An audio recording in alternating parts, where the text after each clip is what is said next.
Thank you for listening to this free audiobook created by Project Gutenberg and Microsoft AI. To learn more about the project or give feedback on the quality of a recording, please visit aka.ms/audiobook. Gossamer. By George A. Birmingham. Chapter 1.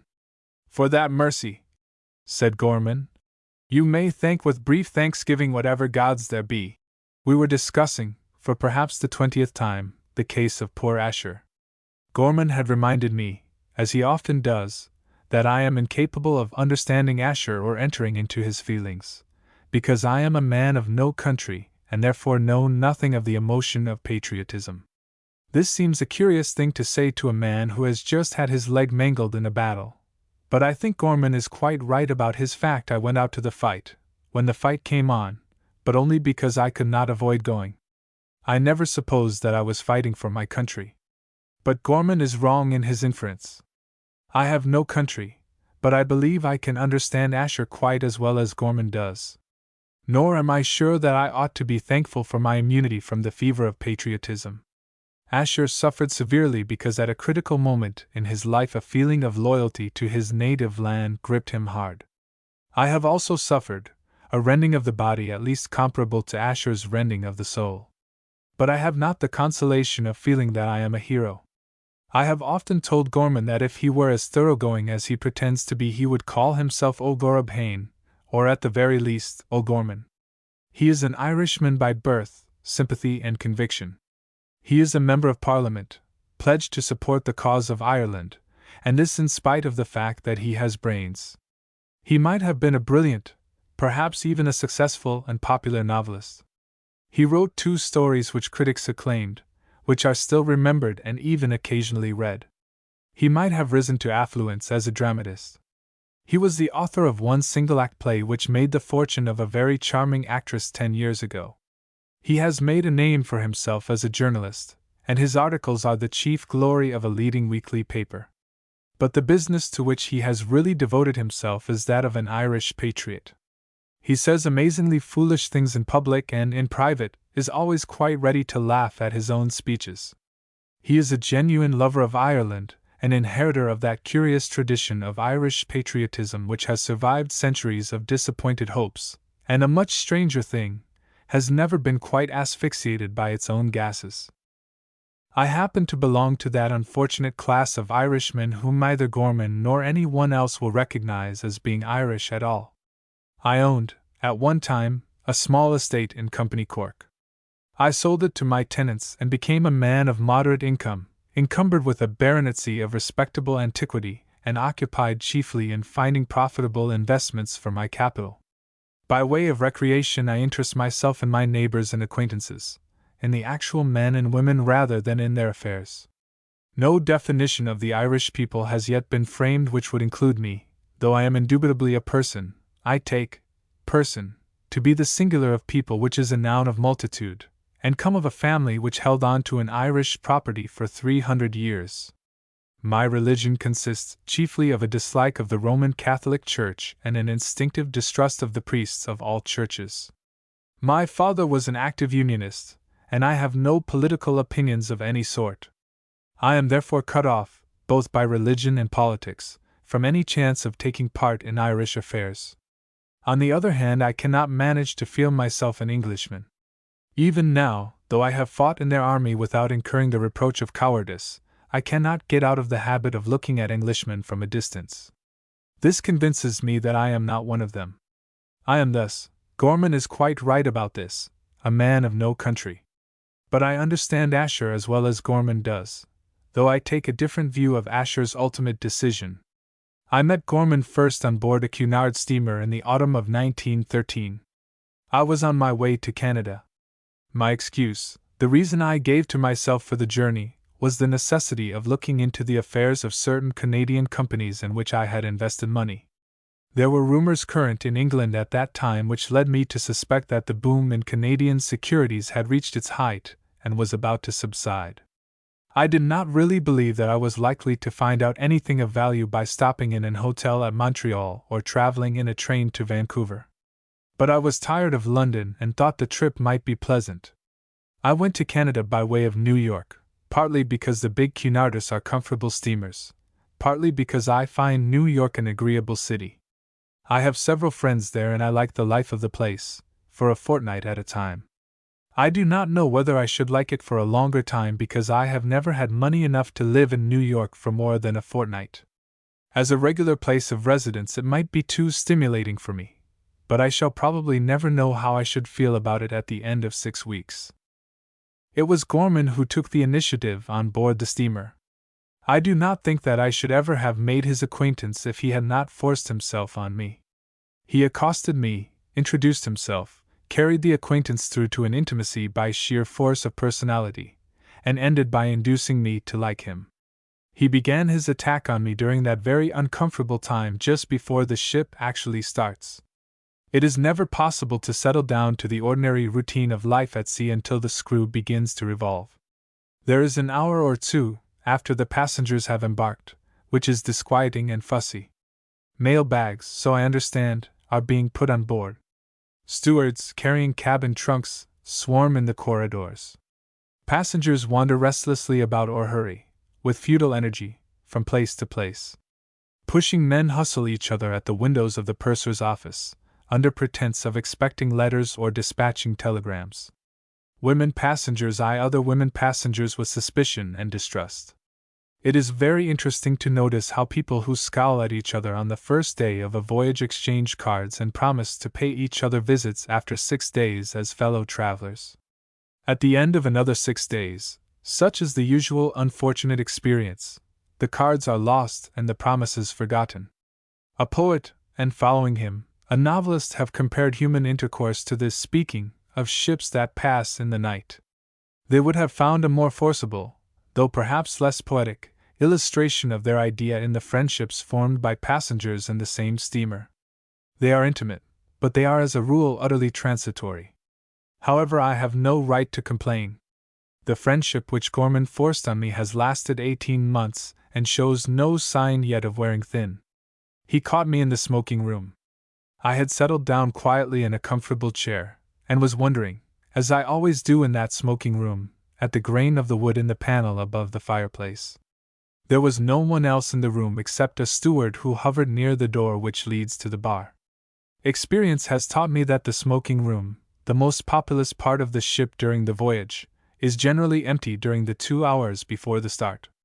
I thought I should have the place to myself. I was halfway through my cigar and had failed to decide whether the panel is a fake or a natural curiosity when Gorman entered. He is a big man and fat. He is clean-shaved and has bushy gray eyebrows. Heavy rolls of skin hang down from his jaws. He wears an unusually large gold signet ring. His appearance is not attractive. He sat down beside me and addressed me at once. "Sir James Digby?" he said. "That is my name." I admitted it by nodding. "I was glancing over the passenger list," he said, "and saw you were on board. The purser told me you were up here somewhere. My name's Gorman, Michael Gorman." The name gave me no information beyond the fact that the speaker was an Irishman. There must be several thousand Gormans in Ireland, and I could not remember that I was acquainted with any one of them. I nodded again. "I don't suppose you remember me," said Gorman, "but you used to see me pretty frequently once, about 25 years ago. My father kept the only shop in Kirkbeg, and you used to come in and buy sweets, a pennyworth at a time. You were a small boy then. I was a bit older, 15 or 16 perhaps. Kirkbeg is a miserable village standing in the middle of the tract of land which used to be my property. It is close to Kirkbeg House, where my father kept up such state as befitted an Irish gentleman of his day. I believe I was born there. If I thought of any place in the world as home, I suppose it would be Kirkbeg, but I have no feeling for the place except a mild dislike. The house is now a nunnery, in better repair, but almost certainly more gauntly hideous than when I owned it. The village, I expect, is still as sordid as when I saw it last. I remembered Gorman's shop, a dirty little public house, where sacks of flour, tea and sugar candy were sold, as well as whiskey and emigration tickets. I also remembered my father's opinion of Gorman, old Dan Gorman, the father of the man beside me. He was One of the worst blackguards in the county, mixed up with every kind of league and devilment. Those were the days when the land agitation was at its height, and Irish gentlemen, they were fighting for their existence as a class, felt rather strongly about the leaders of the people. Of any younger Gorman I had no recollection whatever. Nor did I at that moment, or for some time afterwards, connect the son of the ruffianly old publican with the journalist and politician of whom I had heard a good deal. "Funny thing," he said, "running into you like this. Let's have a drink of some sort." He snapped his fingers to attract the attention of the steward. I am not, I fear, thoroughly modernized. Though I like American social life, I have never been able to accept the theory of the wickedness of class distinctions. As a political system, democracy seems to me extraordinarily foolish, but I would not go out of my way to protest against it. My servant is, so far as I am concerned, welcome to as many votes as he can get. I would very gladly make mine over to him if I could. I do not suppose that it matters much in reality whether laws are made by dukes or corner boys, but I like, as far as possible, to associate with gentlemen in private life. I was not prepared to sit drinking with the son of old Dan Gorman if I could help it. I intended to say so, as politely as such a thing can be said. The man's face made me pause. He was looking at me with a curious smile, half innocent, half whimsical. His eyes expressed friendliness of a perfectly simple, unaffected kind.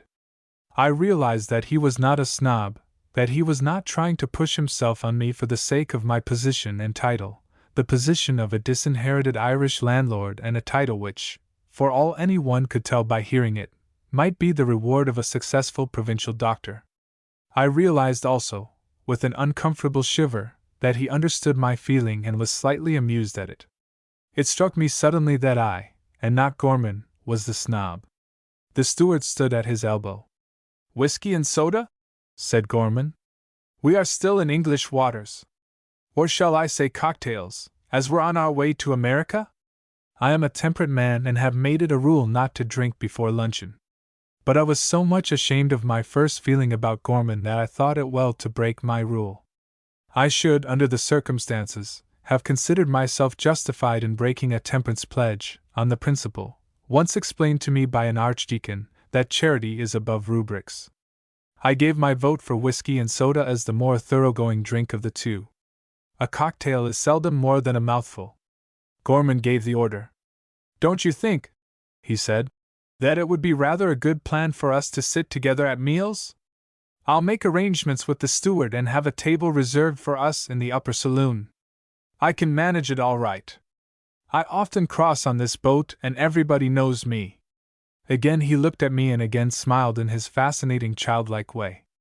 "I'm A1 at ordering meals," he said, "and it really does make a difference on these ships if you know how to get the best that's going." That was the one attempt he made to justify himself in forcing his company on me. But it was not the hope of better dinners, though I like good dinners, which led me to agree to his proposal. I was captivated by his smile. Besides, I had not, so far as I knew, a single acquaintance among the passengers. I should be better off with Gorman as messmate than set down beside some chance stranger who might smile in a disagreeable way, or perhaps not smile at all. "Very well," I said. "You arrange it. It would be pleasant," he said, "if we could get hold of a couple of other interesting people, and make 4 at our table." I do not deny that Gorman is an interesting person, but I did not see what right he had to put me in that select class. I could only hope that the other interesting people would regard me as he did. He pulled a passenger list out of his pocket and turned over the pages. "What about the Ashers?"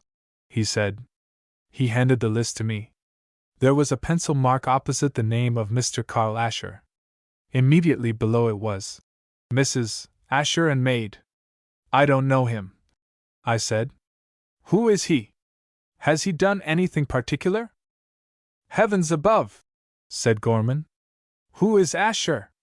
But perhaps you don't recognize him apart from the rest of the firm. Ever heard of Asher, Stutz and Company?" I recognized the name then.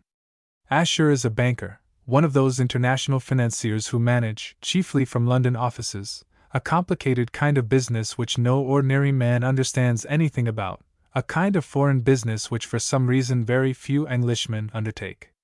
If the man's a millionaire, I said, he won't care to dine with us, and he's probably a Jew, not that I've any particular prejudice against Jews. He's not a Jew, said Gorman. He's an Englishman. At least he's as English as any man with a name like that can be. I expect he'll jump at the chance of feeding with us. We're the only people on board the least likely to interest him. I admire Gorman's splendid self-confidence, but I do not share it. I shrank from seeking the friendship of a millionaire. He has his wife with him, I said. Perhaps she. I meant to suggest that Mrs. Asher might not care to be thrown with a couple of stray men of whom she knew nothing. Gorman thought I meant something quite different. She's an American, he said, or was before she married Asher.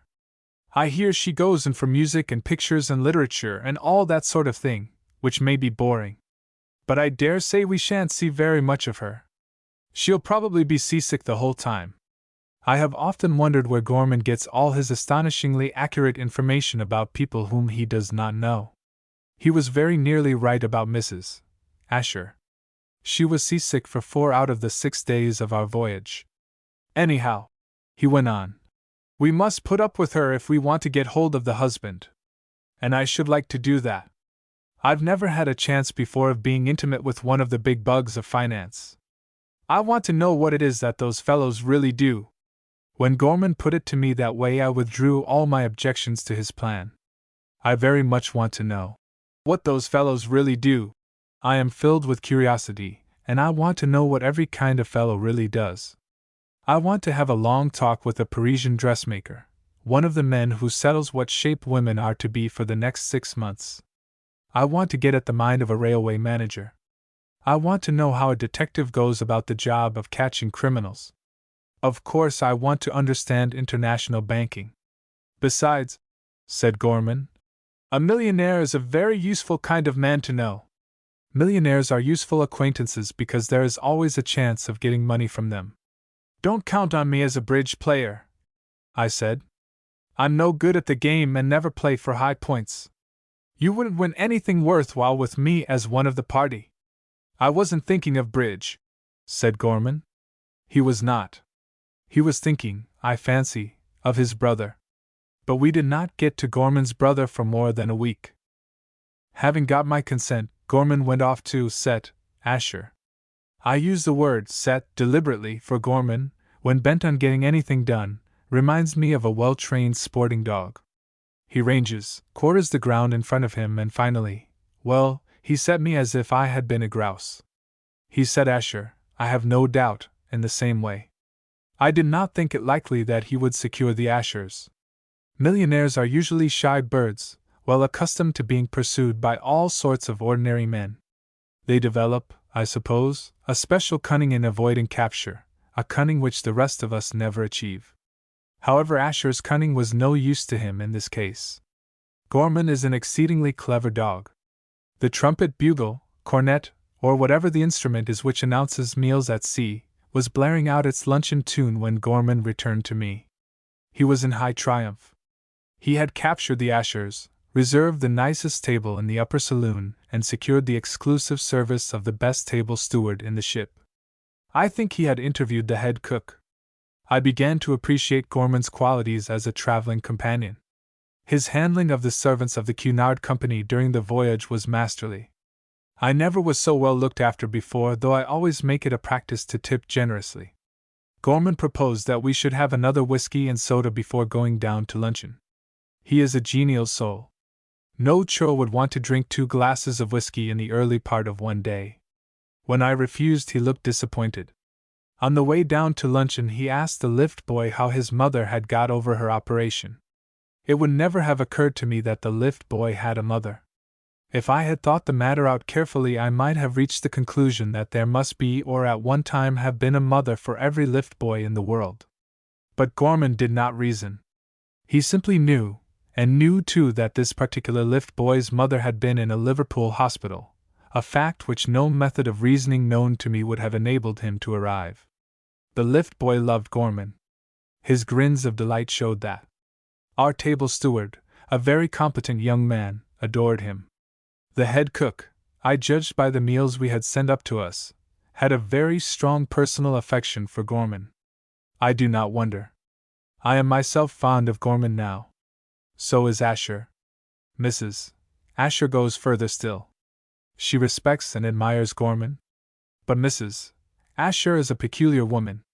She respects people whom the rest of us only like. Chapter 2. We saw very little of Asher, and nothing at all of his wife during the first 2 days of our voyage. My idea was that they stayed in their cabins. They had engaged a whole suite of rooms, in order to avoid drifting into an intimacy with Gorman and me.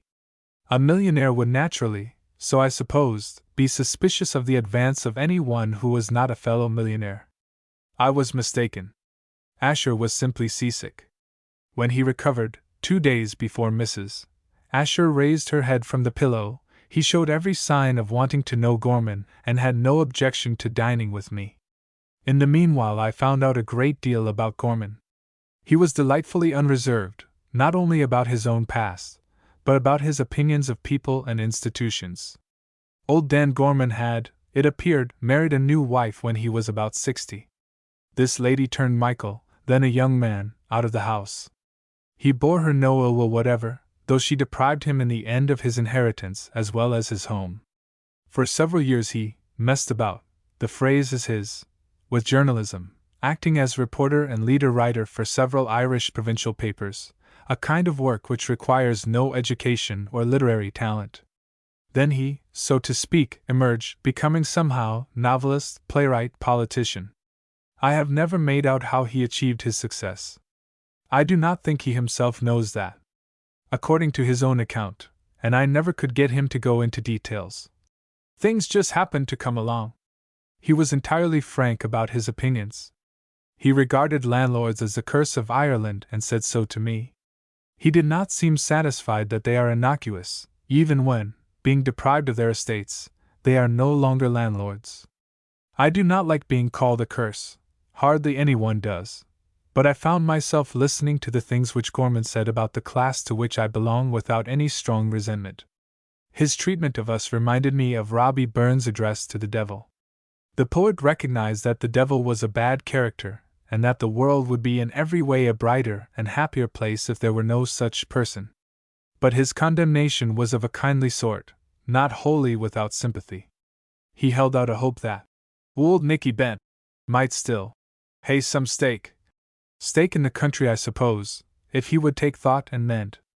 The reformation would have to be a drastic one, nothing less than a complete change of his habits, character, and opinions. But such a thing was not wholly impossible. That was very much what Gorman thought about me. Next to Irish landlords, Gorman disliked financiers more than any other people in the world. He did not, by his own confession, know anything about them, but he had got into touch with a group of journalists in London which specializes in abuse of the class. Gorman repeated all the stock arguments to me and illuminated the subject with some very well-worn apologues. A financier, he said, is a bloated spider, which sits in a murky den spinning webs and sucks the lifeblood of its victims. I wondered how Asher would like this kind of talk if he ever joined our party. There was not, of course, the same note of personal bitterness in Gorman's condemnation of financiers which I noticed in his attacks on landlords. He had learned to hate my class during the impressionable years of childhood. He had only found out about financiers when he was a grown man. And no one, not even a convert to a new faith, ever believes anything with real intensity except what he was taught before he was 8 years old. But it was not to be expected that Asher would be as patient as I was, even if the abuse with which Gorman assailed his class lacked something of the conviction with which he attacked me. I asked Gorman one evening why, holding the opinions he did, he had chosen as his table mates a banker and an unrepentant landlord. He had a whole shipload of passengers to choose from, most of them, no doubt believers in democracy, some of them perhaps even socialists, the kind of socialists who travel first class on cracked Cunard steamers. He seemed surprised at the question and did not answer me at once. An hour or so after we had passed away from the subject he returned to it suddenly and explained that it was necessary to distinguish between individuals and the classes to which they belong. A class, so I understood, may be objectionable and dangerous in every way, though the men who form it are delightful. Take the Irish priests, for instance, he said. The minute we get home rule, we'll. He paused significantly. Deal with them? I suggested. He nodded with an emphasis which was positively vicious. All the same, he said, there are lots of priests whom I really like, capital fellows that I'd be glad to dine with every day in the week, except Friday. Apparently he was glad to dine with Asher and me every day in the week, including Friday. There's no sense, he said, in refusing to talk to a man just because you don't like his opinions. I agreed. I even offered proof of my agreement. I was at that moment talking to Gorman, and I certainly did not like his opinions. When Asher joined us at dinner on the third evening of our voyage, he turned out to be a very quiet, gentle little man with no outward sign of great wealth about him. He drank nothing but Perrier water, which was a surprise and, I fancy, something of a disappointment to Gorman. He expected Asher to order champagne, and was quite ready to take his turn in paying for the wine. Asher smoked half a cigarette after dinner and another half cigarette before he went to bed.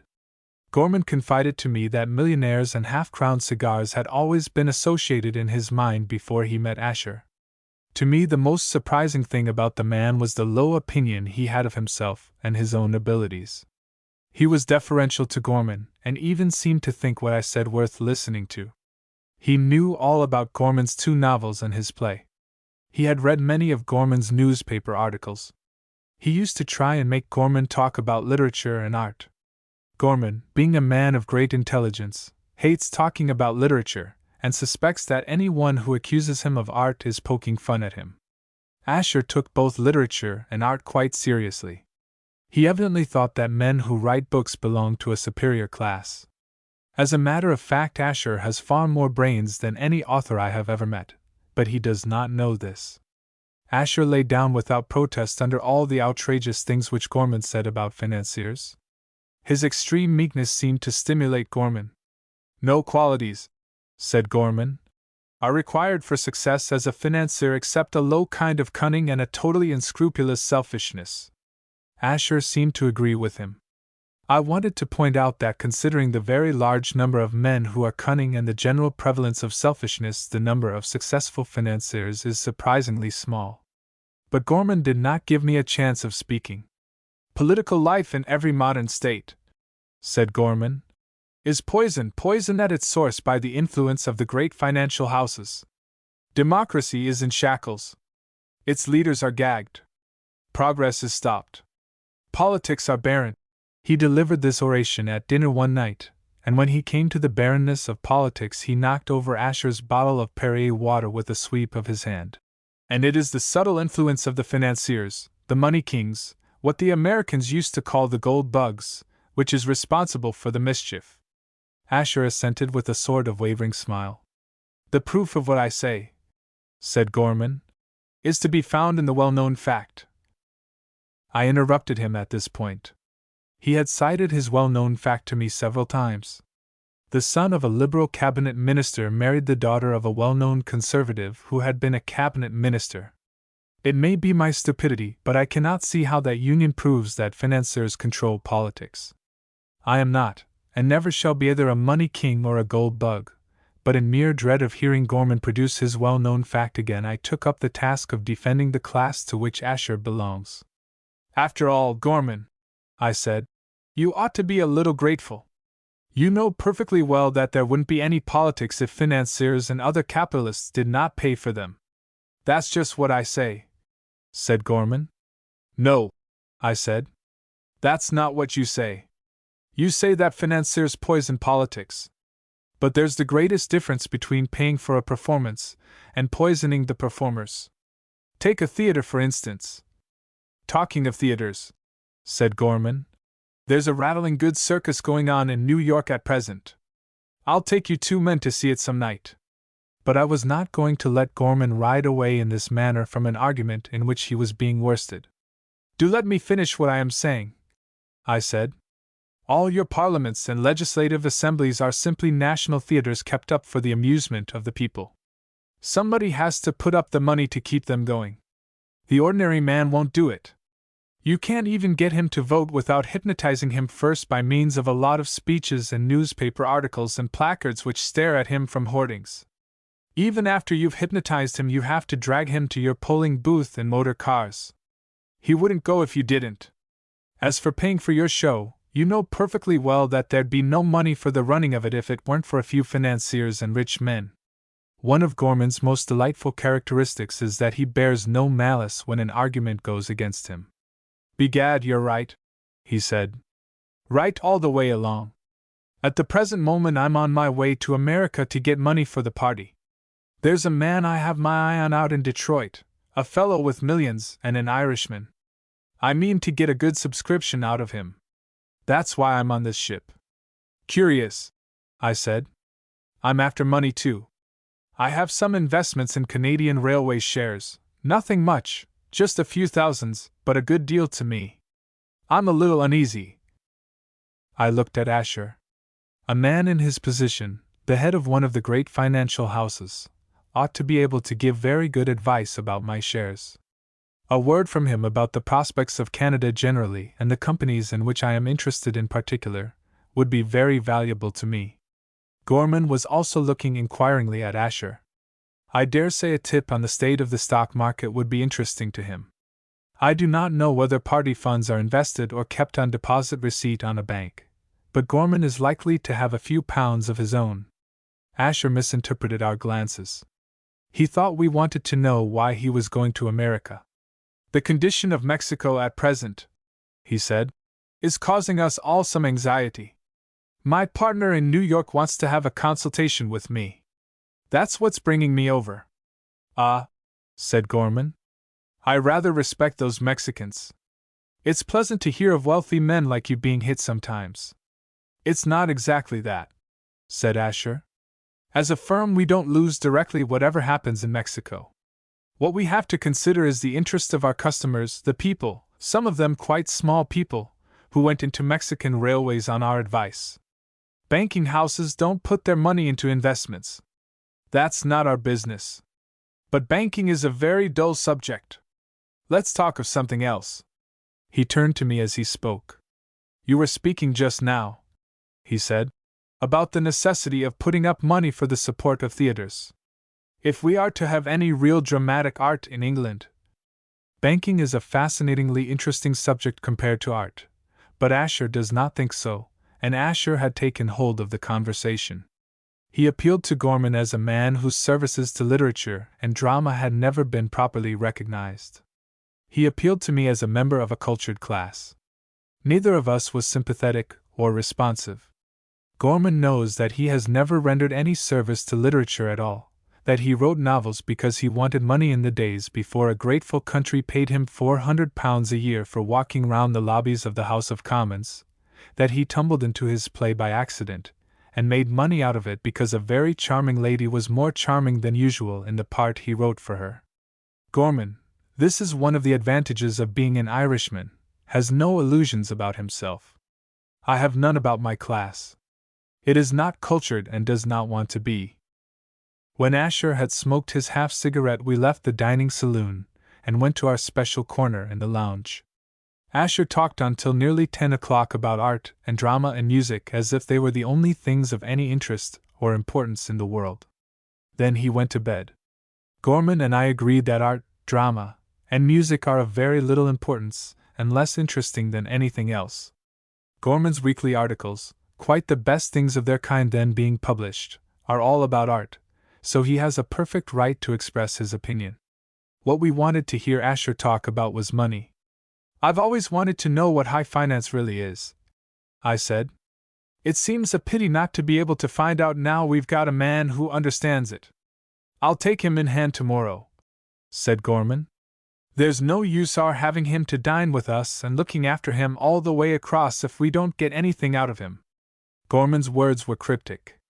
I wanted to get knowledge, the sort of knowledge which would satisfy my curiosity, out of Asher. Chiefly knowledge, though I would not have refused a little inside information about Canadian affairs. Gorman might very well want something more. He might want a subscription to the funds of his party. I hoped he would not get it. either out of Asher or out of the man at Detroit of whom he spoke. I am not a member of any political party, but I hate that to which Gorman belongs. If I were attached to a party, and if Gorman's friends joined it in a body, I should leave it at once. My opinion, so far as I have any opinion, is that what Ireland wants is to be let alone. But if the Irish Nationalist Party were to adopt a policy of deliberately doing nothing and preventing other people from doing anything, I should not support it. I should then search about for something revolutionary and try to insist on carrying it out. Nothing would induce me to be on the same side as Gorman and his friends. Such is the nature of an Irish gentleman. I lay awake for a long time that night, smoking cigarettes in my berth and meditating on the fact that, of the three of us, I was the one who was going to America for purely selfish purposes. Gorman was trying to get money for his party, for his own ultimate advantage no doubt, but in the first instance the money was not for himself but for a cause.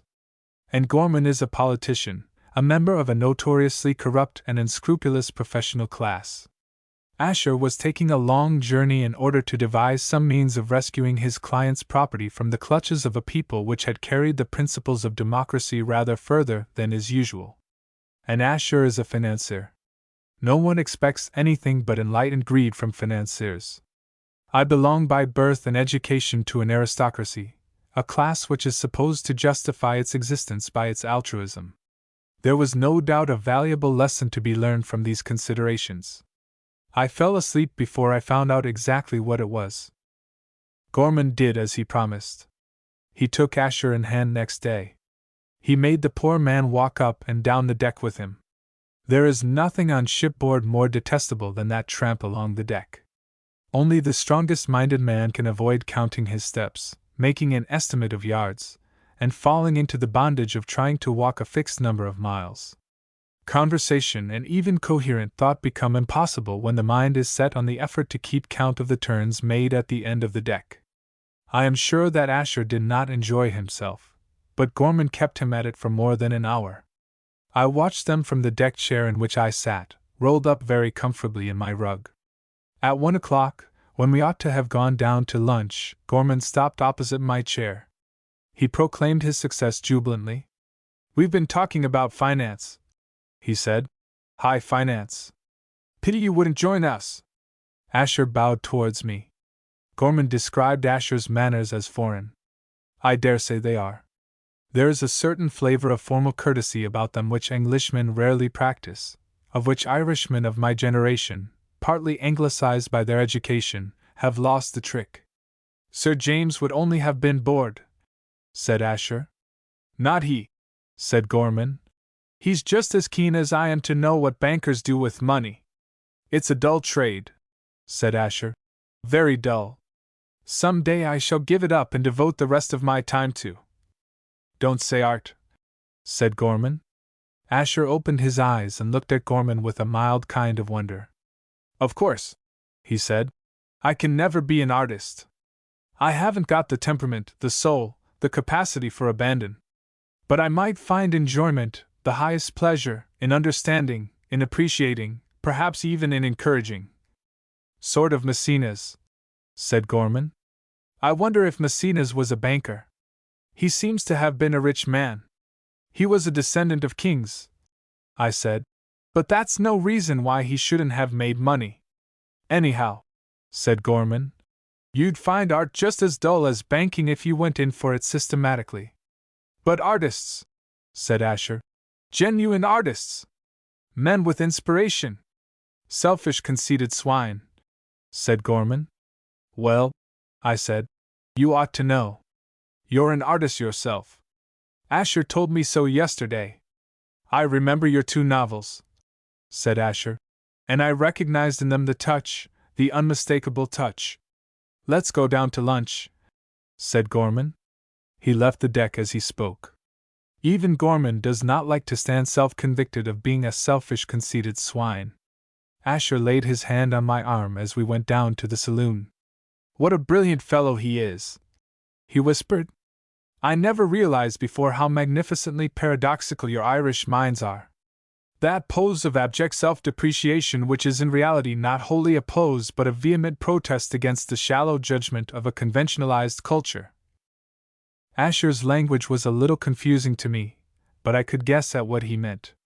Gorman appeared to him to be an unappreciated Oscar Wilde, one of those geniuses, I am bound to admit that they are mostly Irish, who delude the world into thinking they are uttering profound truths when they are merely outraging common sense. It would be going too far perhaps to say that Asher fawned on Gorman during luncheon. He certainly showed his admiration for him very plainly. During the afternoon we talked finance again. Asher did it because he wanted to please Gorman.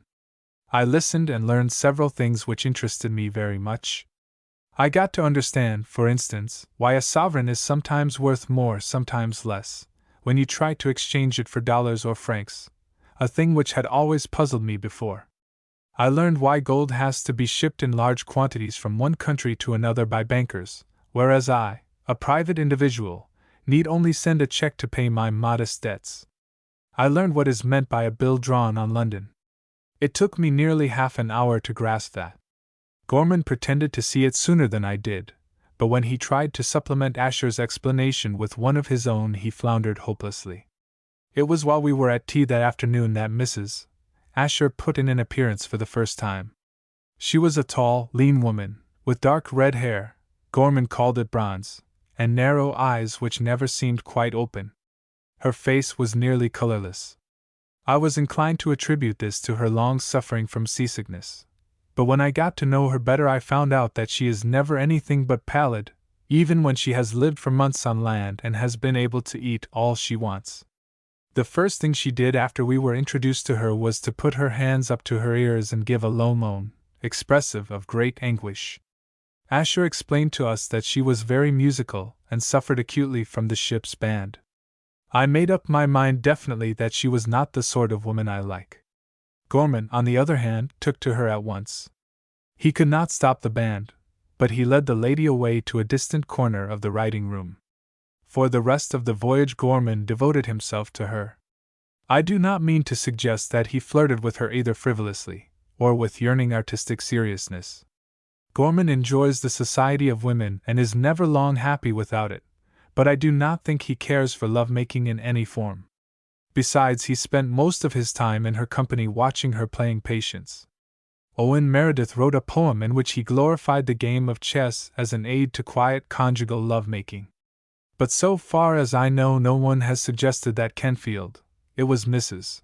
Asher's favorite kind of patience, has ever been used as an excuse for flirtation.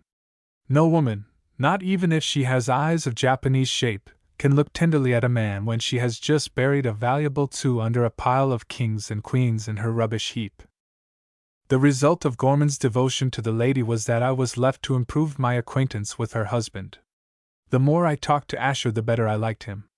His admiration for his wife's sensitiveness to sound was very touching. I am convinced that he knew a great deal more about music than she did and appreciated it more.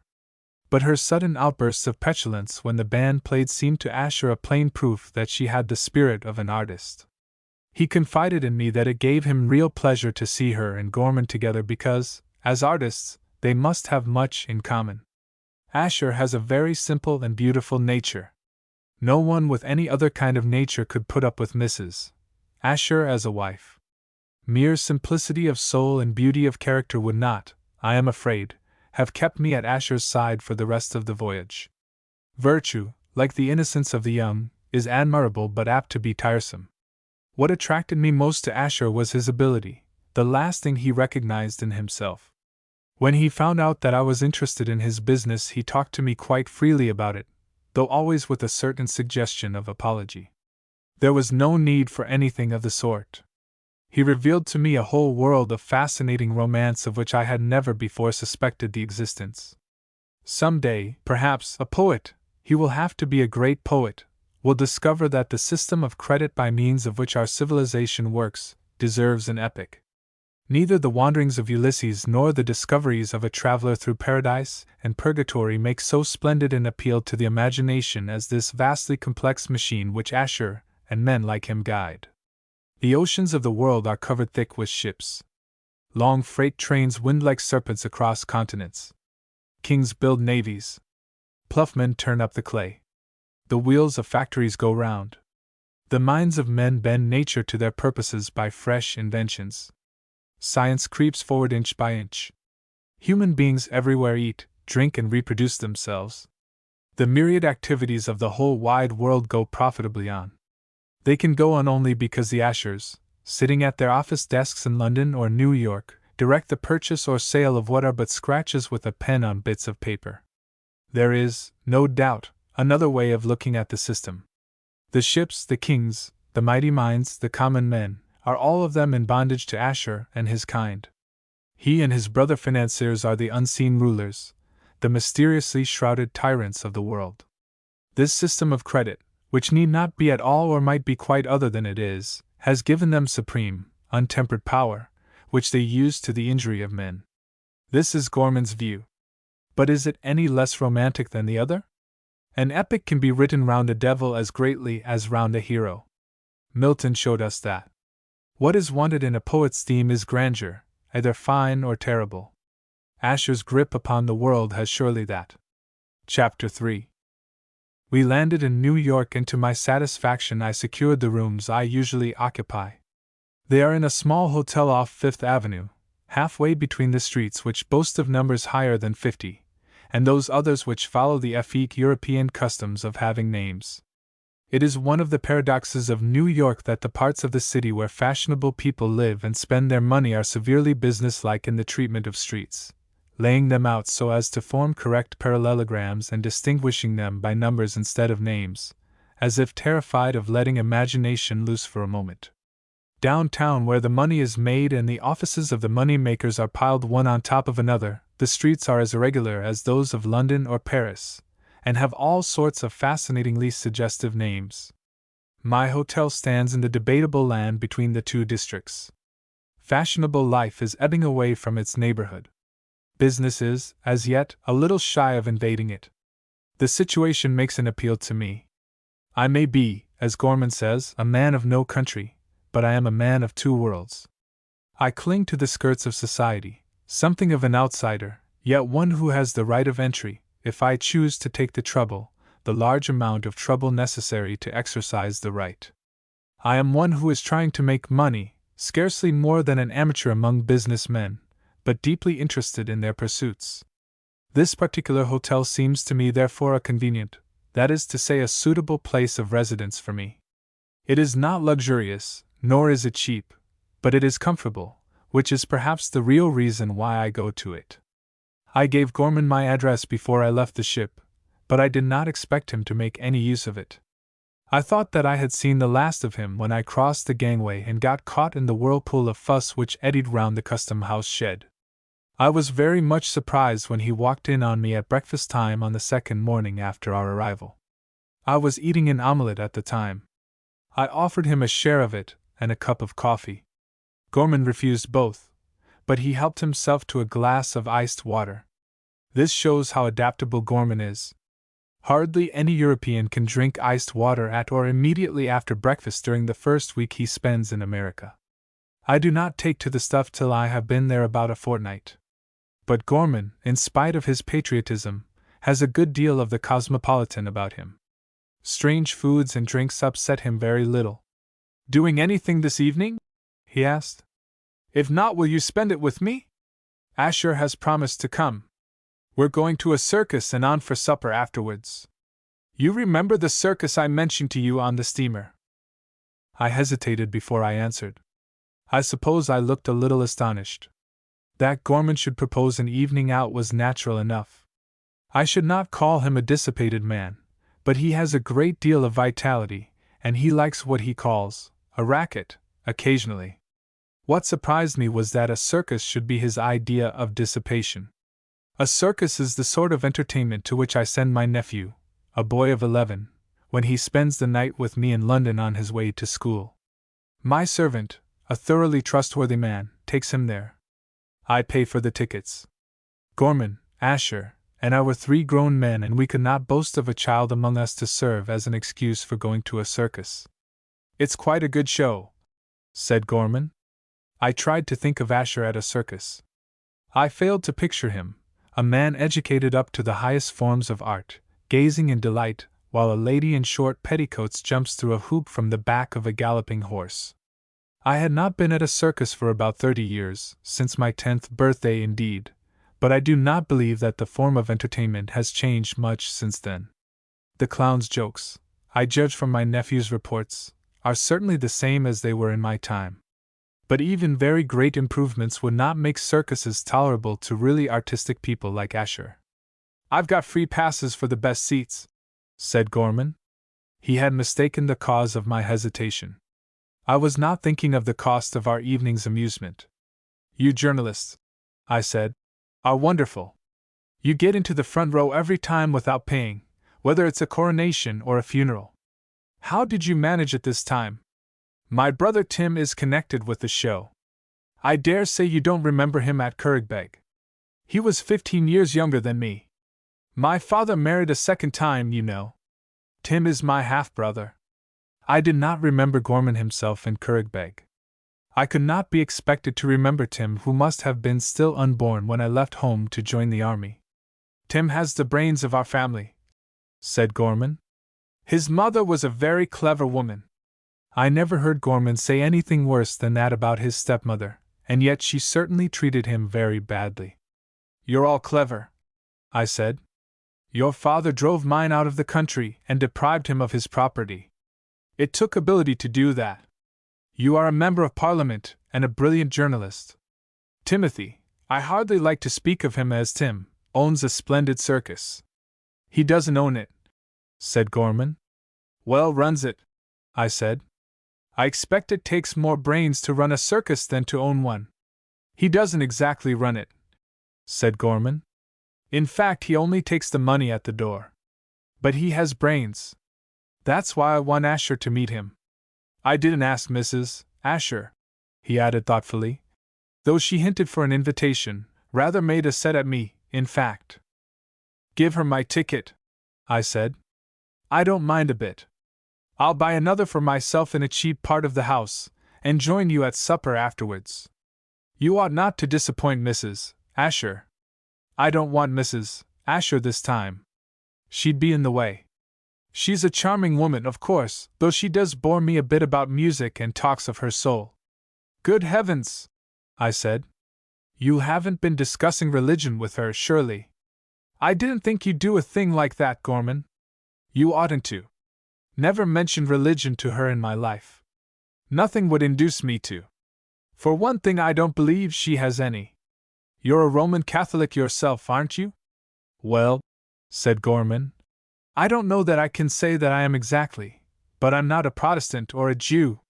But that's nothing to do with it. Mrs. Asher doesn't talk about her soul in a religious way. In fact, I don't know if you'll understand, but what she means by a soul is something quite different, not the same sort of soul." I understood perfectly. I have met several women of Mrs. Asher's kind. They are rather boastful about their souls and even talk of saving or losing them. But they do not mean what one of Gorman's priests would mean, or what my poor father, who was a strongly evangelical Protestant, meant by the phrases. "We are not accustomed to souls like hers in Ireland. We only go in for the commonplace, old-fashioned sort." Gorman smiled. "She wouldn't be seen with one of them about her," he said. "They're vulgar things. Everybody has one. Soul or no soul," I said. "You ought to invite Mrs. Asher to your party. Why not do the civil thing?" "I'll do the civil thing some other time. I'll take her to a concert, but I don't want her tonight." "Perhaps," I said, "your brother's circus is a little, shall we say, Parisian? I don't think you need mind that. Mrs. Asher isn't exactly a girl. It would take a lot to shock her. In fact, Gorman, my experience of these women with artistic souls is that the riskier the thing is, the better they like it. That is, as I have noticed, one of the great differences between a commonplace, so to speak, religious soul and a soul of the artistic kind. You save the one by keeping it as clean as you can. The other seems to thrive best when heavily manured. It is no disparagement of the artistic soul to say that it likes manure. Some of the most delicious and beautiful things in the world are like that, raspberries for instance. which make excellent jam, roses about which poets write, and begonias. I knew a man once who poured bedroom slops into his begonia bed every day, and he had the finest flowers I ever saw. Gorman, I said, did it ever occur to you that Mrs. Asher's soul is like a begonia? Bother Mrs. Asher's soul, said Gorman. I'm not thinking about it. The circus is a show you might take a nun to. Nobody could possibly object to it. The reason I headed her off was because I wanted to talk business to Asher, very particular business and rather important. In fact, here he sank his voice to a confidential whisper, I want you to help me to rope him in. If you've succeeded in roping him into a circus, I said, I should think you could rope him into anything else without my help. Would you mind telling me what the scheme is? I'm trying to, he said, but you keep interrupting me with silly riddles about begonias. I'm sorry I mentioned begonias. All the same, it's a pity you wouldn't listen.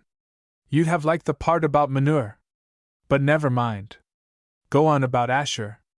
My brother Tim, said Gorman, has invented a new cash register. He's always inventing things, been at it ever since he was a boy. But they're mostly quite useless things, though as cute as the devil. In fact, I don't think he ever hit on anything the least bit of good till he got this cash register. Before we go further, I said, what is a cash register? It's a machine used in shops and cheap tea places for. I know now, I said. It has keys like a typewriter. That's all right. I thought for a moment it might be a book, a ledger, you know. Go on.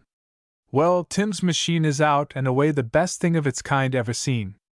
There's simply no comparison between it and the existing cash registers. I've had it tested in every way and I know. I began, so I thought, to see what Asher was to be roped into.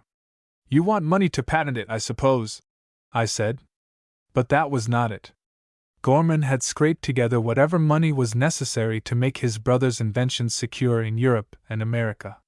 He had done more. He had formed a small private company in which he held most of the shares himself.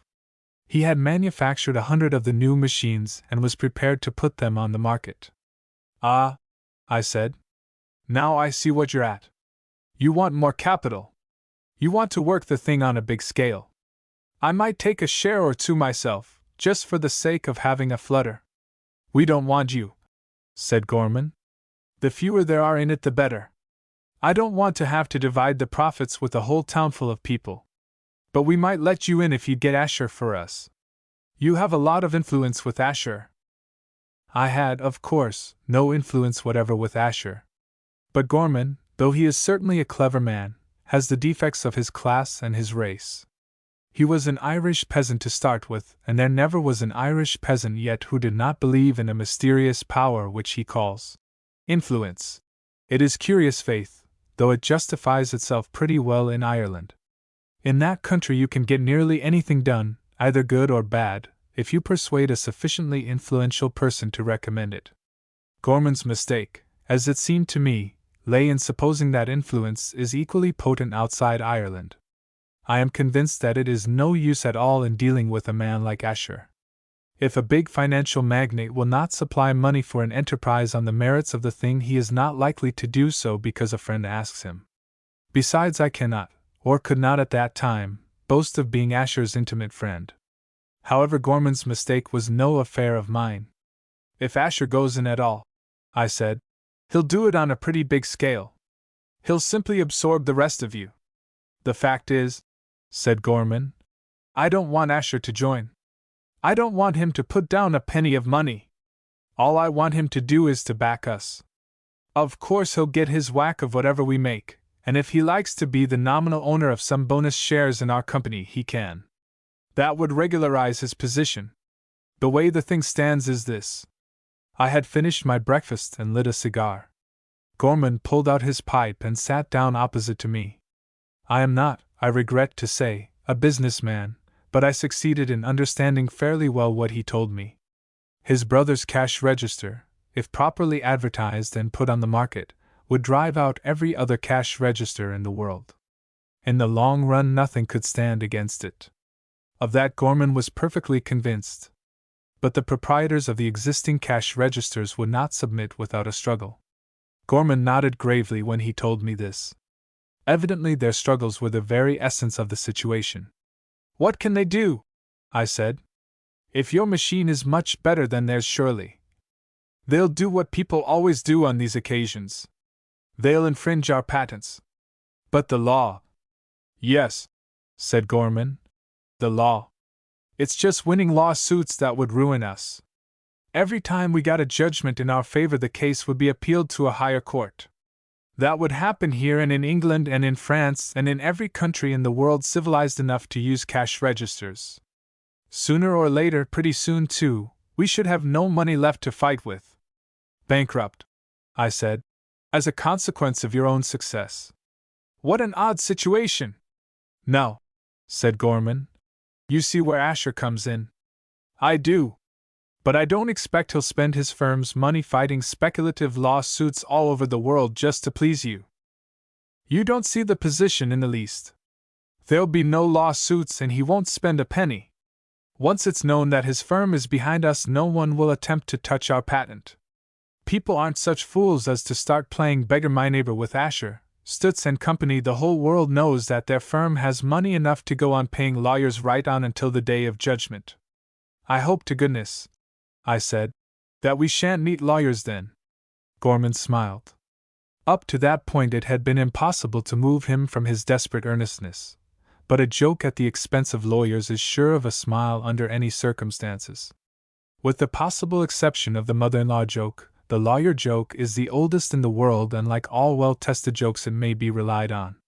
There won't be any lawyers then, said Gorman. They'll go straight to hell without the formality of a trial. This seemed to me to be carrying the joke too far. I have known several lawyers who were no worse than other professional men, quite upright and honorable compared to doctors. I should have liked to argue the point with Gorman, but for the moment I was more interested in the future of the new cash register than in the ultimate destiny of lawyers.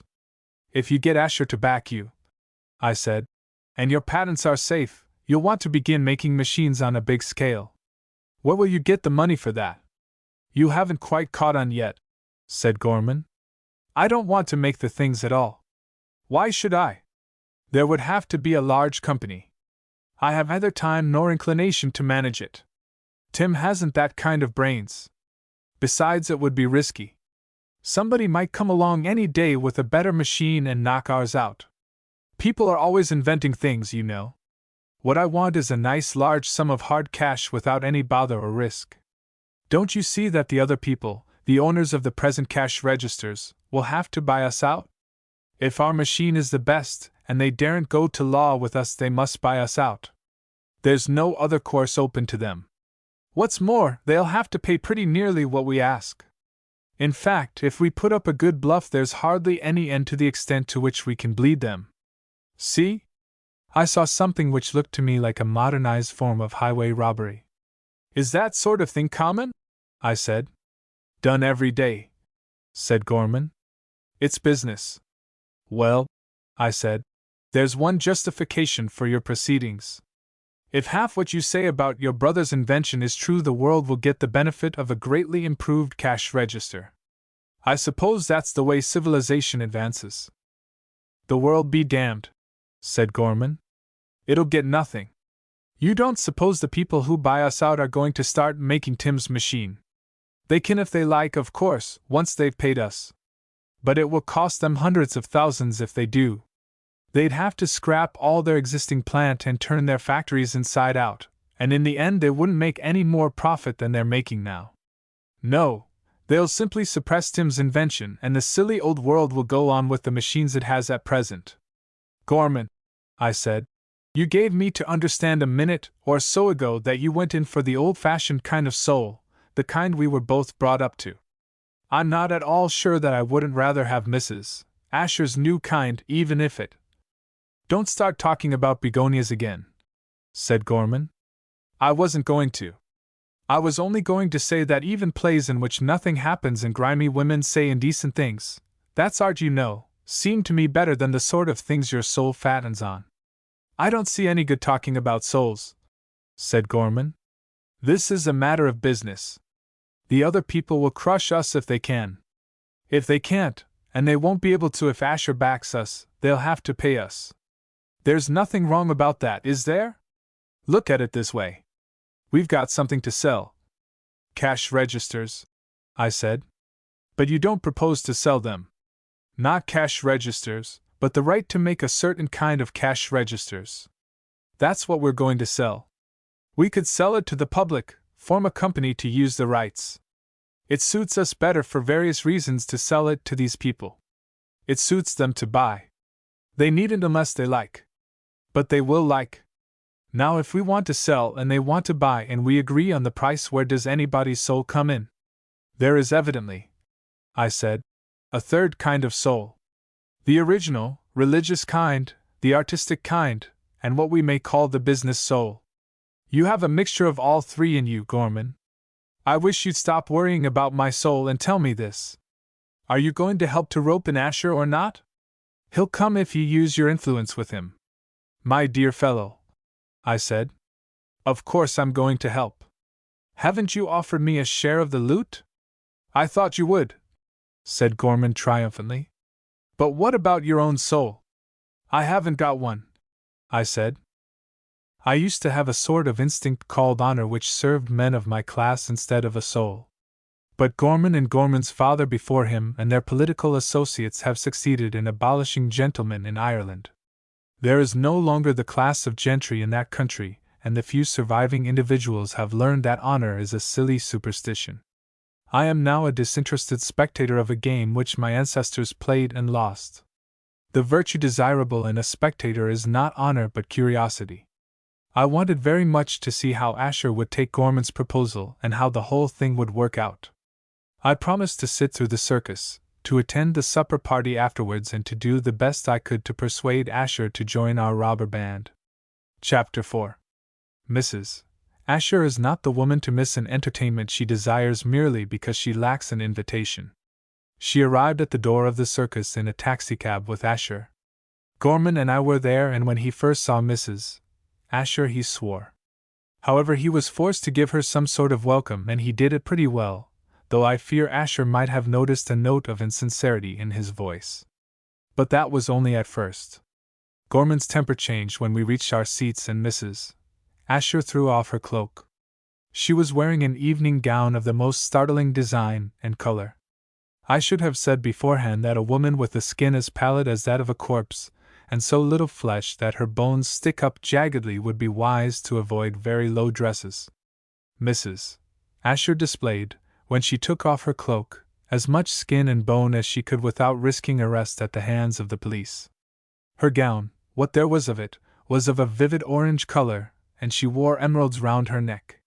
If the main object of wearing clothes is, as some philosophers maintain, to attract attention, then Mrs. Asher understands the art of dress. She created a sensation. That was what pleased Gorman. He is a man who likes to be the center of interest wherever he is, or if that is not possible, to be attached to the person who has secured that fortunate position. Mrs. Asher attracts the public gaze wherever she goes. I have seen people turn round to stare at her in the dining room of the Ritz in New York and at supper in the Carlton in London. The men and women who formed the audience in Gorman's circus were unaccustomed to daring splendor of raiment. They actually gasped when Mrs. Asher threw off her cloak, and Gorman felt glad that she had come.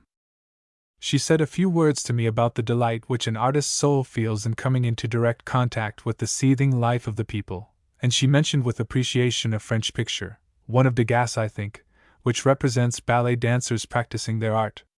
Then she and Gorman settled down in two of the 3 seats reserved for us. Asher and I retired modestly to the back of what I may call the dress circle. After a while, when the performance was well under way, Gorman's brother came in.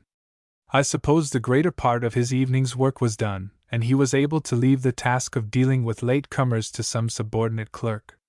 He looked a mere boy, younger than I expected, as he stood at the end of the row of seats trying to attract his brother's attention. Gorman was so much occupied with Mrs. Asher that for some time he did not notice him. I had time to observe the boy. He had fair hair and large, childlike blue eyes. He was evidently nervous, for he shifted his weight from one leg to the other. He kept pulling at his tie, and occasionally patting his hair. He was quite right to be uncomfortable about his hair. It was very untidy, and one particular lock stood out stiffly at the back of his head. Gorman saw him at last and immediately introduced him to Asher and to me. But Tim was far too nervous to sit down beside us. He crept after his brother and took a chair, 3 seats beyond Gorman, away from Mrs. Asher. She spotted him directly and insisted on his sitting beside her. She is a woman who likes to have a man of some sort on each side of her. Tim Gorman was little more than a boy, but he was plainly frightened of her. I suppose that gave zest to the sport of annexing him. Besides, his eyes are very fine, and if souls really shine through eyes, showed that he was refreshingly innocent. I expect, too, that there was something piquant in the company of the clerk who takes the money at the door of a second-rate entertainment. Mrs. Asher has often told me that she is more interested in life than in anything else, even art. She distinguishes between life and real life. Mine, I gather, is not nearly so real as that of a performer in a traveling circus. I do not know why this should be so, but I have no doubt that it is. Mrs. Asher is not by any means the only person who thinks so. Tim Gorman's life was apparently real enough to attract her greatly.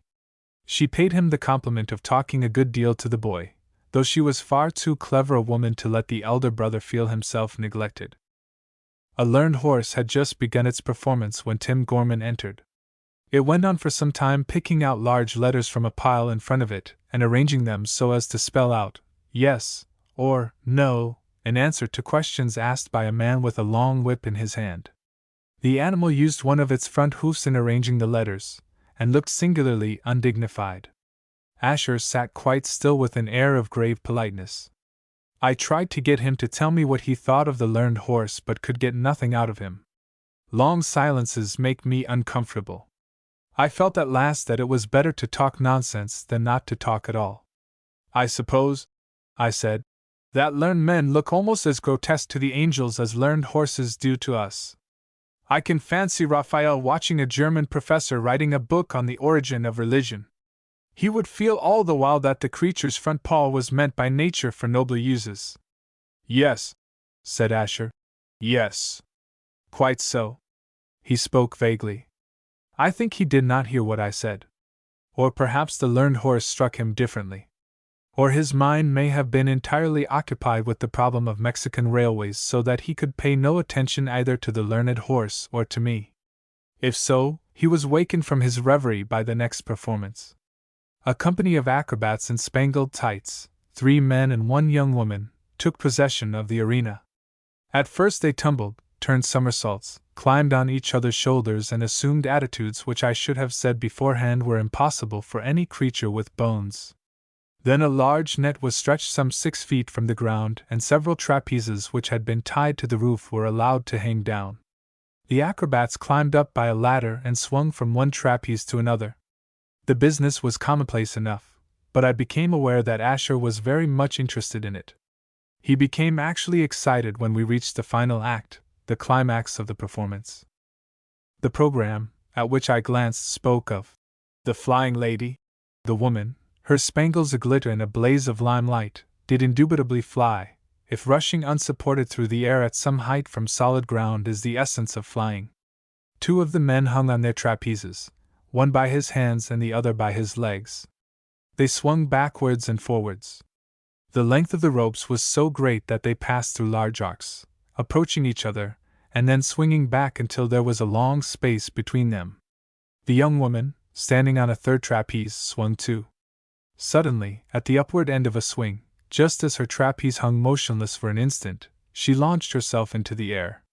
The man on the next trapeze came swinging towards her.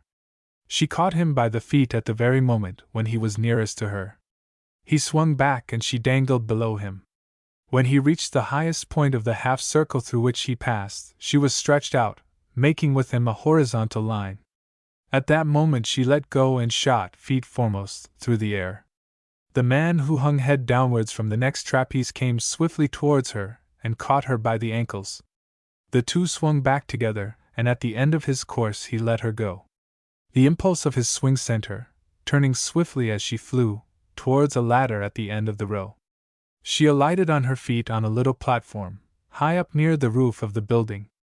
There she stood, bowing and smiling. The people burst into a shout of cheering. Asher leaned forward in his seat and gazed at her. The two men still kept their trapezes in full swing. The third man, standing on a platform at the other end of the row, set the remaining trapeze swinging, that from which the woman had begun her flight. A minute later she flung herself from the platform and the whole performance was repeated. I could hear Asher panting with excitement beside me. "A horribly risky business," I said, "but wonderful, really wonderful. If one of those swings were a fraction late, but of course the whole thing is exactly calculated." Yes, said Asher. "Calculated, of course. It's a matter of mathematics and accurate timing of effort. But if it were worked by machinery, with lay figures, we should think nothing of it. Somebody would do sums and there would be nothing particular in it. The wonderful thing is the confidence.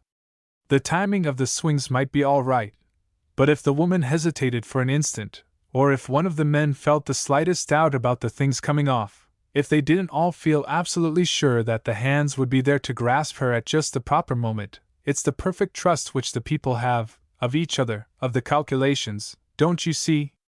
I began to see that Asher was profoundly moved by this performance. I also began to see why. "It's like some things in life," I said, "or what some things ought to be." "It's like what my life is," said Asher. "Don't you see it? I should be rather stupid if I didn't see it, considering the trouble you took to explain the working of international credit to me for 2 whole days. Then you do understand." "I understand," I said, "that you are that woman. Your whole complex business is very like hers.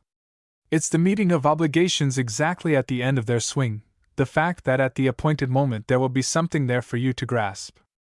"And the confidence," said Asher. "If the bankers in any country doubt the solvency of the bankers in another country, if there's the smallest hesitation, an instant's pause of distrust or fear, then international credit collapses and—" He flung out his arm with a gesture of complete hopelessness. I realized that if anything went wrong between bankers in their trapeze act there would be a very ugly smash. "And in your case," I said, "there's no net underneath." The girl and the 3 men were safe on firm ground again. They were bowing final acknowledgments to the cheering crowd. I suppose they do the same thing every night of their lives, but they were still able to enjoy the cheering. Their faces were flushed and their eyes sparkled. They are paid, perhaps pretty well paid, for risking their lives, but the applause is the larger part of the reward. "Also," I said to Asher, "nobody cheers you. Nobody knows you're doing it. No, nobody knows we're doing it. Nobody sees our flights through the air or guesses the supreme confidence we bankers must have in each other. When anybody does notice us it's, well, our friend Gorman, for instance. Gorman holds the theory that financial men, Asher and the rest, are bloated spiders who spend their time and energy in trapping the world's workers, poor flies, in gummy webs. And of course Gorman is right in a way," said Asher. "I can't help feeling that things ought to be better managed. But it's a pity that men like him don't understand. Asher is wonderful. I shall never attain his mental attitude of philosophic tolerance.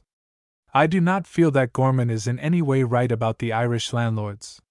I felt, though I like the man personally, that he and his friends are deliberately and wickedly perverse." "Some day," said Asher, "something will go wrong. A rope will break, or a man will miss his grip, and then people in one place will be starving, while people somewhere else have food all round them rotting in heaps. Men will want all sorts of things and will not be able to get them, though there will be plenty of them in the world. Men will think that the laws of nature have stopped working, that God has gone mad. Hardly any one will understand what has happened, just that one trapeze rope has broken, or that one man has lost his nerve and missed his grip. She might have fallen clear of the net," I said, "and come down on the audience." "When we slip a trick," said Asher, "it will be on the audience that we shall come down, and the audience, the people, will be bruised and hurt, won't in the least know what has happened." Gorman, I suddenly recollected this, had an adventure in finance to propose. If Asher goes into the scheme, I shall have an opportunity of watching an interesting variant of the trapeze act. We shall get the people who own the existing cash registers on the swing and then hold them to ransom. We shall set our small trapeze oscillating right across their airy path and decline to remove it unless they agree to part with some of the very shiniest of their spangles and hand them over to us for our adornment. I wondered how Asher, who is so deeply moved by the perils of his own flights, would like the idea of destroying other people's confidence and upsetting their calculations.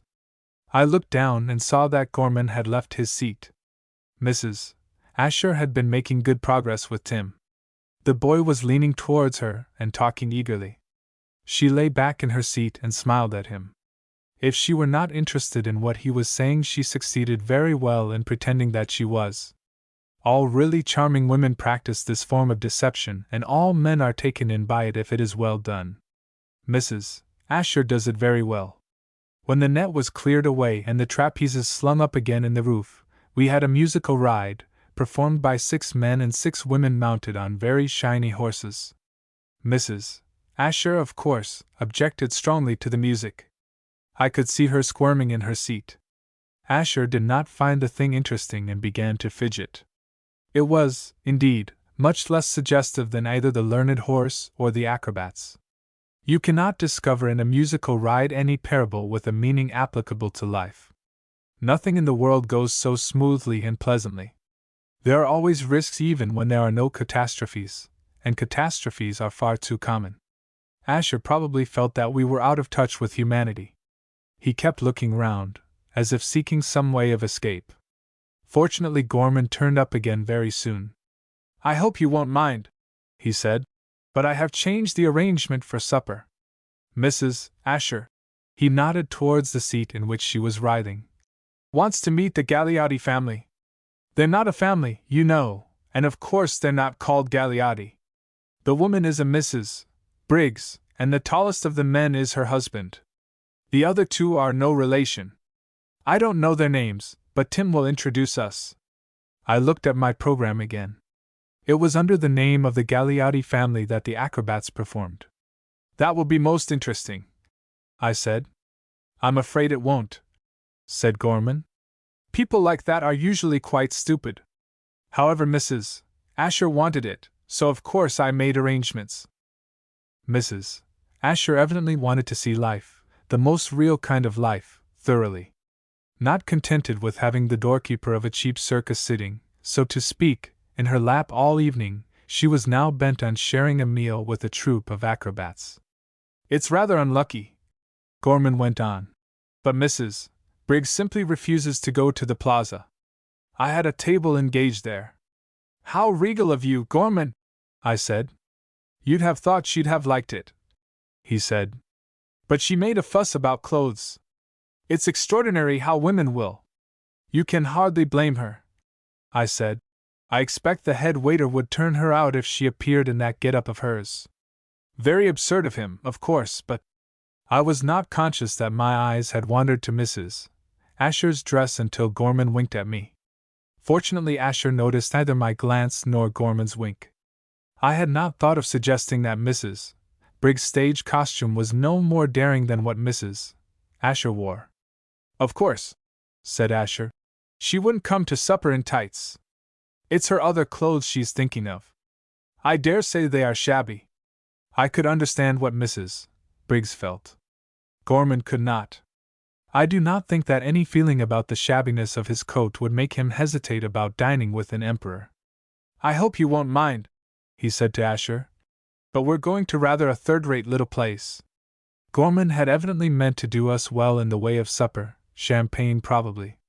He may have had the idea that good food would soften Asher's heart towards the cash register scheme, but Mrs. Asher's insistence on meeting the Gagliotti family spoiled the whole plan. We could not talk business across Mrs. Briggs, so it mattered little what sort of supper we had. Mrs. Asher left her seat and joined us. Tim, looking more nervous than ever, followed her at a distance. "Take me out of this," she said to me. "Take me out of this or I shall go mad. That dreadful band!" She spoke in a kind of intense hiss, and I took her out at once, leaving the others to collect our hats and coats, and to hunt up the Gagliotti family. When we reached the entrance hall, she sank into a seat. I thought she was going to faint and felt very uncomfortable. She shut her eyes and murmured in a feeble way. I bent down to hear what she was trying to say, and was relieved to find that she was asking for a cigarette. I gave her one at once. I even lit it for her, as she seemed very weak. It did her good. When she had inhaled 3 or 4 mouthfuls of smoke, she was able to speak quite audibly, and had forgotten all about the horror of the band. Her mind went back to the Gagliotti family. "Did you notice the muscular development of those men?" she said. "I don't think I ever saw more perfect symmetry, the tallest of the 3 especially. The play of his shoulder muscles was superb. I wonder if he would sit for me. I do a little modeling, you know. Some day I must show you my things. I did a baby fawn just before I left London. It isn't good, of course, but I can't help knowing that it has feeling. The tallest Gagliotti probably has feeling too, of a different kind. I expect he would have refused Gorman's invitation to supper if he had known that he was invited in order to give Mrs. Asher an opportunity of studying his muscular development at close quarters. Perhaps he had some idea that he was to be on show, and did not like it.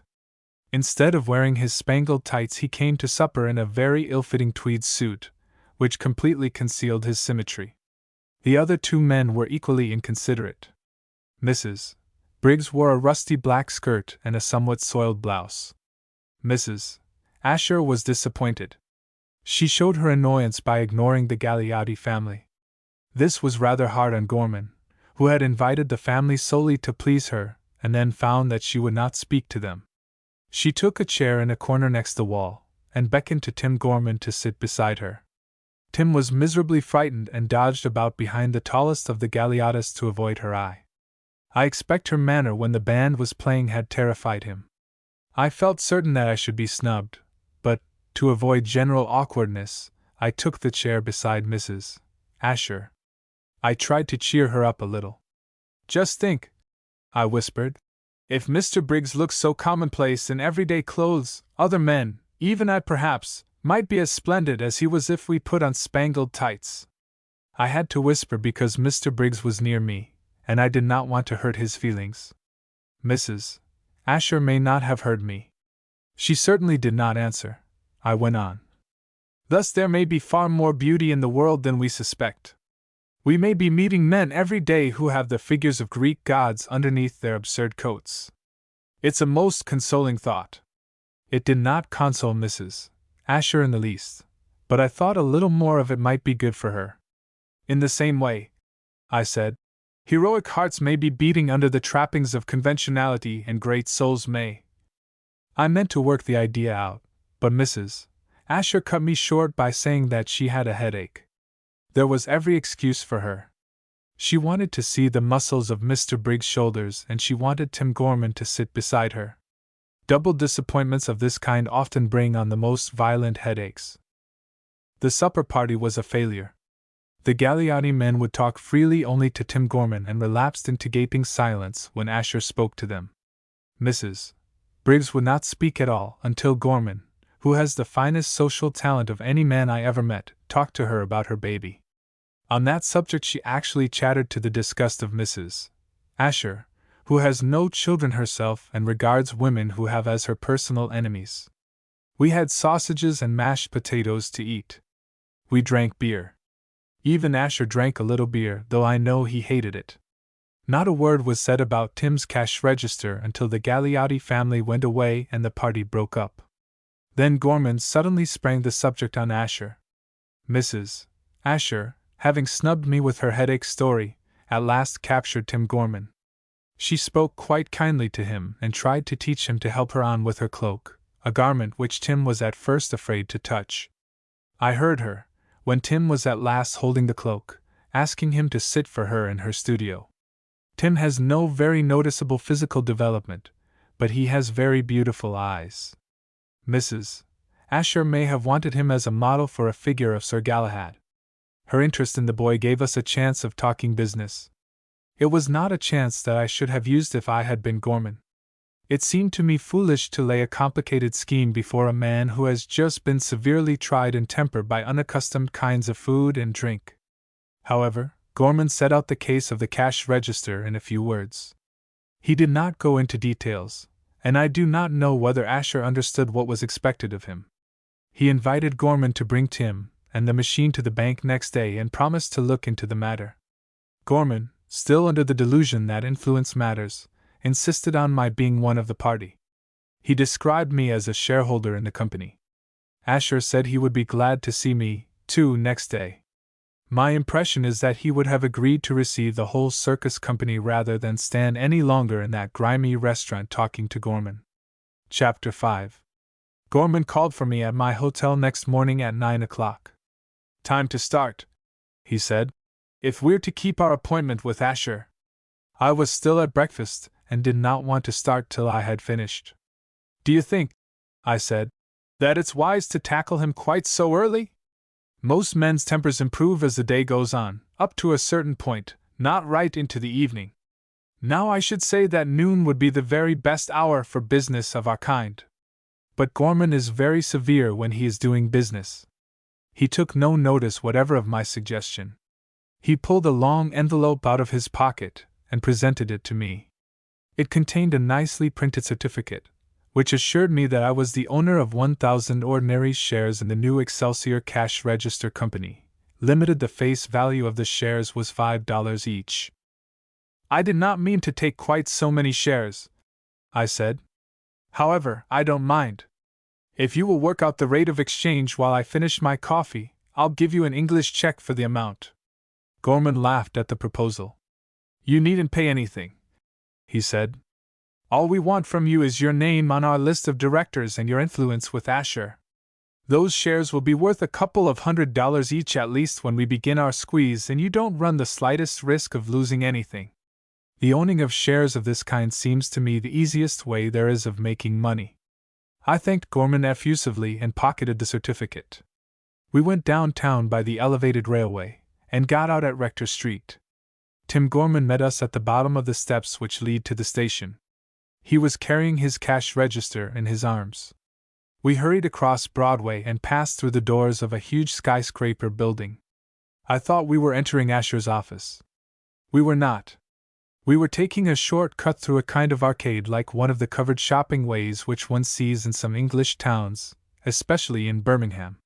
There was a large number of little shops in it, luncheon places, barbers' shops, newspaper stalls, tobacconist stalls, florist stalls, and sweet shops, which displayed an enormous variety of candies. We were in the very center of the business part of the city, a part to which women hardly ever go, unless they are typists or manicure girls. Above our heads were offices, tiers and tiers of them. I wondered why there were so many florist shops and sweet shops. The American businessman must, I imagine, have a gentle and childlike heart. No one who has lost his first innocence would require such a supply of flowers and chocolate at his office door. There were lifts on each side of this arcade, dozens of them, in cages. Some were labeled Express, and warned passengers that they would make no stop before the 11th floor. I should have liked very much to make a journey in an express lift, and I hoped that Asher's office might turn out to be on the 25th or perhaps the 30th floor of the building. I was disappointed. Gorman hurried us on. We emerged into the open air and found ourselves in a narrow, crooked street along which men were hurrying in great numbers and at high speed. On both sides of it were enormously tall houses. There was just one building, right opposite to us, which was of English height. It was not in the least English in any other way. It was white and very dignified. Its lines were severely classical. It had tall, narrow windows and a door which somehow reminded me of portraits of the first Duke of Wellington. The architect may perhaps have been thinking of the great soldier's nose. Gorman walked straight up to that door. "Here we are," he said. "Surely," I said, "this Greek temple can't be Asher's office? This is the exact spot." "Tell me," I said, "do we take off our shoes at the threshold or say grace, or perform some kind of ceremonial lustration? We can't go in just as we are." Gorman did not answer me. He went through the door, the terribly impressive door, without even bowing. There was nothing for me to do but follow him. Tim followed me, nursing his cash register as if it had been a baby, a very heavy and awkwardly shaped baby. We passed into the outer office. At the first glance it seemed to me like a very orderly town. It was built over with small houses of polished mahogany and plate glass. Through the plate glass fronts, they were more than windows. I could see the furniture of the houses, roll-top desks of mahogany, broad mahogany tables, chairs and high stools. All the mahogany was very highly polished. The citizens of this town flitted from one glass-fronted house to another. They met in narrow streets and spoke to each other with grave dignity. They spoke in 4 languages, and English was the one used least. From the remoter parts of the place, the slums, if such a polished town has slums, came the sound of typewriters worked with extreme rapidity. The manual laborers, in this as in every civilized community, are kept out of sight. Only the sound of their toil is allowed to remind the other classes of their happier lot. Some of the citizens, I took them to be men of very high standing, privy councillors or magistrates, held cigars in their mouths as they walked about. These cigars are badges of office, like the stripes on soldiers' coats. No one was actually smoking. Gorman was our spokesman. He explained who we were and what we wanted. We were handed over to a clerk. I suppose he was a clerk, but to me he seemed a gentleman in waiting of some mysterious monarch, or, my feeling wavered, one of the inferior priests of a strange cult. He led us through doors into a large room, impressively empty and silent. There for a minute we left while he tapped reverently at another door. The supreme moment arrived. We passed into the inmost shrine where Asher Saturday my spirit quailed. Every great profession has its own way of hypnotizing the souls of simple men. Indeed, I think that professions are accounted great in accordance with their power of impressing on the world a sense of their mysteriousness. Ecclesiastics, those of them who know their business, build altars in dim recesses of vast buildings, light them with flickering tapers, and fill the air with clouds of stupefying incense smoke. Surgeons and dentists allow us fleeting glimpses of bright steel instruments, very strangely shaped. It is contrived that we see them in a cold, clear light, the light of scientific relentlessness. There is a suggestion of torture, not brutal but exquisitely refined, of perfected pain, achieved by the stimulation of recondite nerves of very delicate sensibility. Lawyers wear archaic robes and use a strange language in their mysteries, conveying to us a belief that justice is an ancient witch whose evil eye can be averted only by the incantation and grotesque posturing of her initiate priests. But I am not sure that financiers do not understand the art of hypnotic suggestion best of all. I have worshipped in cathedrals, sweated cold in operating theaters, trembled before judges, but there is something about large surfaces of polished mahogany and very soft, dimly colored Turkey carpets which quells my feeble spirits still more completely. There was a heavy deadening silence in Asher's private office, and our voices, when they broke it, sounded like the cheeping of ghosts. There was an odor more oppressive than the smell of incense or the penetrating fumes of iodoform. Someone, many hours before, must have smoked a very good cigar in the room, and the scent of it lingered. The doors of huge safes must have been opened. From the recesses of these steel chambers had oozed air which had lain stagnant and lifeless round piles of gold bonds and rich securities for years and years. The faint, sickly odor of sealing wax must have been distilled from immense sticks of that substance, and sprinkled overnight upon the carpets and leather-seated chairs. I breathed and my very limbs felt numb. But certain souls are proof against the subtlest forms of hypnotism. Gorman had escaped from the influence of his church. He would flip a sterilized lancet across a glass slab with his finger and laugh in the face of the surgeon who owned it. He walked with buoyant confidence into Asher's office. My case was different. I stood and then sat, the victim of a partial anesthetic. I saw and heard dimly as if in a dream, or through a mist. Poor Tim trembled as he laid his cash register down on one of Asher's mahogany tables. I could hear the keys and bars of the machine rattling together while he handled it. Asher spoke through a telephone receiver which stood at his elbow. Another man entered the room.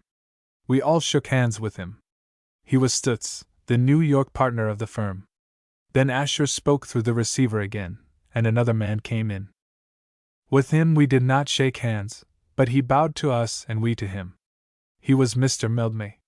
He stood near the door, waiting for orders. Tim Gorman unpacked his machine and exhibited it. I have not the remotest idea what its peculiar virtues are, but Tim believed in them. His nervousness seemed to pass away from him as he spoke about his invention with simple-minded enthusiasm. Love casts out fear, and there is no doubt that Tim loved every screw and lever of the complicated mechanism. Mr. Mildmay left his place near the door and came forward. His deferential manner dropped off from him. He revealed himself as a mechanical expert with a special knowledge of cash registers. He and Tim Gorman pressed keys, twisted handles, and bent together in absorbed contemplation over some singular feature of the machine's organism. Gorman, the elder brother, watched them with a confident smile. Asher and Stutz sat gravely silent. They waited Mildmay's opinion. He was the man of the moment. A few minutes before he had bowed respectfully to Asher. In half an hour he would be bowing respectfully to Asher again. Just then, while he handled Tim Gorman's machine, he was Asher's master, and mine of course. They were all my masters. The inspection of the machine was finished at last. Tim stood flushed and triumphant. The child of his ingenious brain had survived the tests of an expert. Mildmay turned to Asher and bowed again. "It's a wonderful invention," he said. "I see no reason why it should not be a commercial success." "Perhaps, Mr. Mildmay," said Asher, "you will study the subject further and submit a report to us in writing." Mr. Mildmay left the room. I had no doubt that he would report enthusiastically on the new cash register. Mechanical experts do not, I suppose, write poetry, but there was without doubt a lyric in Mildmay's heart as he left the room. Tim packed the thing up again. Now that the mechanical part of the business was over, he relapsed into shy silence in a corner. His brother took out a cigarette and lit it. I would not have ventured to light a cigarette in that sanctuary for £100. But Gorman is entirely without reverence. "Well," he said, "there's no doubt about the value of the invention." "We shall wait for Mr. Mildmay's report," said Asher, "before we come to any decision, but in the meanwhile we should like to hear any proposal you have to make." "Yes," said Stutz, "your proposals. We are prepared to listen to them." Stutz seemed to me to speak English with difficulty. His native language was perhaps German, perhaps Hebrew or Yiddish or whatever the language is which modern Jews speak in private life. "The matter is simple enough," said Gorman. "Our machine will drive any other out of the market. There's no possibility of competition. The thing is simply a dead cert. It can't help going. A large capital would be required," said Stutz. "A very large capital." "Yes," said Gorman. "A very large capital, much larger than I should care to see invested in the thing. I may as well be quite frank with you gentlemen. At present the patents of my brother's invention are owned by a small company in which I am the chief shareholder. If we ask the public for $1 million and get them, I don't say we can't get them. We may. But if we do, I shall be a very small shareholder. I shall get 5%, or 6%, or perhaps 10% on my money. Now I want more than that. I'm speaking quite frankly, you see. I believe in frankness." He looked at Asher for approval. Stutz bowed, with an impassive face. On Asher's lips there was the ghost of a mournful little smile. I somehow gathered that he had come across frankness like Gorman's before and had not altogether liked it. Gorman went on. He explained, as he had explained to me, the plan he had made for forcing the owners of existing cash registers to buy his company out. At last he got to the central, the vitally important point. "All we want, gentlemen, is your backing. You needn't put down any money. Your names will be enough. I will make over to you such bonus shares as may be agreed upon. The only risk we run is lawsuits about our patent rights. You understand how that game is worked. I needn't explain." It was evident that both Asher and Stutz understood that game thoroughly. It was also plain to me, though not, I think, to Gorman, that it was a game which neither one nor other of them would be willing to play. "But if we have your names," said Gorman. "That game's off. It simply wouldn't pay. I don't want to flatter you, gentlemen, but there isn't a firm in the world that would care to start feeing lawyers in competition with Asher, Stutz and Company." "That is so," said Stutz. "And your proposal?" said Asher. "If they can't crush us," said Gorman. "And they can if you're behind us, they must buy us. I need scarcely say that your share in the profits will be satisfactory to you. Sir James Digby is one of our directors. There are only 4 others, and 3 of them scarcely count. There won't be many of us to divide what we get." I felt that my time had come to speak. If I was to justify Gorman's confidence in me as an influence, I must say something. Besides, Asher was looking at me inquiringly. "I'm not a businessman," I said, "and I'm afraid that my opinion isn't worth much, but I think—" I hesitated. Asher's eyes were fixed on me, and there was a curiously wistful expression in them. I could not understand what he wanted me to say. "I think," I said, "that Gorman's plan sounds feasible, that it ought to work." "But your own opinion of it?" said Asher. He spoke with a certain gentle insistency. I could not very well avoid making some answer. "We are able to judge for ourselves," he said, "whether it will work. But the plan itself, what do you think of it?" "Well," I said, "I'm a modern man. I have accepted all the ideas and standards of my time and generation.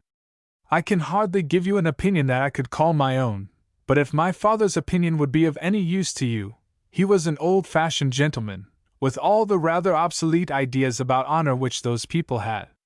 "He's dead, isn't he?" said Gorman. "Oh, yes," I said. "He's been dead for 15 years. Still, I'm sure I could tell you what he'd have said about this." "I do not think," said Stutz, "that we need consider the opinion of Sir James Digby's father, who has been dead for 15 years. "I quite agree with you," I said. "It would be out of date hopelessly." "But your own opinion?" said Asher, still mildly insistent. "Well," I said, "I've been robbed of my property, land in Ireland, Mr. Stutz, by Gorman and his friends.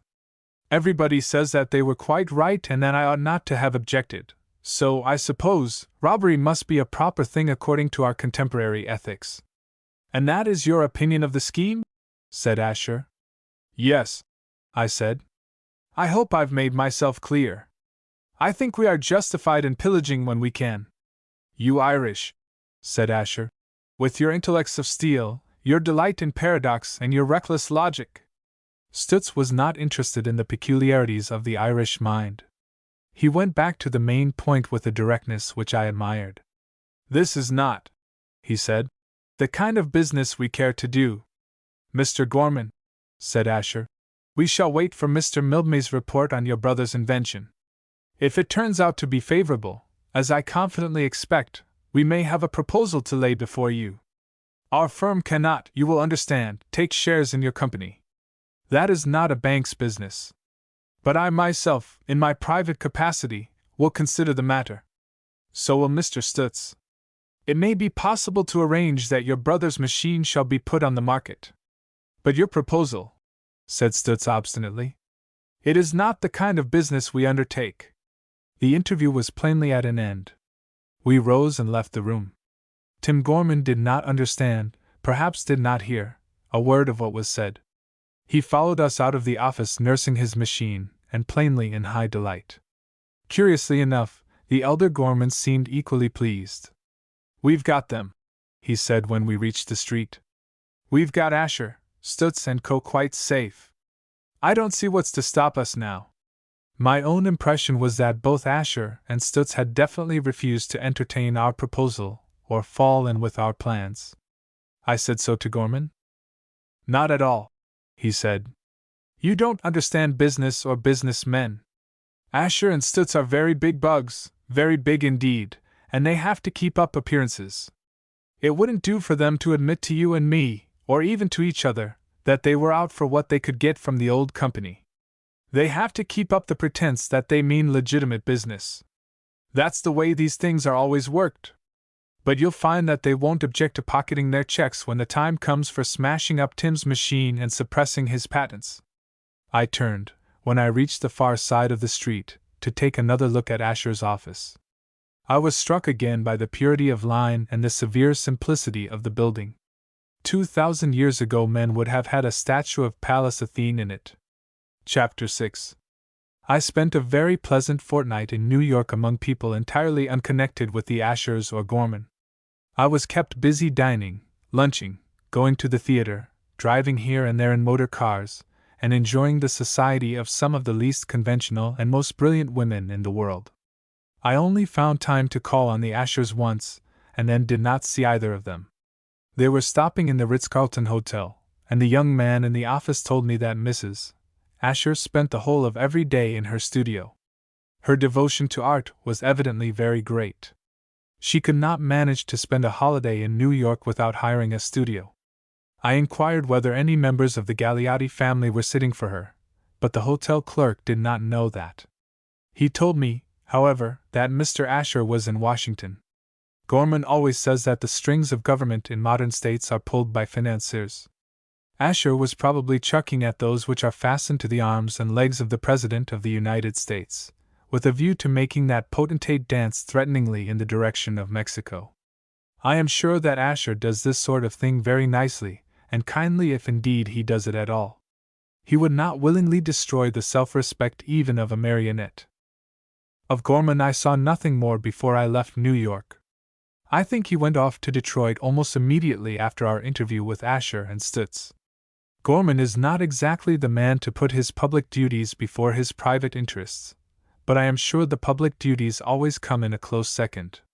Having settled, or thought he had settled, the affair of the cash register, he immediately turned his attention to that wealthy motorman in Detroit from whom he meant to get a subscription. The future of the Irish party possibly, its comforts probably, depended on the success of Gorman's mission. And a party never deserved comfort more. The Home Rule Bill was almost passed for the third and last time. Nothing stood between Ireland and the realization of Gorman's hopes for her except the obstinate perversity of the Ulster men. A few more subscriptions, generous subscriptions, and that would be overcome. After enjoying myself in New York for a fortnight, I went to Canada. I did not gather much information about the companies in which I was interested, but I learned a good deal about Canadian politics. The men who play that game out there are extraordinarily clear-sighted and honest. They frankly express lower opinions of each other than the politicians of any other country would dare to hold of the players in their particular fields. In the end, the general frankness became monotonous, and I tired of Canada. I went back to New York, hoping to pick up someone there who would travel home with me by way of the West Indies, islands which I had never seen. I thought it possible that I might persuade the Ashers, if they were still in New York, to make the tour with me. There was just a chance that I might come across Gorman again, and that he would be taken with the idea of preaching the doctrines of Irish nationalism in Jamaica. I called on the Ashers twice and missed them both times. But the second visit was not fruitless. Mrs. Asher rang me up on the telephone and asked me to go to see her in her studio. She said that she particularly wanted to see me and had something very important to say. I obeyed the summons, of course. I found Mrs. Asher clad in a long, pale blue pinafore. Overall is, I believe, the proper name for the garment. But it looked to me like a child's pinafore, greatly enlarged. It completely covered all her other clothes in front, and almost completely covered them behind. I recognized it as the sort of thing a really earnest artist would wear while working. Her hair was hanging in loops and wisps about her head, a disorder which was effective with dark red hair. Her hands were damp and dirty. Her face was smudged here and there, as if, in moments of artistic travail, she had pressed her muddy fingers against her forehead and chin. The room had very little furniture in it, but there were several tables, large and small. On these stood what seemed to me shapeless lumps of various sizes, swathed in damp rags. They reminded me a little of the shrouded objects on the tables of dissecting rooms after the students have gone home. There was the same suggestion of mutilated human forms. Mrs. Archer saw me looking at them. "Some of my little things," she said, "but nothing finished. I don't know why it is, But here in New York I find it very difficult to finish anything. You're not singular in that, I said. The New York people themselves suffer in exactly the same way. There isn't a street in their city that they've finished or ever will finish. If anything begins to look like completion, they smash it up at once and start afresh. It must be something in the air, a restlessness, a desire of the perfection which can never be realized. Mrs. Asher very carefully unwrapped a succession of damp rags from one of the largest of her lumps which was standing on a table by itself. I have, since then, seen nurses unwrapping the bandages from the wounded limbs of men. The way they did it always reminded me of Mrs. Asher. The removal of the last bandage revealed to me a figure about 18 inches high of a girl who seemed to me to be stretching herself after getting out of bed before stepping into her bath. "Psyche," said Mrs. Asher. I had to show my admiration in some way. The proper thing, I believe, when shown a statue by a sculptor, is to stroke it with your fingers and murmur, "Ah!" I was afraid to stroke Psyche because she was certainly wet and probably soft. A touch might have dinted her, made a dimple in a wrong place. I dared not risk it. It became all the more necessary to speak. The first thing I thought of was a quotation from Edgar Allan Poe. "I pacified Psyche and kissed her," I murmured, "and tempted her out of the gloom." I said the lines in what I am convinced is the proper way, as if they were forced from me, as if I spoke them to myself and did not mean them to be heard. I do not think Mrs. Asher knew them. I fear she suspected me of making some sort of joke. I hastened to redeem my character. "Psyche," I said, "the soul." I was right so far. Psyche is the Greek for the soul. I ventured further. The human soul, the artistic soul. Mrs. Asher appeared to be absolutely hanging on my words. I plunged on. "Aspiring," I said, "reaching after the unattainable." I would not have said, "hoping for a yawn," for anything that could have been offered me, but the young woman who stood for Mrs. Asher's Psyche must have longed for that relief. The attitude in which she was posed suggested yawning all the time, and we all know how fatal it is to think of a yawn. "Quite unfinished," said Mrs. Asher with a sigh. "The fault of New York," I said. "When you get home again." I hesitated. I did not wish to commit myself to a confession of ignorance, and I do not know whether a damp, soft Psyche can be packed up and transported across the Atlantic to be finished in London. "But the aspiration is there," I said, "and you owe that to New York. The air, the very same air which forbids completion, is charged with aspiration. We all feel it. The city itself aspires. Since the great days when men set out to build a tower the top of which should reach unto heaven, there has never been such aspiration anywhere in the world. Look at the Woolworth building." I was maundering and I knew it. Mrs. Asher's statuette was very nice and graceful, a much better thing than I expected to see, but there was nothing in it, nothing at all in the way of thought or emotion. There must be hundreds of people who can turn out clay girls just as good as that Psyche. Somehow I had expected something different from Mrs. Asher, less skill in modeling, less care, but more temperament. "There's nothing else worth showing," she said, "except perhaps this." "Yes, except this." She unwrapped more bandages.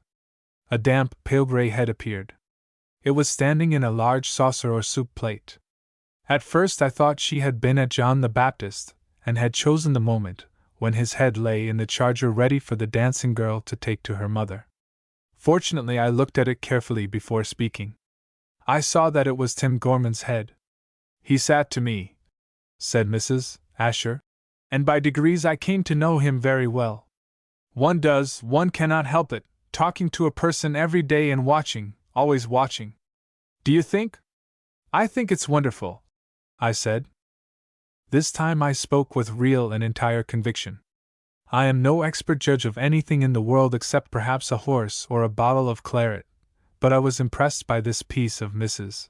Asher's work. Tim Gorman's fine eyes were the only things about him which struck me as noticeable. No artist can model eyes in clay. But Mrs. Asher had got all that I saw in his eyes into the head before me, all and a great deal more. She had somehow succeeded in making the lips, the nostrils, the forehead, the cheekbones, express the fact that Tim Gorman is an idealist, a dreamer of fine dreams and at the same time innocent as a child which looks out at the world with wonder. I do not know how the woman did it. I should not have supposed her capable of even seeing what she had expressed in her clay, but there it was. You really like it? She spoke with a curious note of humility in her voice. My impulse was to say that I liked her, for the first time saw the real good in her, but I could not say that. Like it, I said. It isn't for me to like or dislike it. I don't know anything about those things. I am not capable of judging. But this seems to me to be really great. Ah, said Mrs. Asher, and this time you are sincere. She looked at me quite gravely as she spoke. Then a smile slowly broadened her mouth. That's not the way you spoke of poor Psyche's aspiration, she said. You were laughing at me then. A cold sweat broke out on my forehead. The woman had understood every word I said to her, understood what I meant as well as what I wanted to convey to her. Two very different things. She was immensely more clever than I suspected or could have guessed. Mrs. Asher, I said, I beg your pardon. You were quite right, she said. That other thing isn't Psyche. It's just a silly little girl, the model. There wasn't anything about her that I could see, nothing but just a pretty body. So she dismissed my apology and turned to Tim Gorman's head again. She ran her finger lightly round the rim of the saucer. What shall I do with this? She said.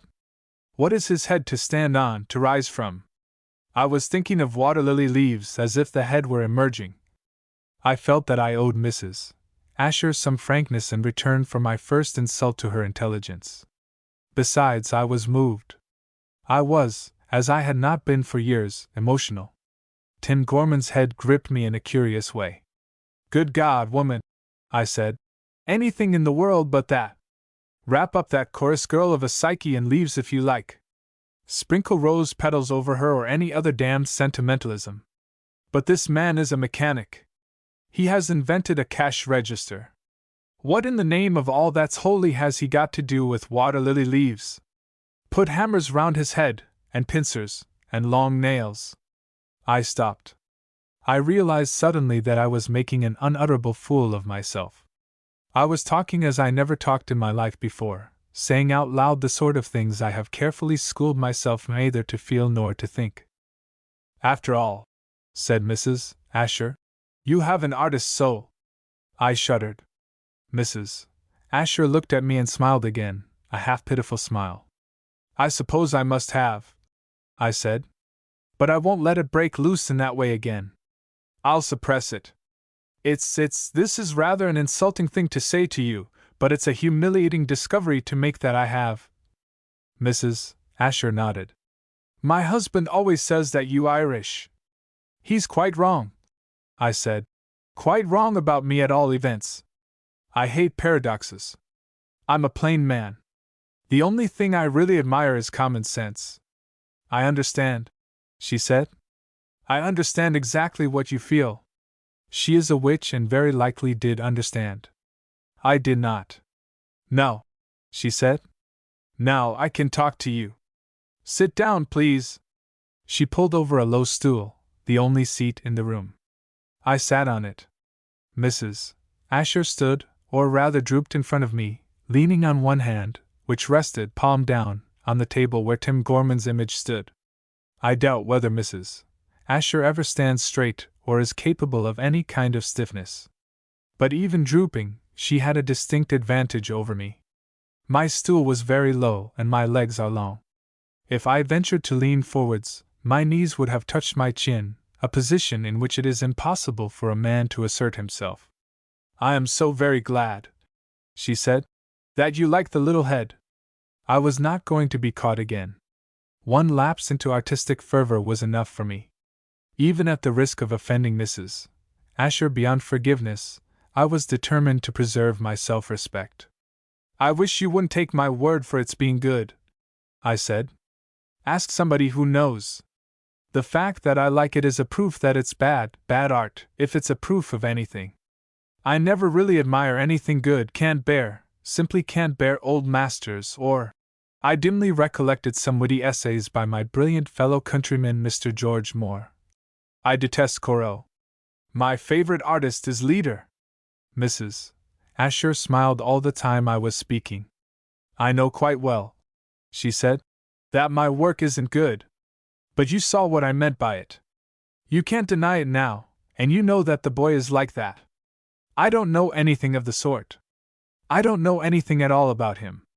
The only time I ever came into touch with him, he was helping his brother to persuade Mr. Asher to go into a doubtful, well, to make money by what I'd call sharp practice.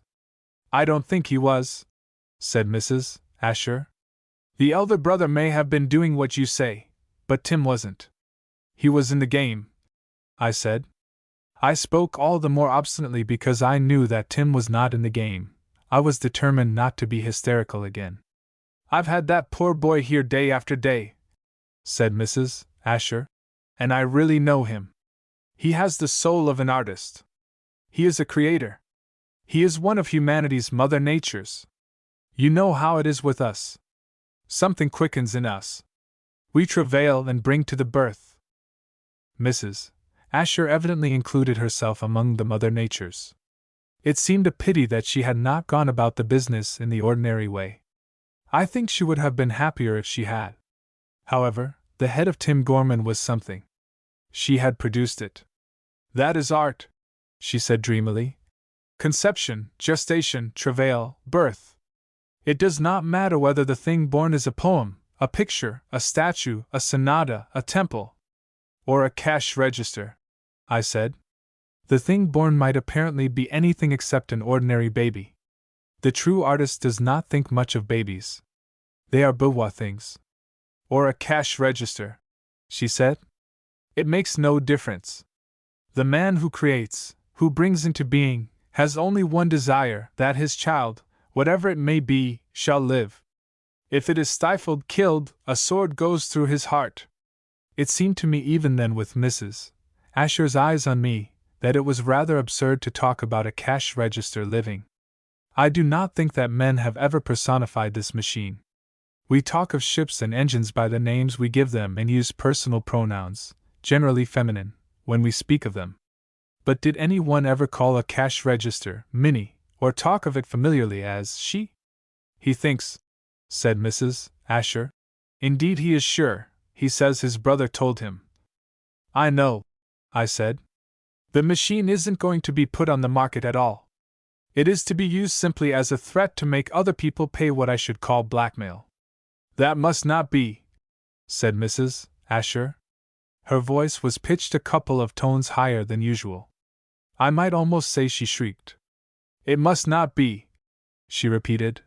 Must not. It is a crime, a vile act, the murder of a soul. Cash registers have not got souls. I am as sure of that as I am of anything. That boy, she went on. That passionate, brave, pure boy, he must not be dragged down, defiled. His soul. It was Tim Gorman's soul then, not the cash registers, which she was worrying about. Having seen her presentation of the boy's head, having it at that moment before my eyes, I understood what she meant. But I was not going to let myself be swept again into the regions of artistic passion to please Mrs. Asher. Well, I said, it does seem rather a shady way of making money. But after all, I have mentioned that Mrs. Asher never stands upright. She went very near it when I mentioned money. She threw her head back, flung both her arms out wide, clenched her fists tightly, and if the expression is possible, drooped backwards from her hips. A slightly soiled light blue overall is not the garment best suited to set off the airs and attitudes of high tragedy. But Mrs. Asher's feelings were strong enough to transfigure even her clothes. Money, she said. Oh, money! Is there nothing else? Do you care for, hope for, see nothing else in the world? What does it matter whether you make money or not, or how you make it? It is only those who are very rich indeed, or those who are on the outer fringe of extreme poverty, who can despise money in this wholehearted way. The wife of a millionaire, the millionaire himself probably attaches some value to money because he has to get it, and the regular tramp can say, "Oh, money? Is there nothing else? The rest of us find money a useful thing and get what we can of it. Mrs. Asher let her arms fall suddenly to her sides, folded herself up and sat down, or rather crouched, on the floor. From that position she looked up at me with the greatest possible intensity of eye. I know what you're thinking, she said. You're thinking of my husband. But he hates money just as much as I do. All he wants is to escape, to have done with it, to live peaceably with me, somewhere far away, far, far away from everywhere. Her eyes softened as she spoke. They even filled with water, tears, I suppose? But she seemed to me to be talking nonsense. Asher was making money, piling it up. He could stop if he liked. So I thought. So any sensible man must think. And as for living somewhere far, far away, what did the woman want to get away from? Every possible place of residence on the earth's surface is near some other place. You cannot get far, far away from everywhere. The thing is a physical impossibility. I made an effort to get back to common sense. About Tim Gorman's cash register? I said. What would you suggest? You mustn't let them do that hateful thing, she said. You can stop them if you will. I don't believe I can, I said. I'm extraordinarily feeble and ineffectual in every way. In business matters I'm a mere babe. Mr. Gorman will listen to you, she said. He will understand if you explain to him. He is a writer, an artist. He must understand. I shook my head. Gorman can write. I admit that. His writing is a great deal better than Mrs. Asher's modeling, though she did do that head of Tim. I do not hail Gorman's novels or his plays as great literature, though they are good. But some of his criticism is the finest thing of its kind that has been published in our time. But Gorman does not look at these matters as Mrs. Asher does. I do not believe he ever wrote a line in his life without expecting to be paid for it. He would not write at all if he could find any easier and pleasanter way of making money. There was no use saying that to Mrs. Asher. All I could do when she asked me to appeal to Gorman's artistic soul was to shake my head. I shook it as decisively as I could. And my husband will listen to you, she said. My dear lady! Wouldn't he be much more likely to listen to you? But we never talk about such things, she said. Never, never. Our life together is sacred, hallowed, a thing apart. It surprised me to hear Mrs. Asher quote Milton. I did not somehow expect to find that she knew or liked that particular poet. I am nearly sure he would not have liked her. We cannot desecrate our union, she said, by talking about money. The subject to be discussed with Asher was plainly not money, but Tim Gorman's soul. Money only came incidentally. However, there was no use arguing a point like that. There was no use arguing any point. I gave in and promised to see Asher about the matter. I prefer Asher to Gorman if I have to persuade anyone to act midwife at the birth of a cash register. Gorman would be certain to laugh. Asher would at all events listen to me courteously. Tomorrow, said Mrs. Asher. Certainly, I said. Tomorrow, quite early. Mrs. Asher uncoiled herself and rose from the floor. I struggled to my feet rather stiffly, for my stool was far too low. She took my hand and held it. I feared for a moment that she meant to kiss it. Thank you, she whispered. Thank you again and again. I took a long walk after I left the studio. I wanted to assimilate a new fact, to get my mental vision into focus again. Ever since I thought about things at all, I have regarded the artist's outlook upon life as a pose, and the claim to artistic temperament as an excuse for selfishness and bad temper in private life. Mrs. Asher had convinced me that, in her case at least, the artist's soul is a reality. She was hysterical and ridiculous when she talked to me, but she was sincere. She was not posing even when she crumpled herself upon the floor and looked like a sick serpent. She was in simple earnest when she mouthed her lines about money, money. There might be, probably were, several other people in the world like Mrs. Asher, might even be many others. That was the new fact which I wanted to digest. I reflected that I myself was kin to her, had in me, latent and undeveloped, an artist's soul. I had felt the thing fluttering when I lost my self-control and talked flamboyantly about the head of Tim Gorman. It was necessary that I should keep a firm grip on myself. I belong to a class which has lost everything except its sanity. I think it is true of the Irish aristocracy that even its period of greatest glory, even when Grattan was waving his arms and shouting, Esto perpetua, it remained sane. I have nothing else left of what my forefathers bequeathed to me, but I still have this temperament. A man clings desperately to the last remnants of his heritage. The artist's soul is a reality. I admitted that. But it is also a disease.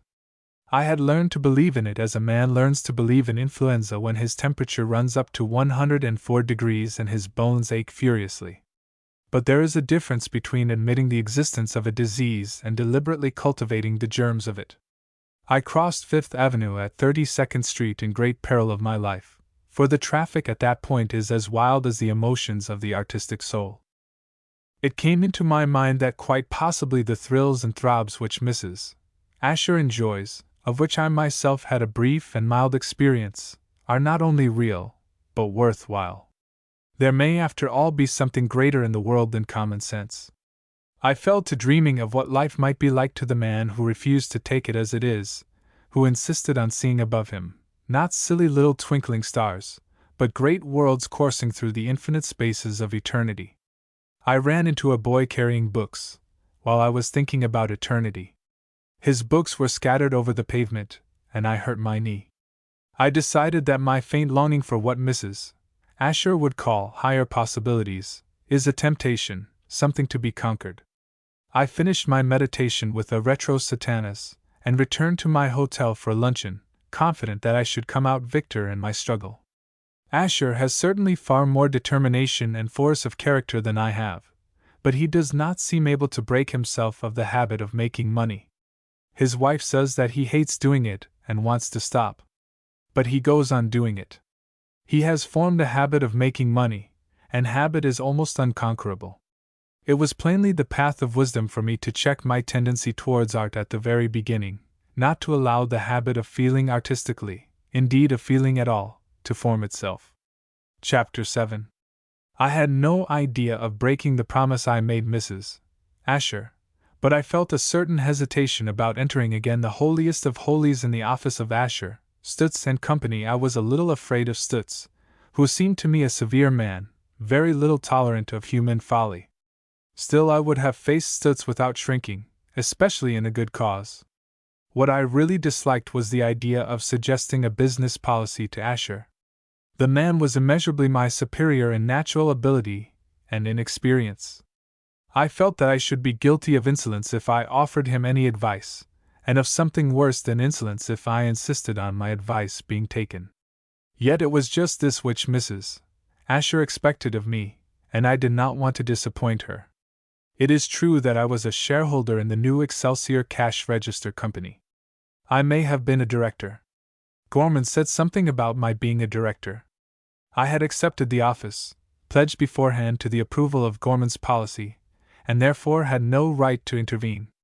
What claim had I to insist on Asher's doing this or that? I should not feel myself justified in calling on an archbishop and insisting on drastic alterations in the Apostles' Creed. Asher is at least an archbishop, possibly a patriarch, or even a cardinal, in that truly Catholic church which worships Mammon. But I had promised. I went to the office next morning early. Having forgotten to make an appointment with Asher beforehand, I had to wait some time before I saw him. I sat in the large anteroom through which I had passed when I first visited the office with Gorman. Through the glass door I was able to see the public office outside where men went busily to and fro. I understood just enough about this business of Asher's to be able to read romance, the romance which was certainly there, in the movements of the quiet men who passed and repassed before my eyes, or bent with rarely lifted heads over huge ledgers, or turned over with deft fingers piles of papers and stuffed filing boxes. These men were in touch with the furthest ends of the earth. Coded telegrams fluttered from their hands and went vibrating across thousands of miles of land or through the still depths of oceans, over unlighted tracts of ooze on the sea bottom. In London the words were read and men set free pent-up, damned streams of money. In Hong Kong the words were read and some steamer went out, laden, from her harbor. Gold was poured into the hands of tea planters in Ceylon. Scanty wages and strange coins dribbled out to factory workers in Russian cotton mills. Gangs of navvies went to work laying railway lines across the veldt in Bechuanaland. There was no end to the energy controlled, directed by these cable messages, nor any bounds to the field of their influence. Somewhere in Ireland a farmer would go home along a desolate road, crossing brown bogs, thirsty and disconsolate, his lean beast unsold at a fair where buyers were scarce or shy. What did he know of Asher or Asher know of him? Yet the price which he might take or must refuse for those hardly reared bullocks of his depended at the end of a long chain on what the Ashers in their office said and did. Perhaps hardly one of all the busy men I watched quite knew what he was doing. They juggled with figures, made précis of the reports of money markets, dissected and analyzed the balance sheets of railway companies, decoded messages from London or from Paris, transcribed formulae as abstract, as remote from tangible things as the x and y of algebraic equations. These men all worked. The apologue of the quadratic equation held my mind, moving their symbols here and there, extracting roots, dissolving close-knit phrases into factors, cancelling, simplifying, but always dealing with symbols meaningless, unreal in themselves.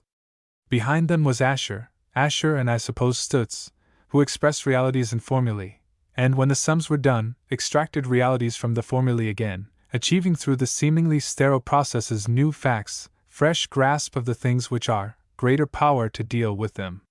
They knew and understood and held the whole world in leading strings, delicate as silk, invisible and palpable, but strong.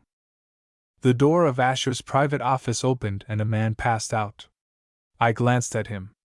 He was a clean-shaved, keen-eyed, square-jawed man, the type which American business methods have produced, a man of resource and quick decision, but a man, so I guessed, who dealt with things, and money only as the price of things, the reward of making them. He lacked, so I felt, something of the fine spirituality of Asher, the scientific abstraction of the man who lives in a rarer atmosphere of pure finance. A clerk at my elbow invited me to leave my place and take my turn with Asher. I could not bring myself to plunge straightway into my business. I began by pretending that I had no real business at all. Any chance, I asked, of our being traveling companions again? I am leaving New York almost at once. I'm afraid not, said Asher. I've a great deal to do here still. Those Mexican affairs? Those among others. The government here seems to be making rather a muddle of Mexico, I said. Opinion on this subject was, so far as I knew, nearly unanimous among businessmen. Every one who owned shares in Mexican companies, every one who had invested hopefully a little while before in Mexican railways, every one who had any kind of interest in Mexico was of the same opinion about the inaction of the American government. I think it is a muddle, said Asher, but the idea in the minds of the men who are making the muddle is a fine one. If only the world could be worked on those principles. But it can't. Not yet, said Asher. Perhaps never. Yet the idea on which the government in Washington proceeds is a noble one.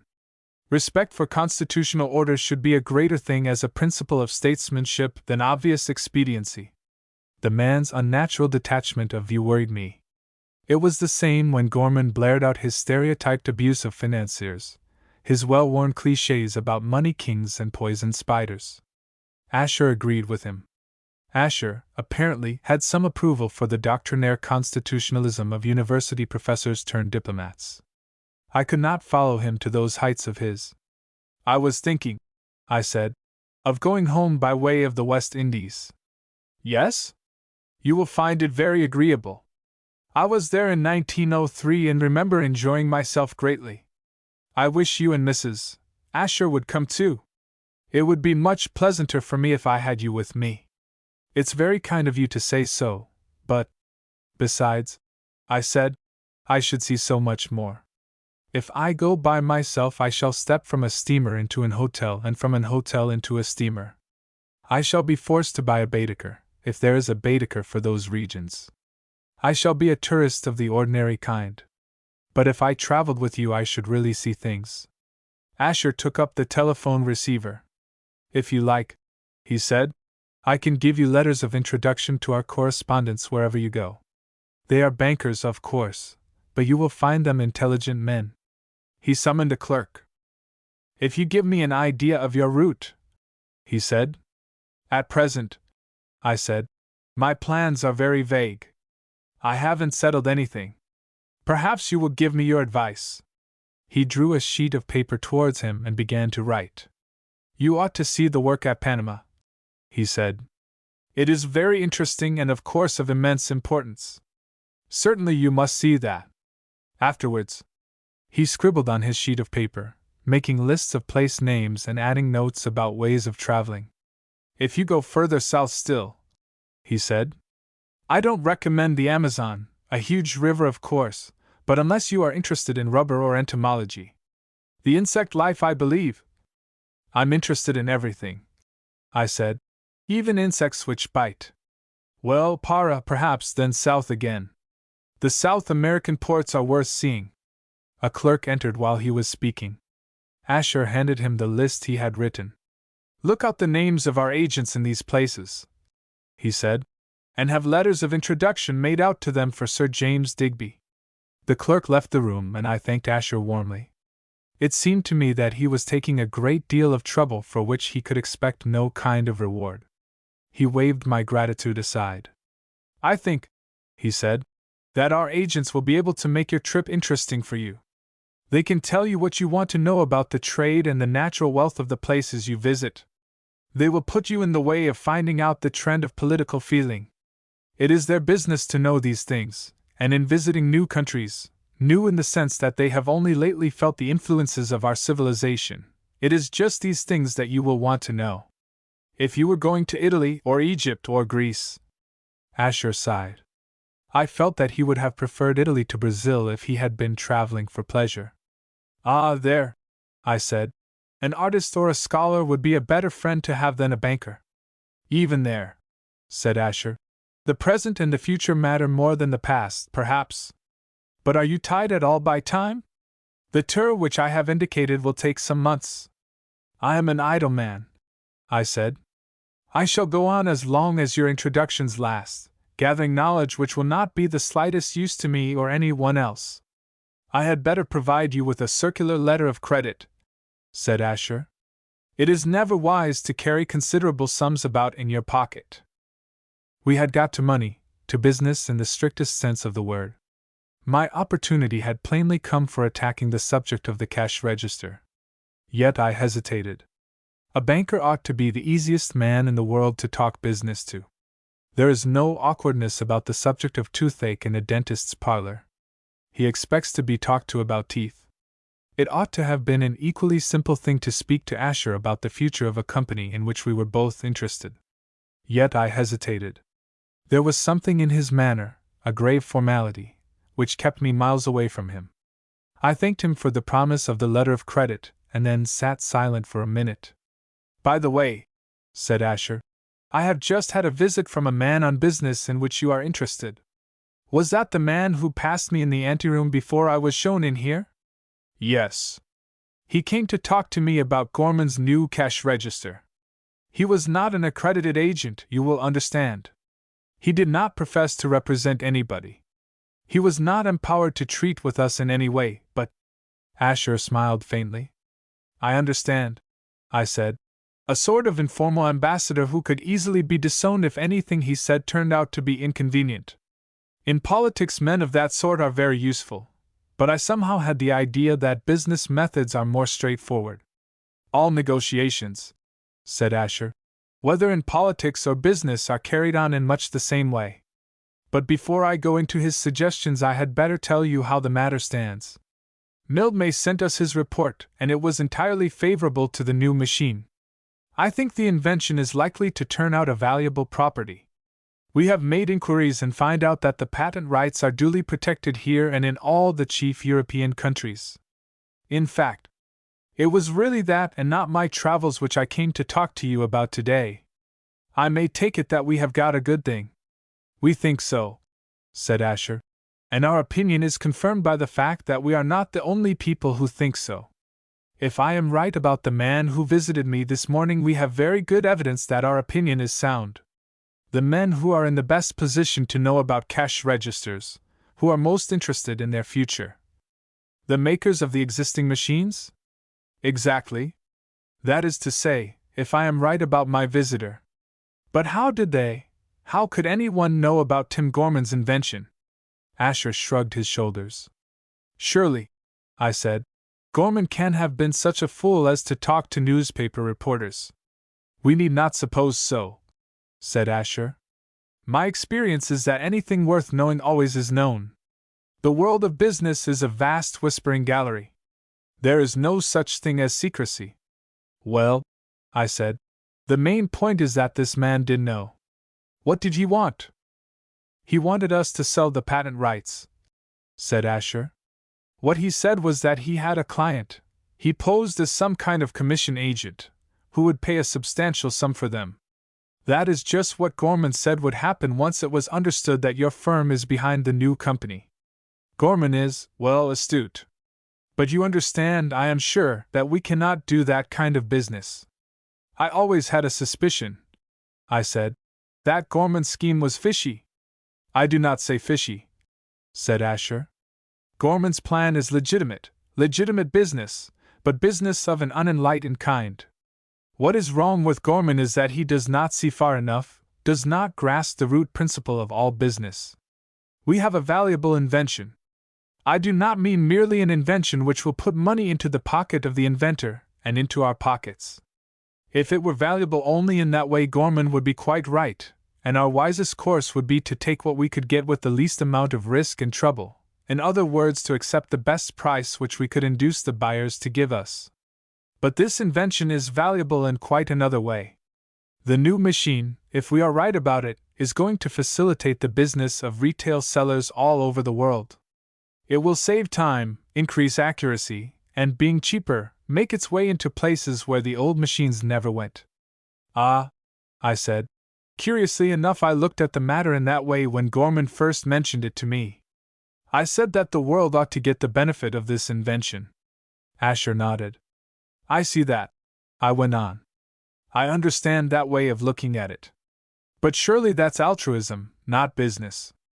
Businessmen don't risk their money with the general idea of benefiting humanity. That isn't the way things are done. I agree, said Asher. It's not the way things are done or can be done at present, though there is more altruism in business than most people think. Even we financiers. I know you subscribe to charity, I said. Largely, enormously. That's not what I mean, said Asher. But we need not go into that. I believe that business is not philanthropy, finance is not altruism. Then why? I said. On strict business principles, altruism apart, why not take what we can get out of Tim Gorman's invention and let the thing itself drop into the dust heap? On business principles, said Asher. On the strictest business principles, it would be foolish to do that. From time to time men hit on some improvement in the way of making things or in the way of dealing with things after they are made, that is to say, in business methods. Every such improvement increases the wealth of the world, tends to make everybody richer. This invention which we have got hold of is a small thing. It's only going to do a little, a very little to make the world richer. But it is going to do something, for it is going to lessen the labor required for certain results and therefore is going to increase men's power, a little, just a little. That is why we must make the thing available, if we can, in order to add to the general wealth, and therefore to our own wealth. Those are business principles. Asher paused. I had nothing to say for a moment. Business principles as he explained them were not the business principles I was accustomed to. Certainly not the business principles on which Gorman acted. After a minute's silence, Asher went on. The mistake which is most often made in business, he said, is to suppose that we grow rich by taking riches from other men, or that nations prosper by depriving other nations of prosperity. That would be true if riches consisted of money, and if there were just so much money and no more in the world. Then business and finance would be a scramble, in which the roughest and strongest scrambler would get most. But that is not so. Isn't it? I said. I should have thought that business just as a scramble. No, said Asher. It is not. Nations grow rich, that is to say, get comfort, ease, and even luxury, only when other nations are growing rich too, only because other nations are growing rich. The way to grow rich, I said, is to make other people rich. Is that it? It sounds rather like one of the, what do you call them, counsels of perfection in the gospel. Perhaps it is a religious truth too, said Asher. I don't know. I have never studied religion. Some day I think I shall. There must be a great deal that is very interesting in the New Testament. Confound you, Asher! Is there anything in heaven or earth that you don't look at from the outside, as if you were some kind of superior Epicurean god? I beg your pardon. I ought not to have spoken in that way. You are, no doubt, a Christian. Of course I am, in a general way. I have often thought, said Asher slowly, that I should like to be. But from the little I know of that religion, I expect you know as much as I do, I said. It must be, said Asher, very hard to be a Christian. I was not going to discuss that point with Asher.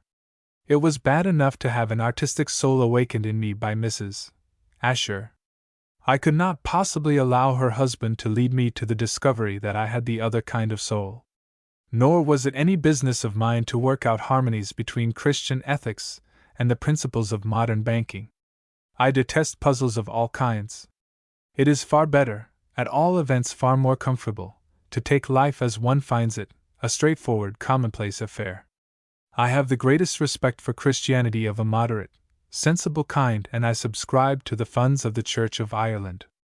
But when it comes to practical matters I find myself in agreement with Wordsworth's Rob Roy.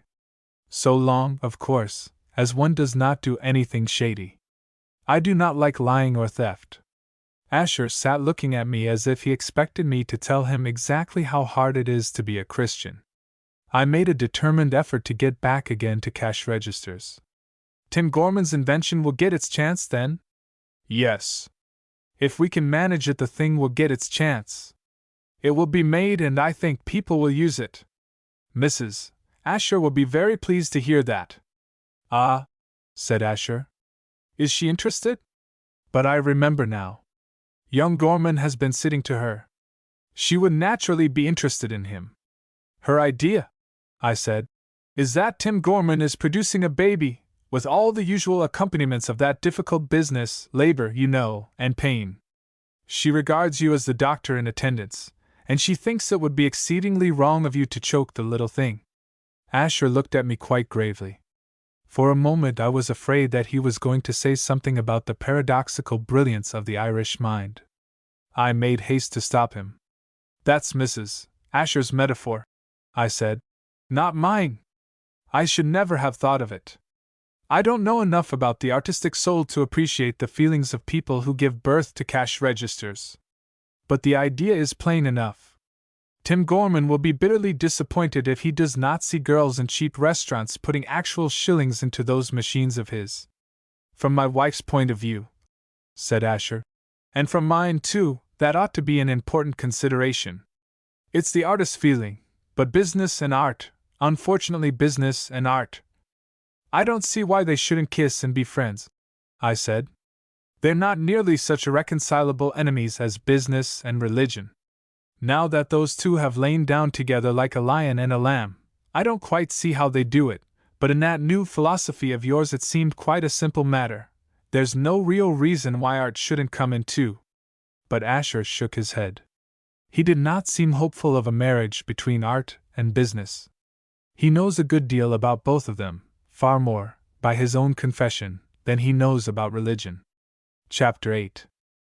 Asher was very generous to me in the matter of letters of introduction. A large bundle of them arrived at my hotel 2 days after I paid my visit to his office. There must have been 50 or 60 of them altogether. I sent for an atlas and found that I had a friend ready-made for me in every port of any importance in the West Indies and on the east coast of South America as far down as Buenos Aires, and in a good many places inland. I was fascinated by the idea of such a tour, but it was plainly not an excursion to be undertaken without care and consideration. I lingered in New York for a fortnight, buying some additional clothes, getting together a few books on the South American republics, and working out steamboat routes. I saw young Tim Gorman. He called on me, sent by Mrs. Asher, to thank me for my good offices.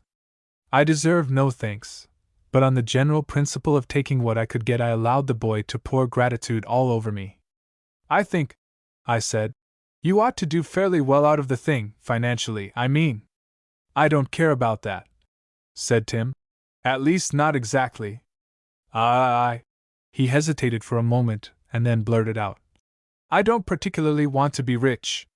That, I said, is precisely how you ought to feel at your age, but when you get to be 40, I'm 40, so I know, you'll probably be glad enough to have some money. I want some money now, said Tim. Do you think I could get? How much do you think I'll get out of my cash register? Well, I said, it's hard to name an exact figure, but it will be something pretty substantial. $1,000? Said Tim anxiously. A great deal more than that. If Mr. Asher makes the arrangements he contemplates, you'll get a great deal more.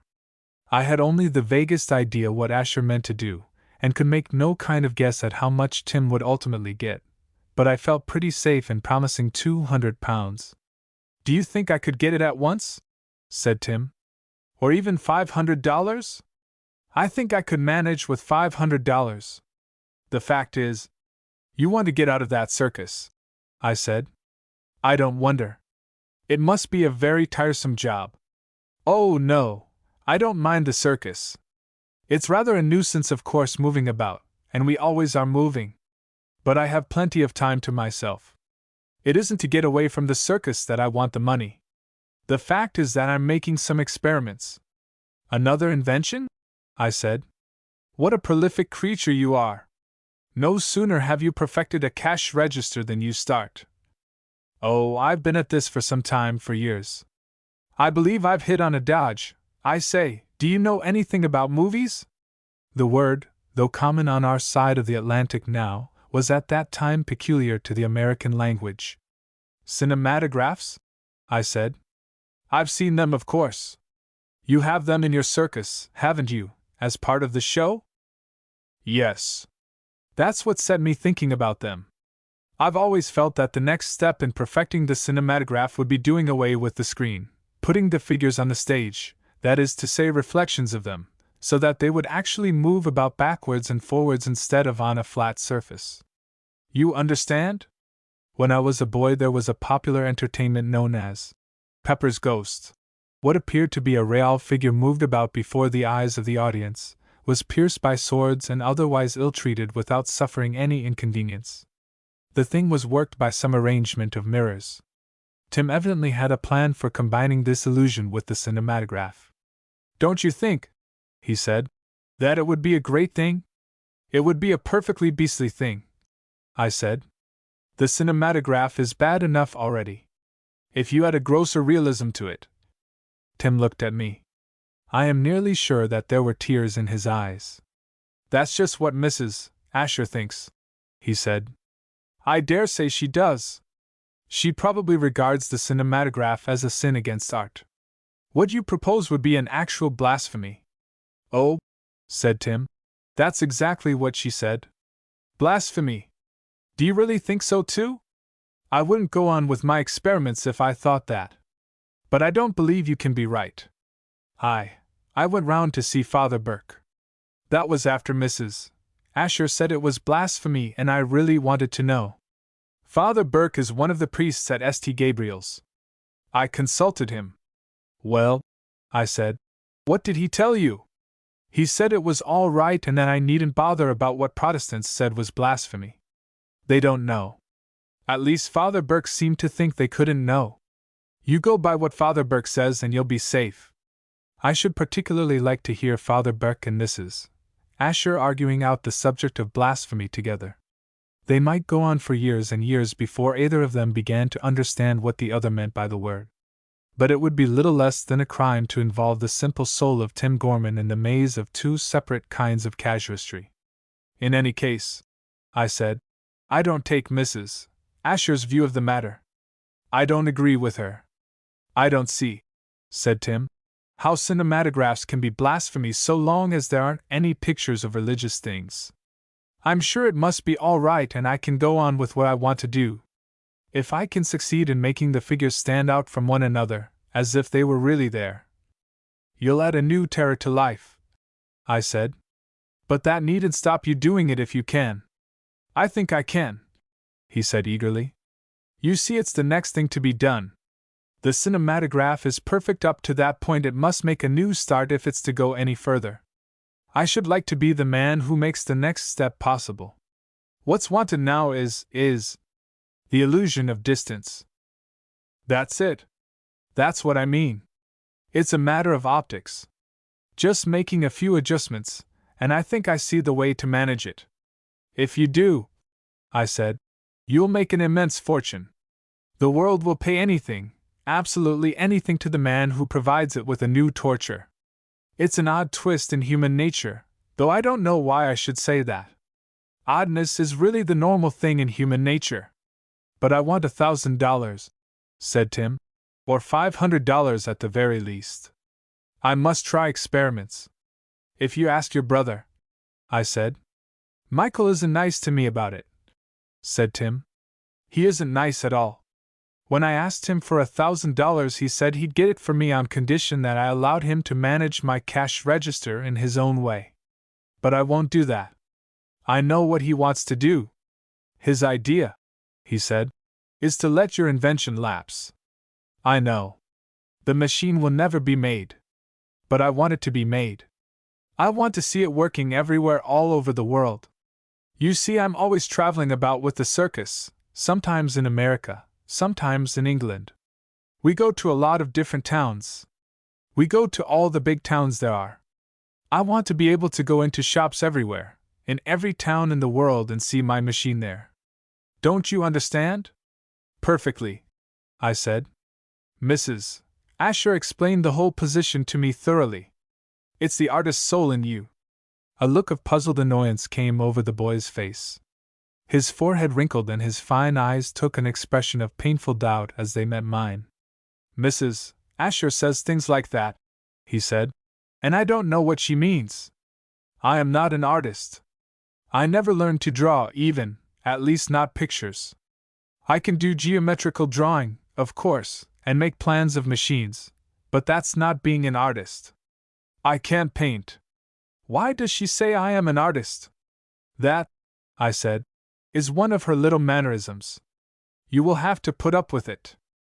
Tim uses the word artist in a simple old-fashioned way, very much as Father Burke uses. Blasphemy. There is a good deal to be said for their practice. People like Mrs. Asher ought to invent new terms when they want to express uncommon thoughts. They have no right to borrow words like artist and blasphemy from common speech in order to set them parading about the world with novel meanings attached to them. It is not fair to people like Tim Gorman and his father Burke. It is not fair to the words themselves. I should not like to be treated in that way if I were a word. I cannot imagine anything more annoying to a respectable, steady-going word than to be called upon suddenly to undertake work to which it is not accustomed. The domestic housemaid is perfectly right in resisting any effort to make her do new kinds of work. Her formula, "It's not my place," used when she is asked to make a slice of toast, is unanswerable. Why should words be worse treated than housemaids? It is the business of artists to stand for the man who paints pictures in oils. Blasphemy describes aggravated breaches of the third commandment. What right had Mrs. Asher or anyone else to press them into new services? There ought to be a strong trade union among words. And now, said Tim, she says I'm not an artist after all because I want to make movies more real. And she's angry with me. She turned me out of her studio because I wouldn't promise not to. Of course, I wouldn't promise such a thing. I think I see how it can be done. The great difficulty is to secure an exact adjustment of the mirrors. There are other difficulties. There's the awkwardness of transparent figures crossing in front of each other. Also, my dear boy, I said, don't explain the thing to me. I am totally incapable of understanding anything connected with mechanics, optics, or hydrostatics. I can make as good an attempt as most men at replying intelligently to Mrs. Asher even when she talks of values, atmospheres, feeling, and sympathy, though her use of these familiar words conveys only the vaguest ideas to my mind. I can, after a period of intense mental effort, understand what Asher means by exchanges, premiums, discounts, and bills, though he uses these words in unfamiliar ways. But I am defeated utterly by the man who talks about escapements, compensating balances, and clutches. I suspected that Tim Gorman would pelt me with even more recondite scientific terms if I let things go on. You may take my word for it, I said, that you'll get $1,000 and more in the end, but you may have to wait for it. In the meanwhile, keep on thinking out your plan for doubling the horrors of our places of popular entertainment. That was all I could do for Tim Gorman. I do not think that he deserved more than cold comfort and disagreeable advice. I might have given him, or lent him, a little money if he had been at work on a really useful invention, something which would benefit humanity. There are lots of such things waiting to be invented. There ought to be some way of stabbing a man who insists on ringing you up on the telephone at unreasonable hours and saying tiresome things. We cannot claim to be civilized until we have some weapon for legitimate self-defense attached to every telephone, something which could be operated easily and swiftly by pressing a button at the side of the receiver. It is not necessary that the man at the other end of the wire should be struck dead, but he ought to suffer severe physical pain. If Tim Gorman would turn his inventive genius in that direction, I should not hesitate to advance money to him, even to the half of my possessions. I called on Mrs. Asher again before I left New York. I wanted to hear her version of the misunderstanding with Tim. I went, of course, to the studio, not to the hotel. Mrs. Asher is at her best in the studio. Besides, I was much more likely to find her there than anywhere else. She was hard at work when I entered on a figure, at least 2 feet high, of a man of very fine muscular development. I glanced at it, and then asked where Tim Gorman's head was. You know, I said, that I admired that piece of work greatly. Mrs. Asher waved her hand towards a table in the darkest corner of the room. It's not finished, she said, and never will be. I've lost all interest in it. If you like it, take it away. I'll give it to you with pleasure. I found poor Tim, not even swathed in wet bandages, among a litter of half-finished fawns and nymphs and several attempts at a smooth-haired dog. Mrs. Asher had done very little work at him since I saw him before. She had, in pursuance of her own idea, turned half the saucer on which the head stood into a mat of water-lily leaves. The other half, and I felt gratified when I saw this, was worked up into an unmistakable hammer and a number of disproportionately large nails. Tim's face and head still expressed lofty idealism in the way which had fascinated me when I first saw the thing. But Mrs. Asher had evidently neglected some necessary precaution in dealing with her material. The neck, and Tim's neck is an unusually long one, had collapsed. A jagged crack ran half round it close under the right ear. The left side of the neck was curiously crumpled. The head leaned rakishly towards the water-lily side of the saucer. I remember hearing once of an irreverent choir boy. At a Christmas party, a sort of feast of an abbot of unreason held in the less sacred parts of the cathedral precincts, the brat decorated the statue of an archbishop with a pink and blue paper cap taken from a cracker. The effect must have been much the same as that produced by the subsidence of Tim Gorman's neck. Do you really mean to give it to me? I said. I should like to have it very much. I should set it up on my writing table and call it Disillusion, but do you think it will collapse any more? Has it collapsed? I suppose it did not dry properly. Mrs. Asher did not even look at it. Oh, I said, the present effect, the cynical contempt for the original noble spirituality, is the result of an accident? What tricks circumstances play on us! A slight irregularity in drying and a hero becomes a clown. The case of Imperial Caesar dead and turned to clay is not so bad as that of an idealist whose neck has cracked. I'm dreadfully disappointed in that boy, said Mrs. Asher. Will you forgive me if I do not talk of him? Even now I cannot bear to. She sighed heavily, showing how much she felt the loss of Tim's soul. Then she turned to me with one of those bright smiles, one of those charmingly bright smiles, which are the greatest achievements of serious women. Very religious women, women with artist souls, and the intenser suffragists have these bright smiles. They work them up, I suppose, so as to show that they can be as cheerful as anyone else when they choose to try. Come and see what I'm doing now, she said. I looked very carefully at the man's figure in front of her. This, she said, is manhood, virility, energy, simple strength, directness, all that this poor neurotic world is yearning for, the primal force, uncomplex, untroubled, just the exaltation of the delight of being. It reminds me faintly of someone, I said. The head and face, I mean, but I can't quite fix the likeness. She clapped her hands with delight. You see it, she said.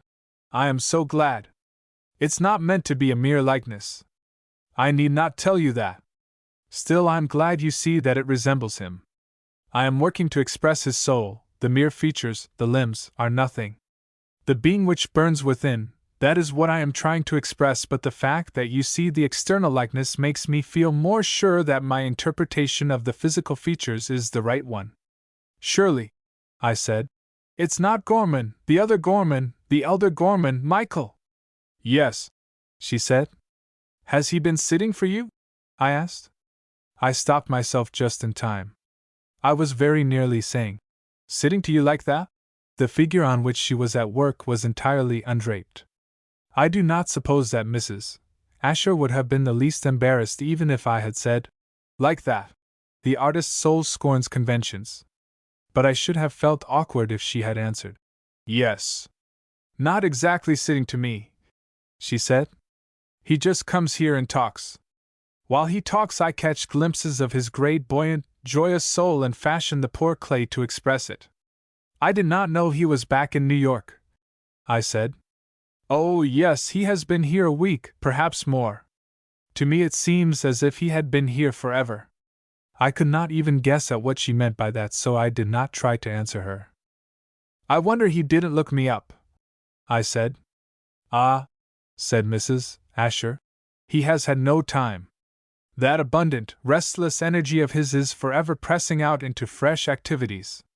I gathered more from her tone than from her actual words that only an effete, devitalized creature would call on me. A man of abundant energy would naturally sit half the day in Mrs. Asher's studio, while she made a fancy body for him in damp clay. She clasped her hands and gazed with rapt intensity at the statue of Gorman's soul. His patriotism, she said. After living in that atmosphere of nebulous cosmopolitanism which is what we hyper-civilized people have created in the world, it is everything to get back to the barbaric simplicity of the old love for country. Did he happen to mention, I asked, whether he succeeded in wheedling $5,000 out of that Detroit man? Mrs. Asher did not hear that, or if she did chose to ignore it. The splendid destiny of Ireland, she said, has been to escape age after age the malarial fever of culture. The Romans never touched her shores. The Renaissance passed her by. She has not bowed the knee to our modern fetish of education. You and I have our blood diluted with. Gorman must have been at his very best while he talked to Mrs. Asher. He had evidently made a kind of whirlpool of her mind. Her version of his philosophy of history and politics seemed to me to be going round and round in narrowing circles with confusing speed. The conception of the Romans as apostles of the more malarial kinds of culture was new to me. I had been brought up to believe, not that any one does believe this as an actual fact, that Ireland was once, and to some extent still is, an island of saints and scholars. I did not obtain any very clear idea of what Mrs. Asher's blood was diluted with, but there must have been several ingredients, for she went on talking for quite a long time. When she stopped, I made a protest on behalf of my country. We're not so backward as all that, I said. We have a board of national education and quite a large number of technical schools. In the convents they teach girls to play the piano. Mrs. Asher shook her head slowly. I gathered that she knew much more about Irish education than I did and regarded it as unworthy even of serious contempt. "Dear Ireland!" she said. "Splendid Ireland!"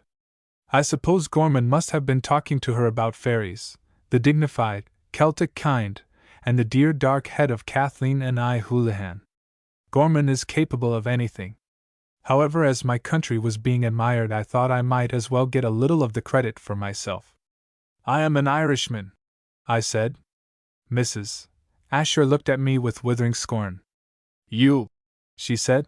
You are." She was evidently in difficulties. I helped her out as best I could. "An Irish gentleman," I said. "An alien," she replied. "A stranger in the land you call your own." "That," I said, "is just what I say, put more forcibly and picturesquely." Then Gorman came in, without knocking at the door. I was very glad to see him. In another minute Mrs. Asher and I would, perhaps, have quarreled. Gorman saved us from that catastrophe. I do not think I ever understood before that moment the secret of Gorman's charm. He came into that studio, a place charged with the smell of damp clay, like a breeze from a nice green field. He was in a thoroughly good temper.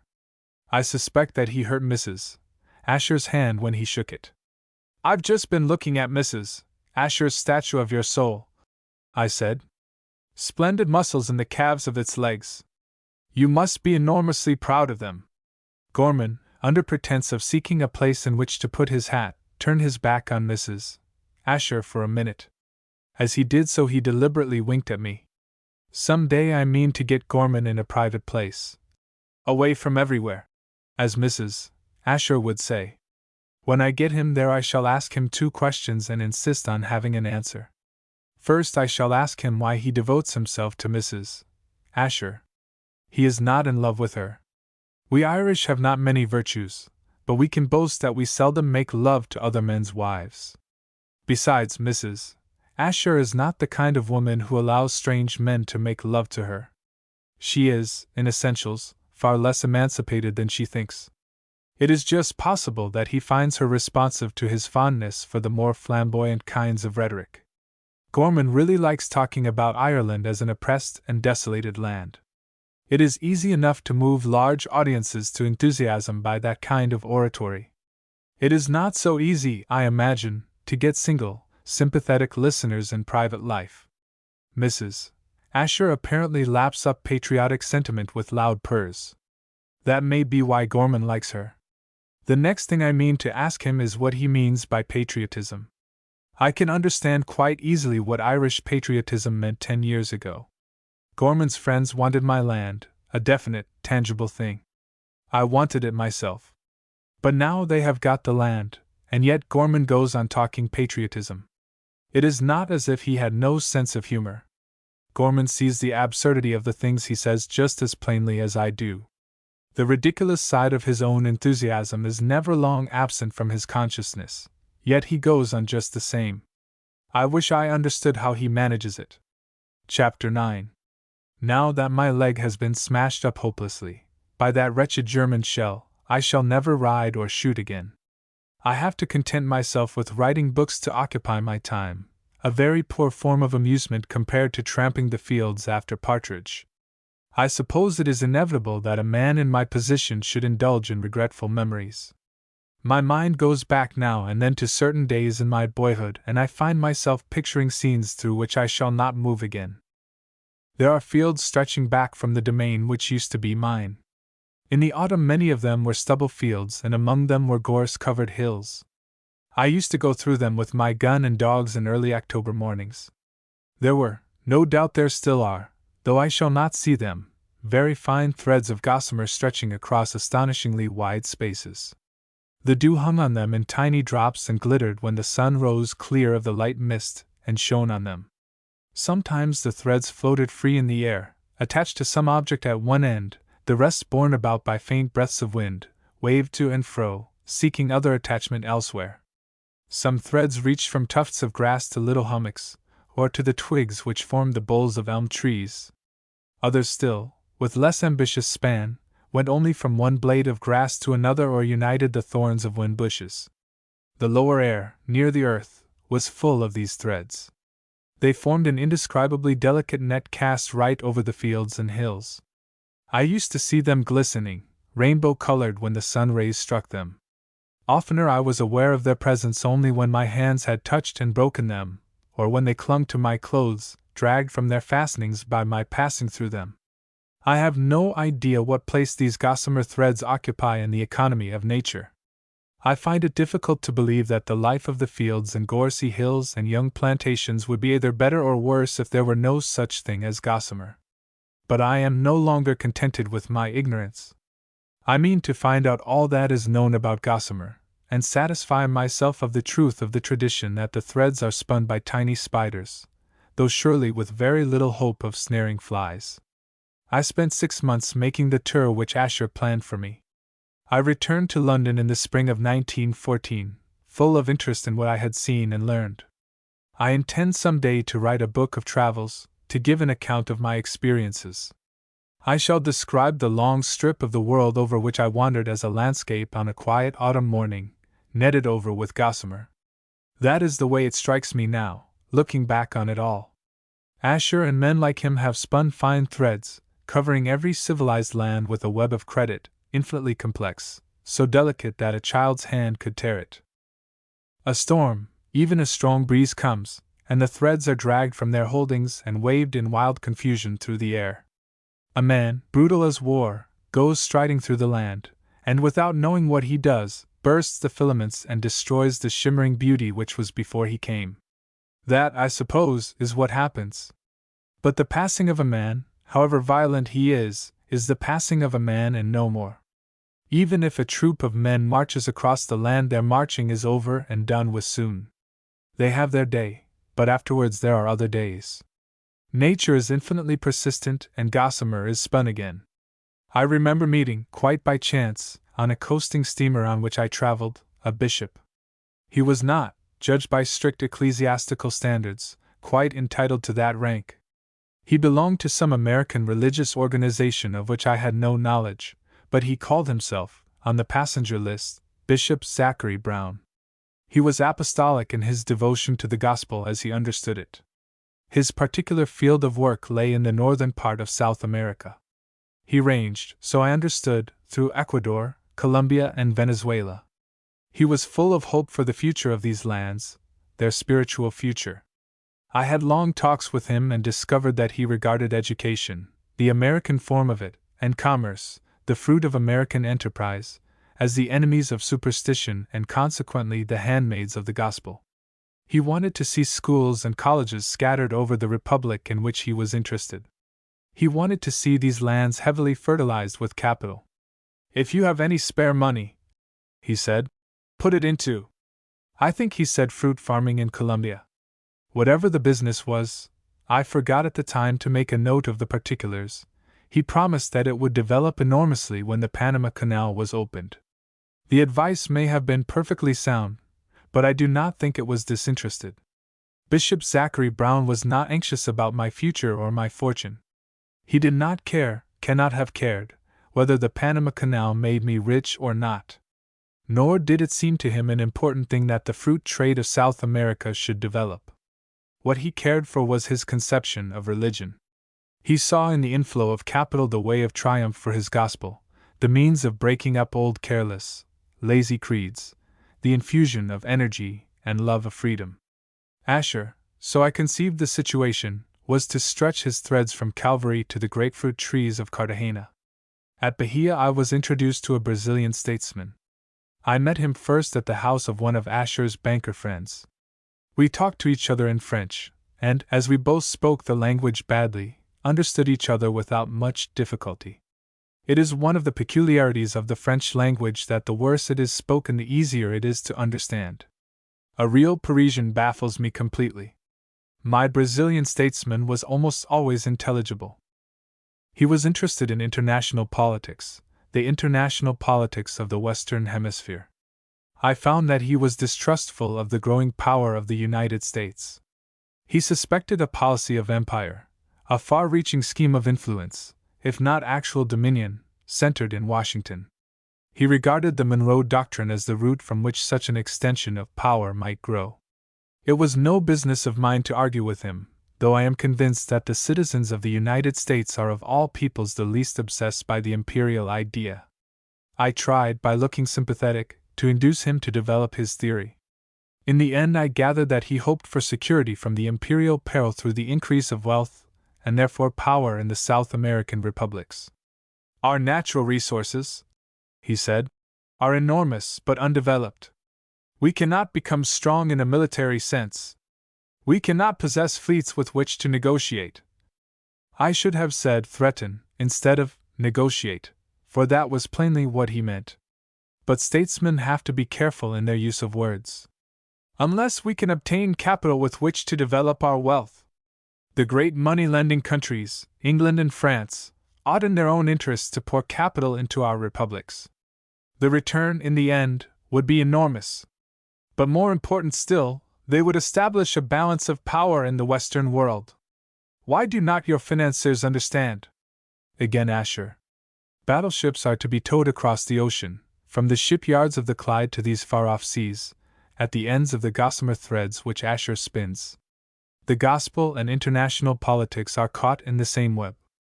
I seem to see Diocletian the Emperor and St. John, who said, "Love not the world," doing homage together to the power of capital, leading each other by the hand through the mazes of the system of credit. I saw beautiful scenes, wide harbors where stately ships lay anchored, through whose shining gates fleets of steamers trudged. I never escaped from the knowledge that the gossamer threads stretched from mast to mast, a rigging more essential than the ropes of hemp and wire. I saw the lines of steel on which trains go, stretched out across vast prairies, and knew that they were not in reality lines of steel at all but gossamer threads. I saw torrents made the slaves of man, the weight of falling water transmuted into light and heat and forced to drive cars swiftly through city streets. But all the wheels and giant masses of forged steel were tied together by these same slender threads which Asher spun in the shrine of that Greek temple of his, Asher and his fellow bankers. Always the desire was for more capital. There was room for thousands of ships instead of hundreds. There were whole territories over which no trains ran. There was potentiality of wealth so great that, if it were realized, men everywhere would be raised above the fear of want. A whole continent was crying out to Asher that he should fling his web across it, join point to point with Gossamer, in Amazonian jungles, Peruvian mountain heights, Argentine plains and tropical fruit gardens. I met and talked with many men whose outlook upon life was profoundly interesting to me. Those whom I came to know best were Englishmen or men of English origin. Some of them had built up flourishing businesses, selling the products of English factories. Some acted as the agents of steamboat companies, arranging for freights and settling the destinations of ships which went voyaging. Some grew wheat or bred cattle.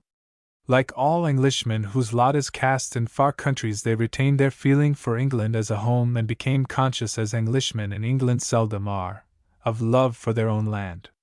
Like all Englishmen, they grumbled ceaselessly at what they loved. They spoke with contempt of everything English. They abused English business methods and complained that Germans were ousting Englishmen from the markets of the world. They derided English government and English statesmanship, ignoring party loyalties with a fine impartiality. They decried English social customs, contrasting the freedom of life in the land of their adoption with the convention-bound ways of their home. Yet it always was their home. I felt that, even when their contempt expressed itself in the bitterest words. Whatever their opinions were or their affectations, however widely their various activities were separated, these men were all consciously dependent on the smooth working of the system of worldwide credit. They were Asher's clients, or if not Asher's, the clients of others like Asher. They were in a sense Asher's dependents. They were united to England, to Europe, to each other, by Asher's threads. Whether they bred cattle and sold them, whether they grew corn, whether they shipped cargoes or imported merchandise, the gossamer net was over them. I returned to London with these impressions vivid in my mind. Perhaps I tried to persuade myself of this, too vivid. I had traveled, so I argued, under the shadow of a great banker. I had gone among bankers. It was natural, inevitable, that I should see the world through bankers' eyes. Perhaps credit was not after all the lifeblood of our civilization.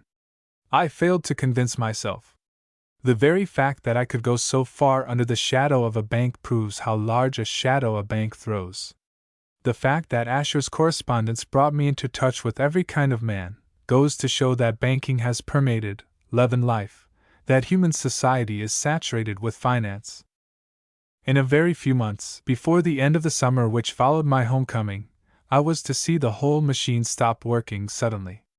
The war god stalked across the world and brushed aside, broke, tore, tangled up, the gossamer threads.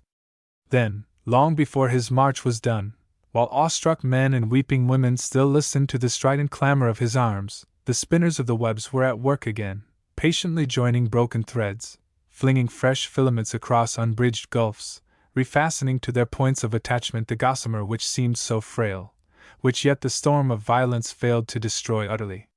Chapter 10.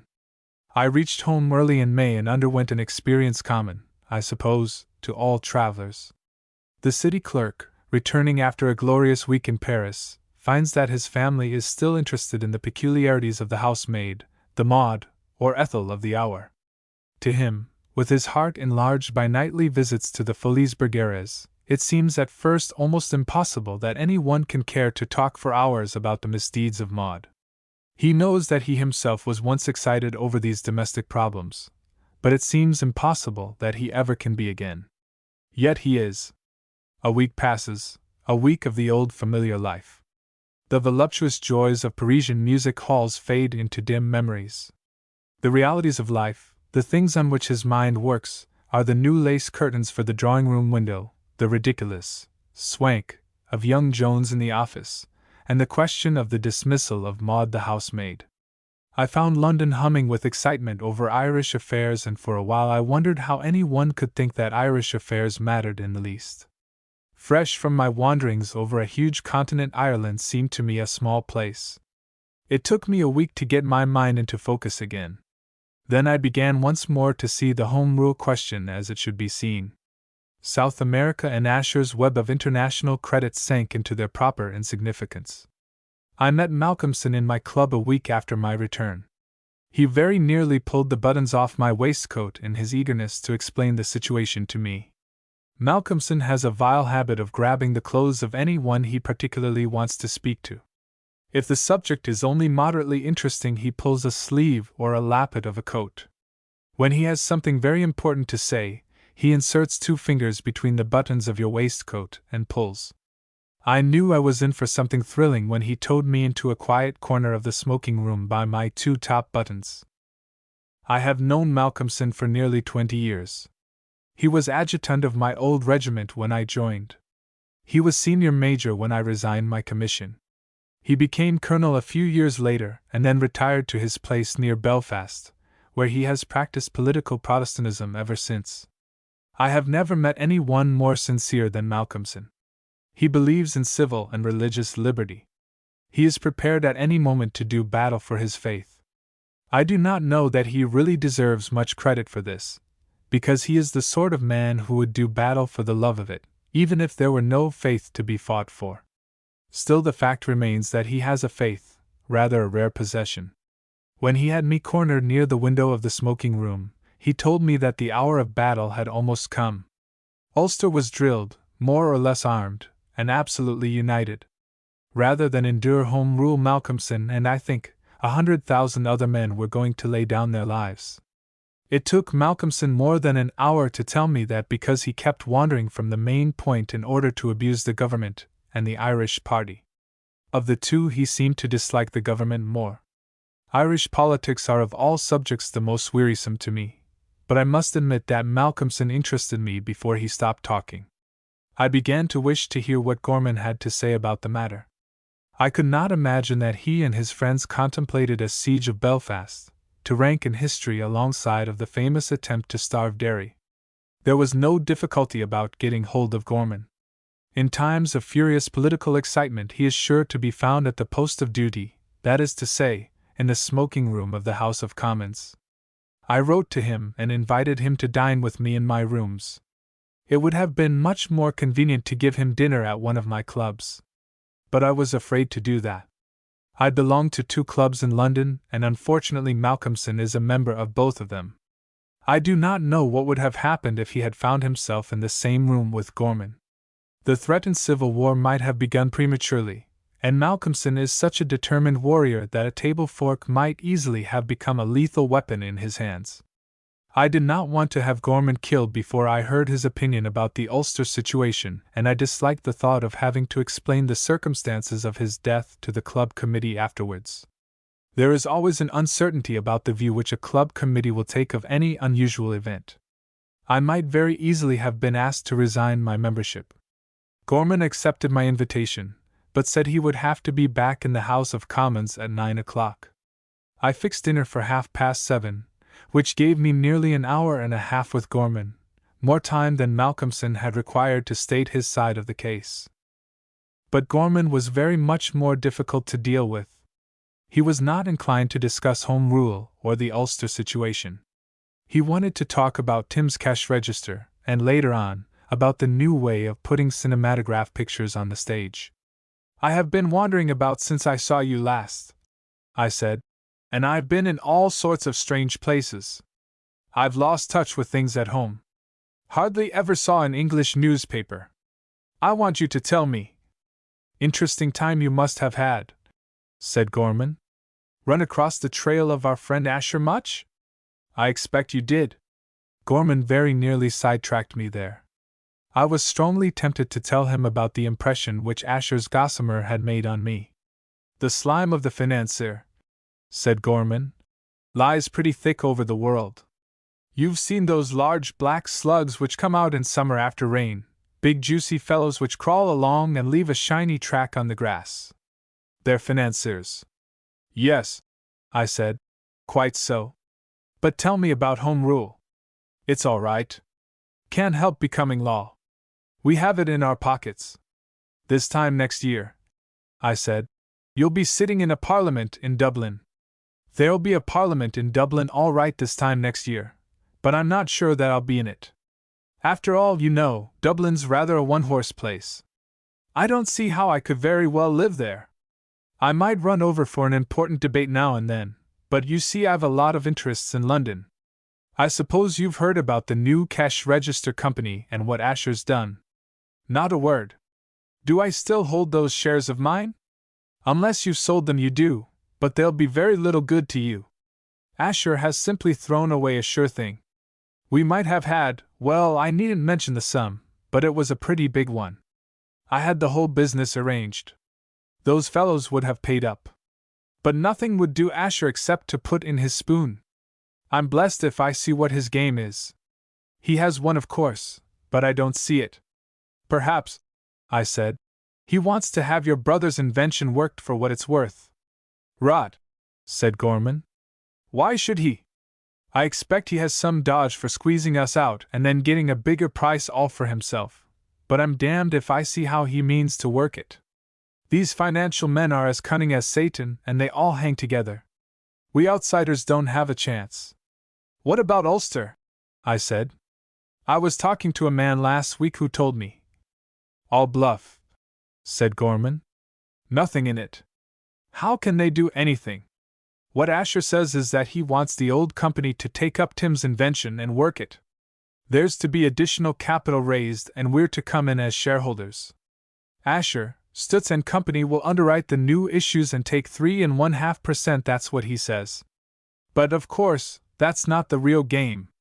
There's something behind. Doesn't it occur to you that there may be something behind the Ulster movement too?" "No, what can they do? The bill will be law before the end of July. They say they'll fight." "Oh," said Gorman, "we've heard all about that till we're sick of the sound of it. There's nothing in it. The thing's as plain as anything can be. We have a majority in Parliament, and the bill will be passed. That's all there is to say. I wish to goodness I saw my way as plainly in the cash register affair."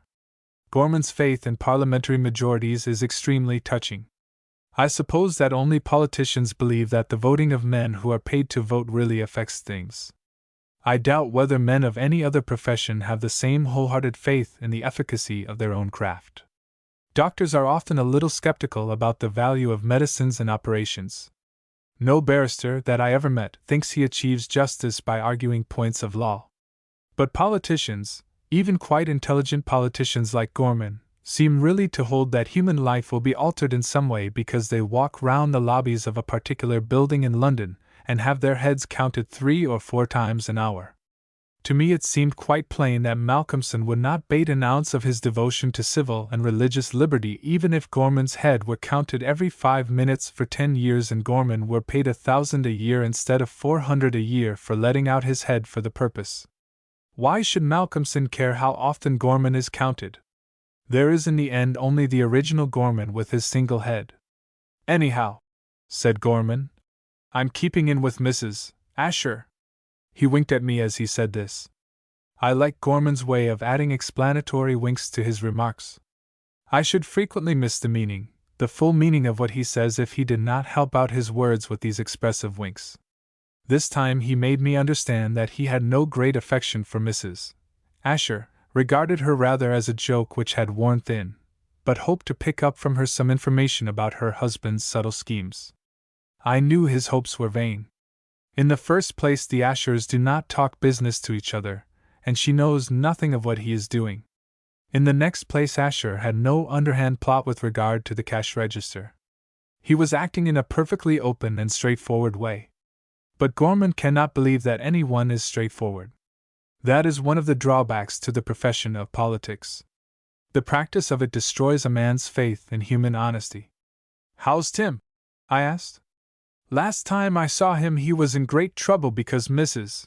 Asher said he was committing blasphemy. Tim's in England, said Gorman. I was rather angry with him myself for a while. If he had followed my advice about the cash register. But Tim always was a fool about money, though he has brains of a sort, lots of them. Still working with that circus? Oh dear no, left that months ago. He got some money. No, I didn't give it to him. I fancy it must have been Asher. Anyhow, he's got it. He's down in Hertfordshire now, living in a barn. Why? A barn seems an odd place to live in. Drafty, I should think. He wanted space, said Gorman. A great deal of space to work at his experiments. I'm inclined to think there may be something in this new idea of his. The living picture idea? Making real ghosts of the figures? That's it. And do you know, he's getting at it. He showed me some perfectly astonishing results the other day. If he pulls it off. You won't let Asher get hold of it this time, I said. Gorman frowned. I wouldn't let Asher touch it if I could help it, but what the devil can I do? We shall want capital, and I suppose Asher is no worse than the rest of them. By them, Gorman evidently meant capitalists in general and financiers in particular. That's the way, he said. Not only do these scoundrels control politics, reducing the whole system of democracy to a farce. Come now, I said, don't blame the capitalists for that. Democracy would be a farce if there never was such a thing as a capitalist. Not content with that, said Gorman, they keep an iron grip upon industry. They fatten on the fruits of other men's brains. They hold the working man in thrall, exploiting his energy for their own selfish greed, starving his women and children. Gorman ought to keep that sort of thing for public meetings. It is thoroughly bad form to make speeches to an audience of one. I must say that he seldom does. I suppose that his intimate association with Mrs. Asher had spoiled his manners in this respect. She encouraged him to be oratorical. But I am not Mrs. Asher, and I saw no reason why I should stand that kind of thing at my own dinner table. But the day is coming, I said, when organized labor will rise in its might and claim its heritage in the fair world which lies bathed in the sunlight of a nobler age. Gorman looked at me doubtfully for an instant, only for a single instant. Almost immediately his eyes twinkled and he smiled good-humoredly. You ought to go in for politics, he said. You really ought. I apologize. Can't think what came over me to talk like that. I cannot resist Gorman when he smiles. I felt that I too owed an apology. After all, I said, you must practice somewhere. I don't blame you in the least, though I don't profess to like it. No one can do that sort of thing extempore, and if it happens to suit you to rehearse at dinner. Nonsense, said Gorman. There's not the slightest necessity for practice. I could do it by the hour and work sums in my head at the same time. Anyone could. Gorman is modest. Very few people can make speeches like his, fortunately for the world. All the same, he said, reverting abruptly to the starting point of his speech, it's a pity we have to let Asher into this new cinematograph racket, but we can't help it. In fact, I expect he's in already. Lending money to Tim for experiments? He wouldn't do that, said Gorman, unless he'd made sure of his share of the spoil afterwards. Gorman, I said, why don't you make a law to suppress Asher? You believe in making laws, and according to your own showing, that would be a very useful one. Gorman gave me no answer. I knew he could not, because there is no answer to give. If laws had any effect on life, as Gorman pretends to believe, he would make one which would do away with Asher. But he knows in his heart that he might just as well make a law forbidding the wind to blow from the east. Instead of taking any notice of my question, he pulled out his watch and looked at it. 9 o'clock, he said. I must be off to the house at once. An important division has been arranged for 1:15. Just ask your man to call a taxi, will you? Why go? I said. If the division is arranged, the result will be arranged too.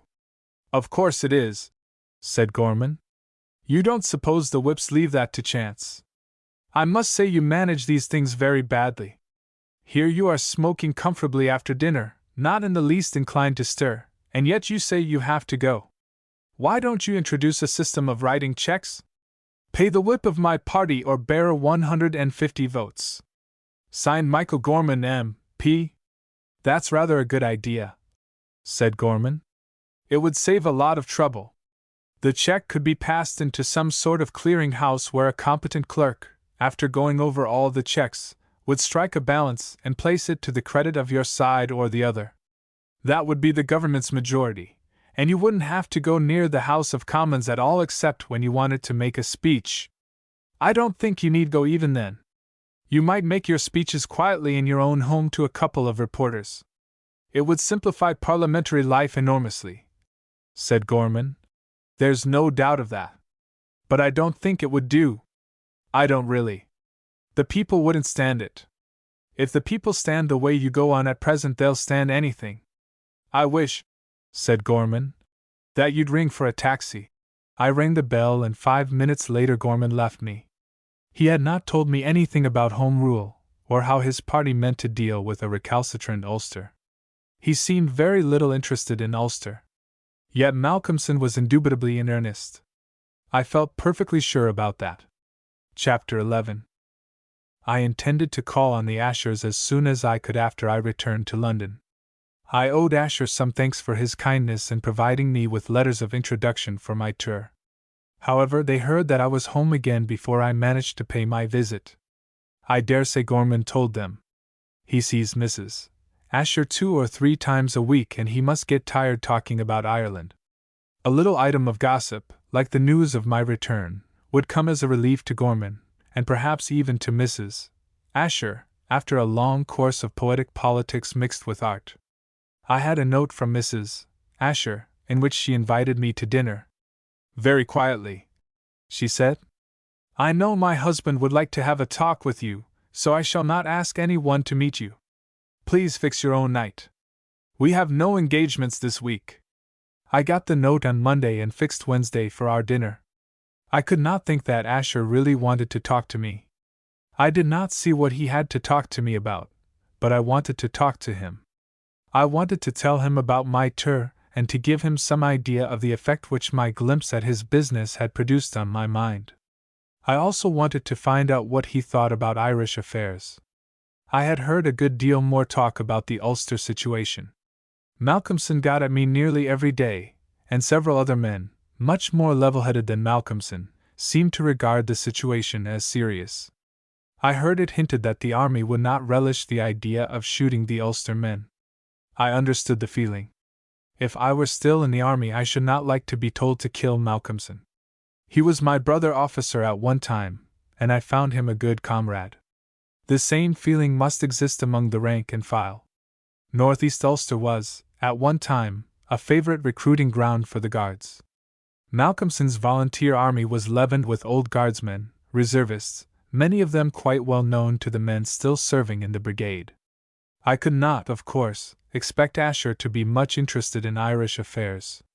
Ireland is the one country in the world over which financiers have not cast their net, possibly because they would catch next to nothing there. So we, who escaped the civilization of Roman law, almost escaped the philosophy of the medieval church, were entirely untouched by the culture of the Renaissance, remained a kind of Gideon's fleece when the dew of the industrial system of the 19th century was moistening Europe, are now left untouched by the new civilization of international finance. Yet Asher, if not personally interested in our destiny, has a cool and unprejudiced mind. His opinion on Irish affairs would be of the greatest interest to me. I was not satisfied with Gorman's reading of the situation. Nor did I feel sure that Malcolmson, though he was certainly in earnest, quite understood what a big thing he was letting himself in for. The Ashers live near Golders Hill, a part of London totally unknown to me. They have a large old-fashioned house with a considerable amount of ground round it. Some day when Asher is dead the house will be pulled down, and the grounds cut up into building plots. In the meanwhile Asher holds it. I suppose it suits him. Neither he nor Mrs. Asher cares for fashionable life, and a Mayfair address has no attraction for them. The few artistic and musical people whom they wish to know are quite willing to go to Hampstead. Everyone else who wants to see Asher, and a good many people do, calls at his office or dines with him in a club. Asher knows most of the chief men in the political world, for instance, but even prime ministers are not often invited to the house at Golders Hill. If Asher really controls them, as Gorman says, he does so without allowing them to interfere with his private life. The house and its appointments impressed me greatly. The architecture was Georgian, a style familiar to any one who has lived much in Dublin. It gave me a feeling of spaciousness and dignity. The men who built these houses knew what it was to live like gentlemen. I can imagine them guilty of various offenses against the code of Christian morality, but I do not think they can ever have been either fussy or mean. There is a restlessness about our fashionable imitations of the older kinds of English domestic architecture. Our picturesque gables, dormer windows and rooms with all sorts of odd angles, our finicky windows stuck high up in unexpected parts of walls, our absurd leaded diamond panes and crooked metal fastenings, all make for fussiness of soul. Nor can I believe that people who live under ceilings which they can almost touch ever attain a great and calm outlook upon life. There was nothing artistic about Asher's house. This surprised me at first. I did not, of course, expect that Mrs. Asher would have surrounded herself with the maddening kind of furniture which is distinguished by its crookedness and is designed by men who find their inspiration by remembering the things which they see in nightmares. Nor did I think it likely that she would have crammed her rooms with those products of the East which are imported into this country by house furnishers with reputations for aestheticism. I knew that she had passed that stage of culture. But I did expect to find the house full of heavily embroidered copes of medieval bishops, hung on screens, candlesticks looted from Spanish monasteries, standing on curiously carved shelves, chairs and cabinets which were genuine relics of the age of Louis XV, and pictures by artists who lived in Italy before the days when Italians learned to paint. I found myself in a house which was curiously bare of furniture. There were a few pictures in each of the rooms I entered, modern pictures, and I suppose good, but I am no judge of such things. There were scarcely any ornaments to be seen and very few tables and chairs. My own feeling is that a house should be furnished in such a way as to be thoroughly comfortable. I like deep soft chairs and sofas to sit on. I like to have many small tables on which to lay down books, newspapers and pipes. I like thick carpets and curtains which keep out drafts. I would not live in Asher's house, even if I were paid for doing so by being given Asher's fortune. But I would rather live in Asher's house than in one of those overcrowded museums which are the delight of very wealthy New York Jews. I should, in some moods, find a pleasure in the fine proportions of the rooms which Asher refuses to spoil. I could never, I know, be happy in a place where I ran the risk of dropping tobacco ashes on 13th century tapestry and dared not move suddenly lest I should knock over some priceless piece of china. We ate at a small table set at one end of a big dining room, a dining room in which, I suppose, 30 people could have sat down together comfortably. There was no affectation of shaded lights and gloomy, mysterious spaces. Asher had aimed at and achieved something like a subdued daylight by means of electric lamps, shaded underneath, which shone on the ceiling. I could see all the corners of the room, the walls with their pictures and the broad floor across which the servants passed. The dinner itself was very short and simple. If I had been actually hungry, as I am in the country after shooting, I should have called the dinner meager. For a London appetite there was enough, but not more than enough. I might, a younger and more vigorous man would, have got up from the table hungry. But the food was exquisite. The cook must be a descendant of one of those artists whom Lord Beaconsfield described in Tancred, and he has found in Asher's house a situation which ought to satisfy him. Asher does not care for sumptuousness or abundance, but he knows how to eat well. We had one wine, a very delicately flavored white Italian wine, perhaps from Capri, the juice of some rare crops of grapes in that sunny island. We found ourselves in a little difficulty, said Asher, when you fixed on tonight for your visit to us. I hope, I said, that I haven't lit on an inconvenient evening. Had you any other engagement? I was eating a very small piece of fish when he spoke to me, and was trying to guess what the sauce was flavored with. It occurred to me suddenly that I might have broken in upon some sort of private anniversary, a day which Asher and his wife observed as one of abstinence.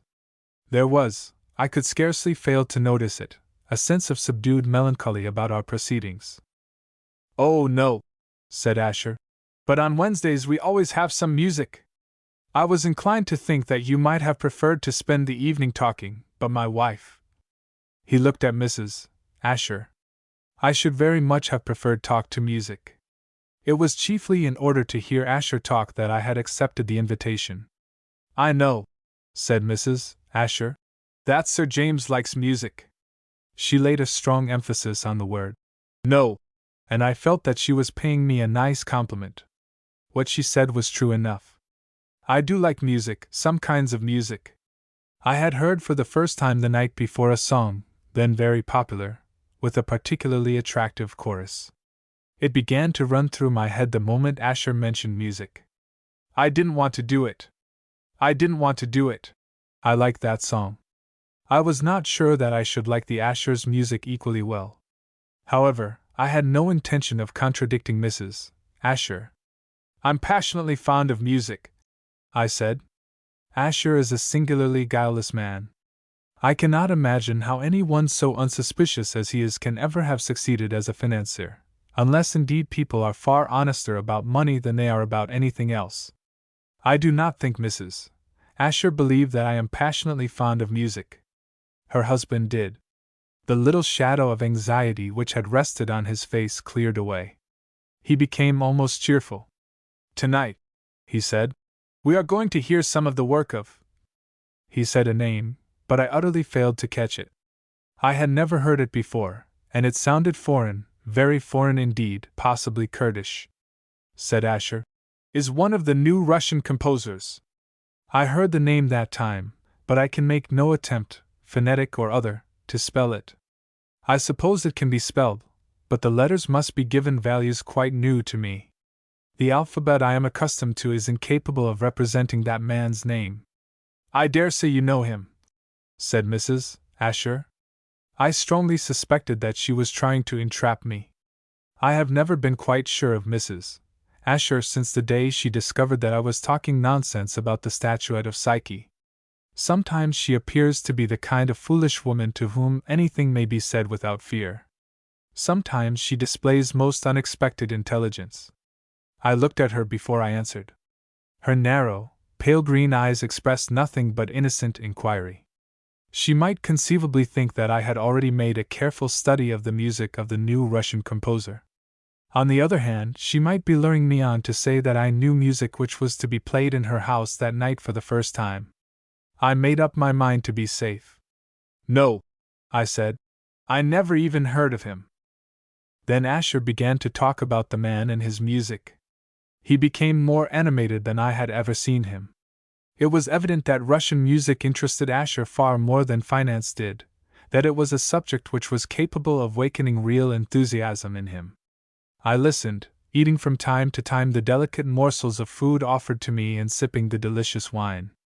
I did not understand anything Asher said, and all the names he mentioned were new to me, but for a time I was content to sit in a kind of half-conscious state, hypnotized by the sound of his voice and the feeling that Mrs.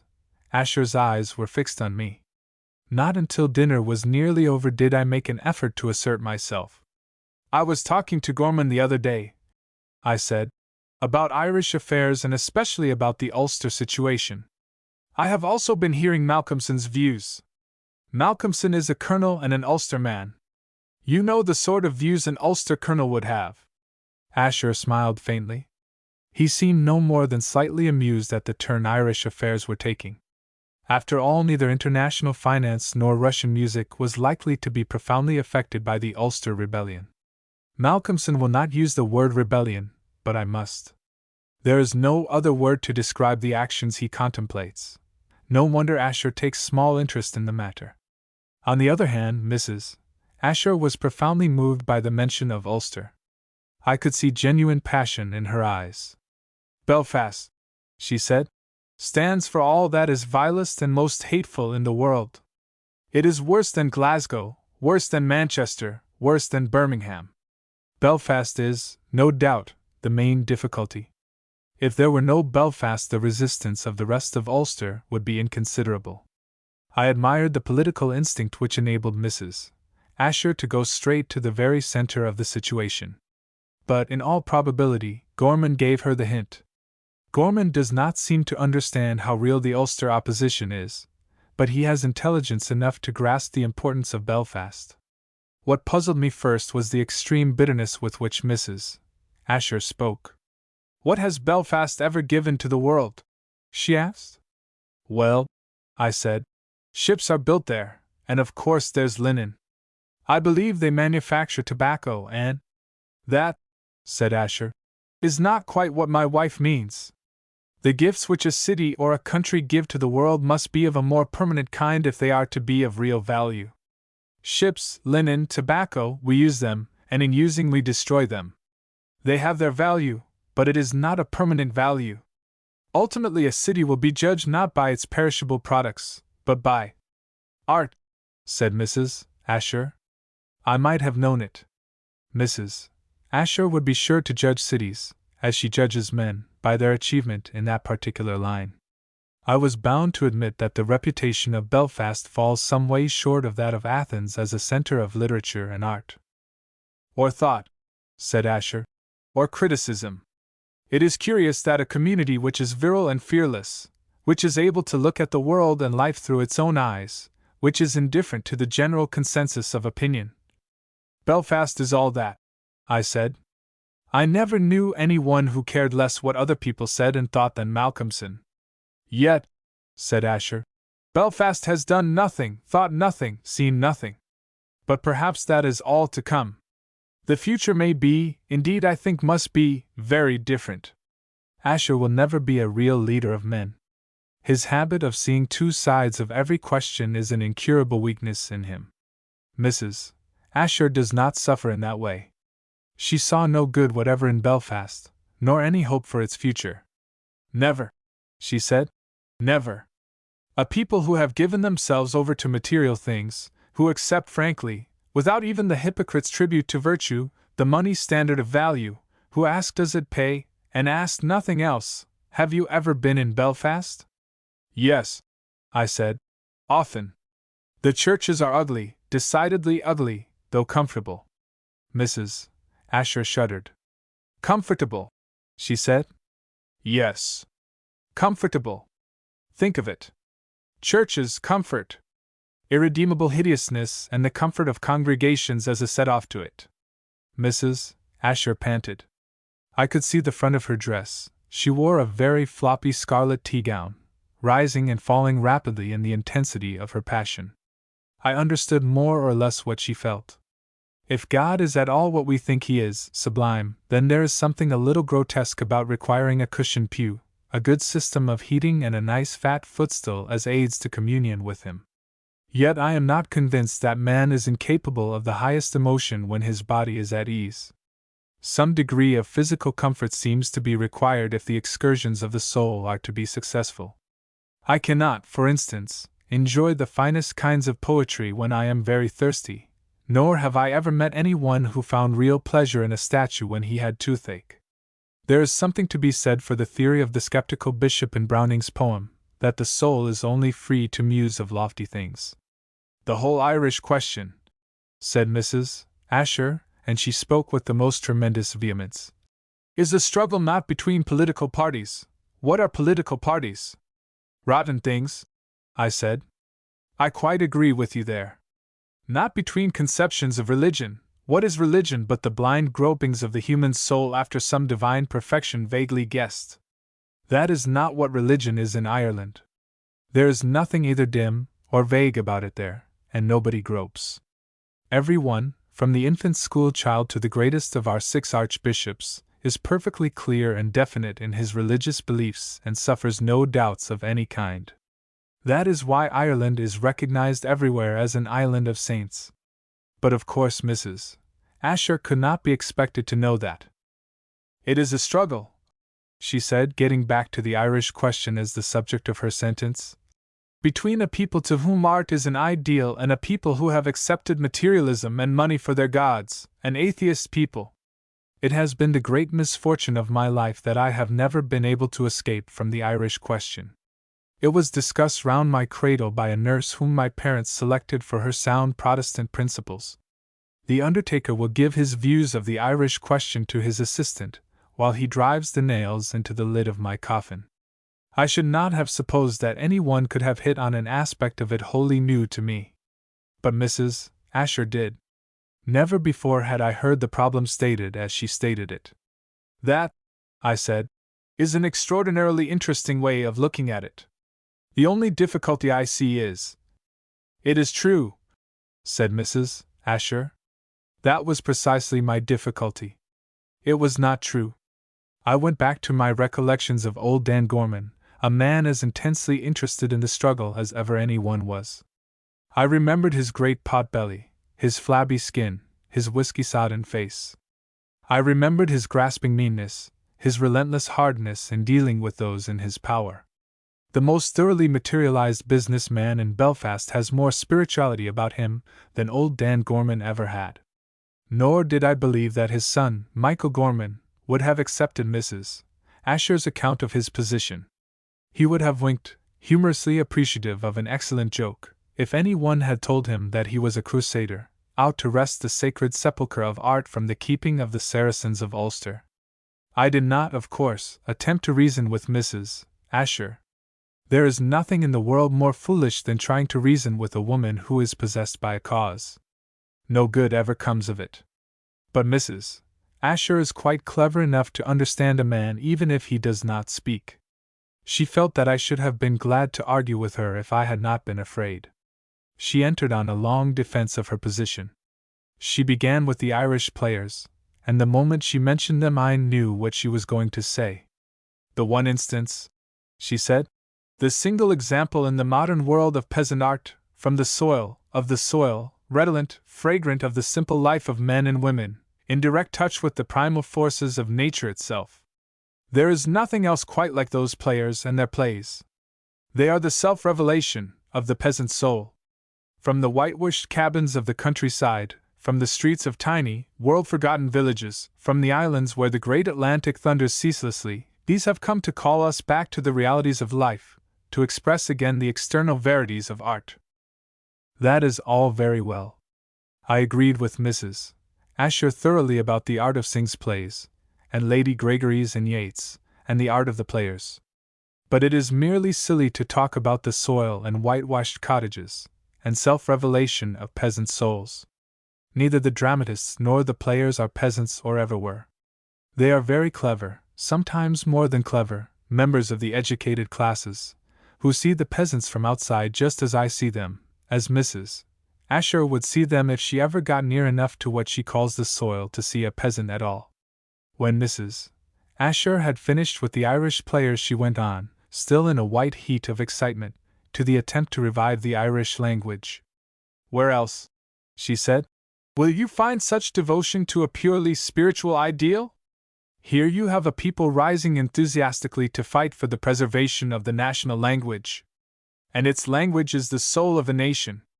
These splendid efforts are made in defiance of materialism, without the remotest hope of gain, just to keep, to save from destruction, a possession felt instinctively to be the most precious thing of all, far above gold and rubies in price. The only flaw in that theory, I said, is that the people who still have this most precious possession don't want to keep it in the least. Nobody ever heard of the Irish-speaking peasants taking the smallest interest in their language.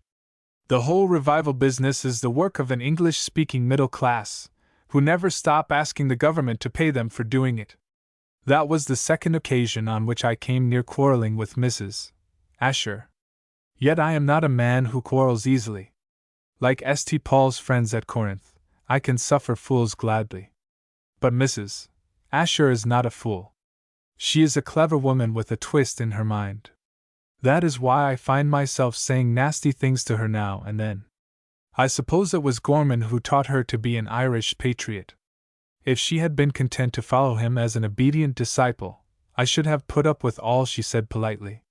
But once started by Gorman, she thought out Ireland for herself and arrived at this amazing theory of hers. Her artistic children of light and death grips with mercantile and manufacturing materialists. No wonder she irritated me. Asher saved us from a heated argument. Dinner was over. He had smoked his half-cigarette. He rose from his chair. I expect Mr. Wendell is waiting for us, he said to Mrs. Asher. Her face softened as he spoke. The look of fanatical enthusiasm passed out of her eyes. She got up quietly and left the room. Asher held the door open for her and motioned me to follow her. He took my arm as we passed together down a long corridor. Mr. Wendell, he said, is a young musician who comes to play to us every week. He is a man with a future before him. I think you will enjoy his playing. We are going to the music room. We went through a small sitting room, more fully furnished than any other in Asher's house. It looked as if it were meant to be inhabited by ordinary human beings. It was reserved, so I learned afterwards, for the use of Asher's guests. We ascended a short flight of stairs and entered the music room. Unlike the dining room, it was only partially lit. A single lamp stood on a little table near the fireplace, and there were 2 candles on a grand piano in the middle of the room. These made small spots of light in a space of gloom. I felt rather than saw that the room was a large one. I discerned the shapes of 4 tall, curtainless windows. I saw that except the piano and a few seats near the fireplace there was no furniture. As we entered I heard the sound of an organ, played very softly, somewhere above me. Mr. Wendell is here, said Asher. He led me over to the fireplace and put me in a deep soft chair. He laid a box of cigarettes beside me and set a vase of spills at my right hand. I gathered that I might smoke, so long as I lit my tobacco noiselessly, with spills kindled in the fire, but that I must not make scratchy sounds by striking matches. Mrs. Asher sank down in a corner of a large sofa. She lay there with parted lips and half-closed eyes, like some feline creature expectant of sensuous delight. The light from the lamp behind her and the flickering fire played a strange game of shadow-making and shadow-chasing among the folds of her scarlet gown. Asher sat down beside her. The organ was played very softly. I found out that it was placed in a gallery above the door by which we had entered. I saw the pipes, like a clump of tall spears, barely discernible in the gloom. There was no light in the gallery. Mr. Wendell was no doubt there and was able to play without seeing a printed score. I supposed that he was playing the music of the new Russian composer. Whatever he played he failed to catch my attention, though the sounds were vaguely soothing. I found myself thinking that Mrs. Asher had no right to be furiously angry with the people of Belfast for making their churches comfortable. This was her form of worship, and never were any devotees more luxuriously placed than we were. If her soul can soar to spiritual heights from the depths of silken cushions, surely a linen draper may find it possible to pray in a cushioned pew. I was mistaken about the music I was listening to. Mr. Wendell was only soothing his nerves with organ sounds while he waited for us. When he discovered our presence, he left the gallery and descended to the room in which we sat, by a narrow stairway. No greeting of any kind passed between him and the ushers. He went straight to the piano without giving any sign that he knew of our presence. I lit a cigarette and prepared to endure what was in store for me.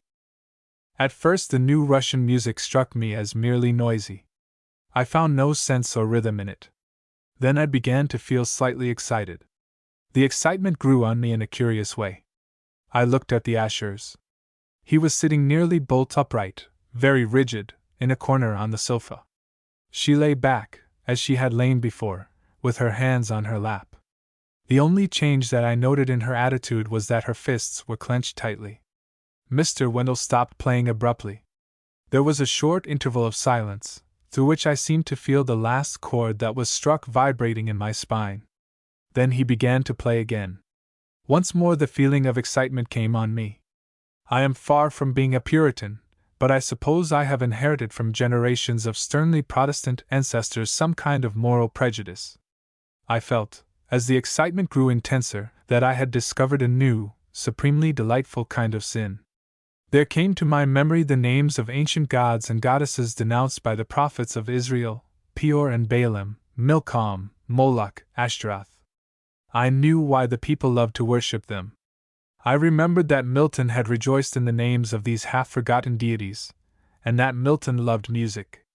No doubt he, too, understood this way of sinning, and very rightly, he placed the gods of it in hell. Wendell, at the piano, stopped and began again. He did this many times. His music was loud sometimes soft, but it did not fail to create the sense of passionate deliciousness and, for a time, a longing for more of it. After a while my senses grew numb, sated I suppose. I looked over at the ushers. She still lay as she had lain at first, but her fists were no longer clenched. All her muscles seemed to be relaxed. Asher had crept over close to her. He lay back beside her, and I saw that he held one of her hands clasped in his. His eyes were fixed intently on hers, and even as I watched I saw her lids droop before his gaze. She gave a long, soft sigh of satisfaction. I realized that Asher and his wife were lovers still, though they had been married for a score or more of years. That strange emotion, which touches human life with romance for a year or two and then fades into a tolerant companionship, had endured with them.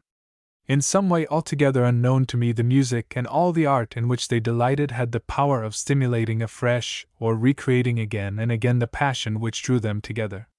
Under the influence of art they enjoyed a mystical communion with each other, not wholly spiritual, but like all mysticism, a mixture of the physical, the ecstasy of contact, actual or imagined, with yearnings and emotions in which the body has no part. I suppose the music had its effect on me, too, gave me for a few moments a power of sympathy not usually mine. I understood Asher as I had never understood him before.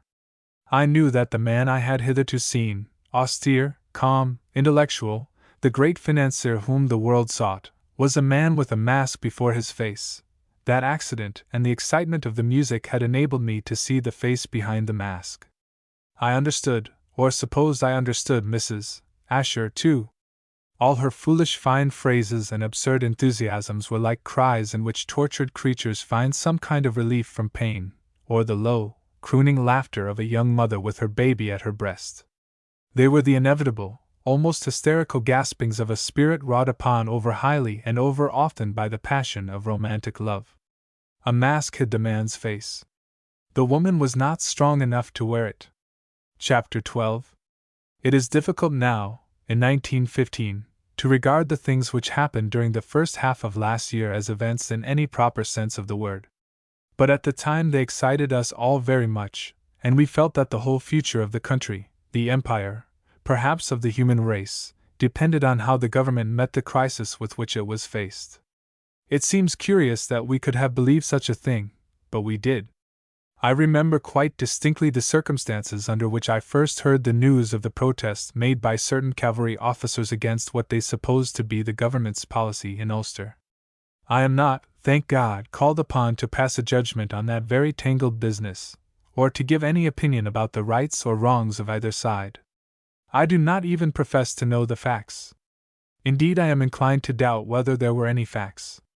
In affairs conducted mainly by politicians, there seldom are facts. There are statements, explanations, pledges, and recriminations in great abundance, but facts are not to be discovered, for the sufficient reason that they are not there.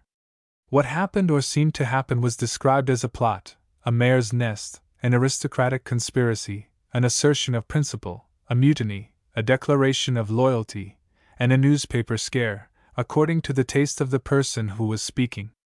The safest thing to call it, I think, is an incident.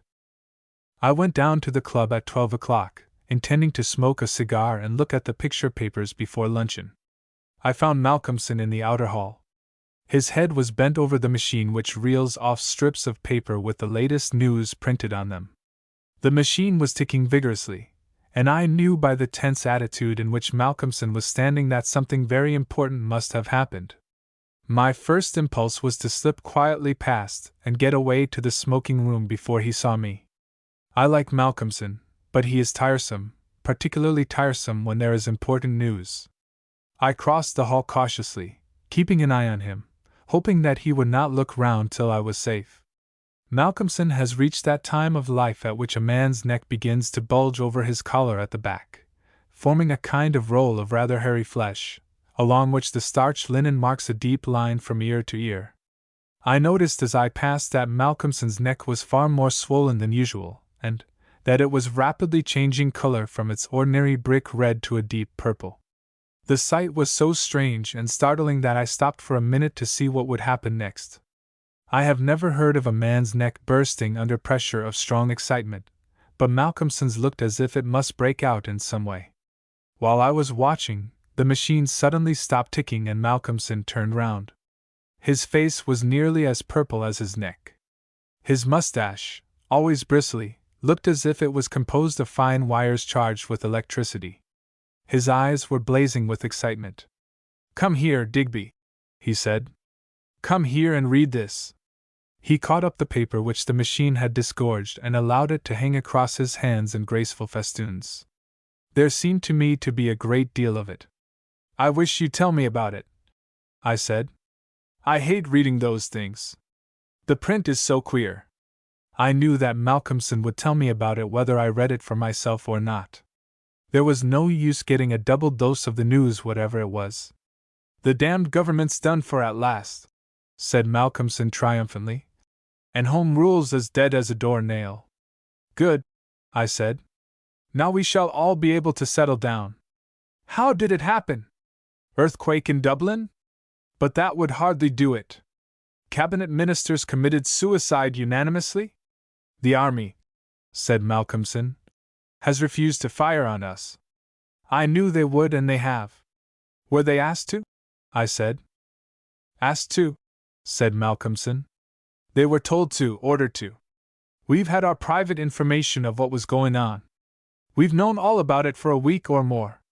Belfast was to be bombarded by the fleet.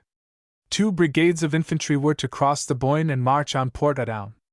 The cavalry, supported by light artillery, were to take Enniskillen by surprise. We were to be mowed down and sabred before we had time to mobilize.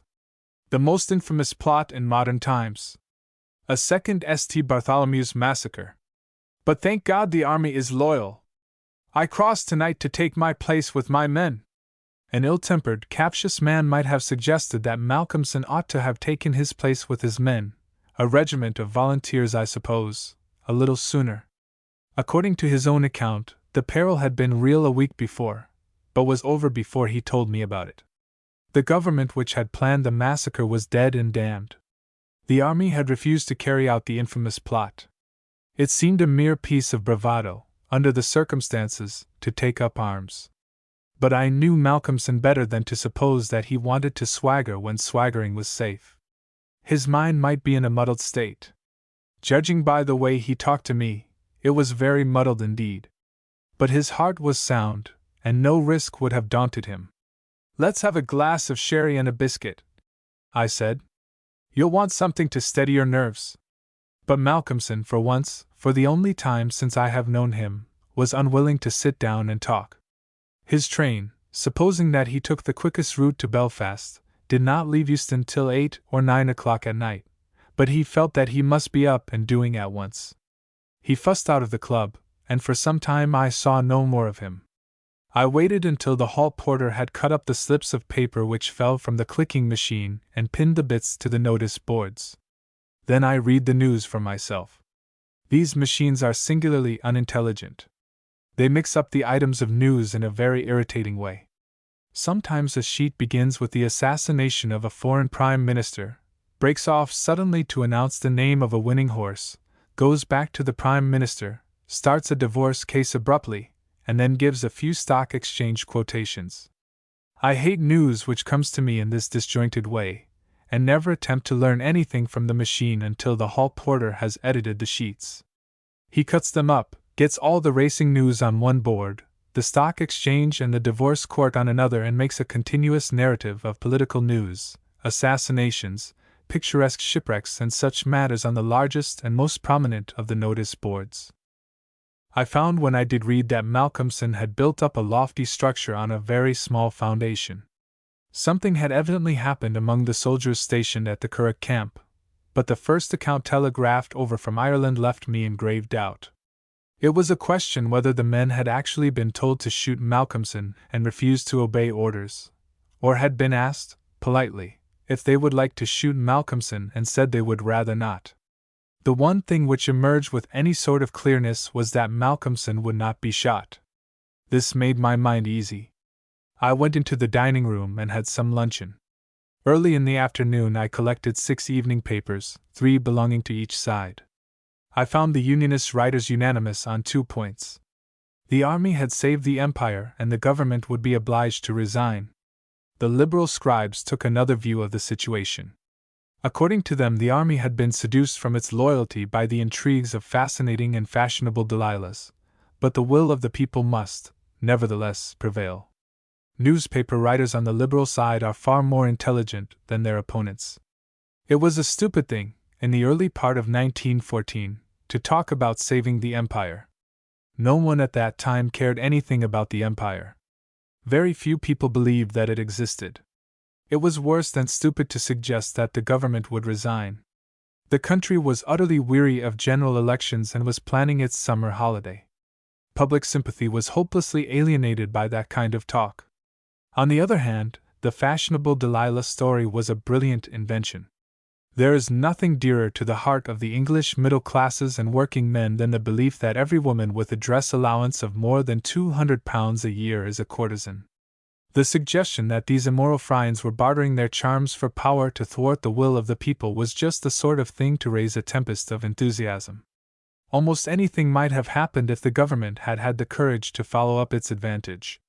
Fortunately, from Malcolmson's point of view, it did not venture to shut up all women of title, under 50 years of age, in houses of correction, a course which would have convinced the general public that Home Rule was a sound thing.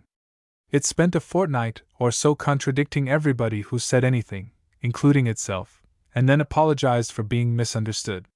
However, that anticlimax was still some way off. I stuffed the 3 liberal papers into my pocket and went to call on Lady Kingscourt. She is the only peeress I am intimate with who moves in really fashionable circles and is both rich and beautiful. It would have been interesting to hear what she said when I pointed out to her that she had been seducing subalterns. She was not at home when I reached her house. The butler told me that she had gone to a bazaar got up to raise funds for the Soldiers' and Sailors' Families Association, in itself a suspicious circumstance. If I were Lady Kingscourt and my character was attacked as hers was, I should keep clear of any charity with the word soldier in its name. I was sorry to miss her, though I scarcely expected that she would have tried to fascinate me. It is a good many years since I resigned my commission. The next person I thought of seeing was Gorman. It was nearly 5 o'clock, so I went to the House of Commons. Gorman, when I found him, seemed very much pleased to see me, and was in a hospitable mood. He took me to a room, which must have originally been meant for a cellar, and gave me tea. "I've been ringing you up on the telephone all day," he said, "and couldn't get you. Where have you been?" "Down at the club," I said, "talking to Malcolmson about the plot, what you'd call the situation, I suppose. You can hardly be expected to admit that there is a plot. Now, do tell me what you think about the situation." "Damn the situation," said Gorman.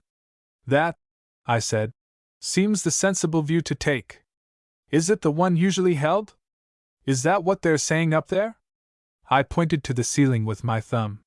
Somewhere above my head, it might be supposed, statesmen with furrowed brows were taking anxious counsel together for the safety of the nation, retiring now and then when utterly exhausted, to damn the situation in private rooms.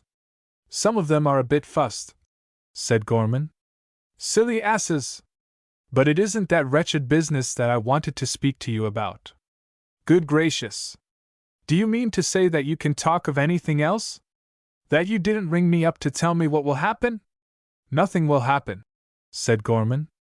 2 or 3 muddled-headed young fools at the Curragh will get court-martialed. That's all. What I wanted to see you about is this new invention of Tim's. There's really something in it." "Gorman," I said, "you're fiddling while Rome is burning. How can you reconcile it to your conscience to play with cinematographs when a horrible conspiracy is threatening life and liberty?" "Surely," said Gorman, "you don't really believe that we plotted, as they call it, to murder people in Belfast?" "I don't know whether you did or not," I said, "but that's not the conspiracy I'm alluding to. Look here." I pulled out of my pocket the 3 papers which I had meant for Lady Kingscourt, and showed Gorman the articles about the fashionable ladies seducing soldiers. "You can't expect our side," I said, "to sit down under this kind of thing without a struggle. We shall make counter-accusations. I shall do it myself if nobody else does. I'm warning you beforehand, Gorman, so that you won't be surprised when you find your character in rags." Gorman looked at his watch. "I know you like talking that sort of nonsense," he said, "and I don't mind listening, not a bit, but just let me ask you this before you start. Will you come down with me this evening and see Tim's invention? If you will, I'll order a motor from Harrods or somewhere, and we'll run down after dinner. There's no use going in broad daylight, for we can't see the thing properly till after dark." "I shall be delighted," I said. "Very well. Excuse me a moment while I go and get on the phone to engage the motor." I waited, feeling a little sore. I dare say I do talk nonsense, and like talking it, but no politician who ever lived has a right to tell me so. I intended to greet Gorman when he returned with the proverb about living in glass houses and throwing stones. He came back, smiling radiantly. My ill humor passed away at once. "Now," he said, "go on with what you were telling me." "I pointed out to you," I said, "that duchesses, marchionesses, countesses, and other abandoned women of that kind have been flirting with military officers in such a way as to interfere with the governing of this country in accordance with the principles of democracy." "Is that what they say?" said Gorman. He picked up one of the papers which I had laid on the table and satisfied himself that the thing was really in print. "Well," he said, "they had to say something. I dare say people will believe them. The English are an extraordinarily credulous race, fools in fact. That's why I'm a Home Ruler. You must remember," I said, "that I'm a Unionist." "Are you? Speaking confidentially now, are you really?" "My father was," I said, "and I don't like to see these things in print about the party without making some kind of reply. What I'm thinking of doing is writing a sort of circular letter to all the papers on our side and saying that to my certain knowledge you and Mrs. Asher have been using undue and unfair influence over each other for the last 6 months.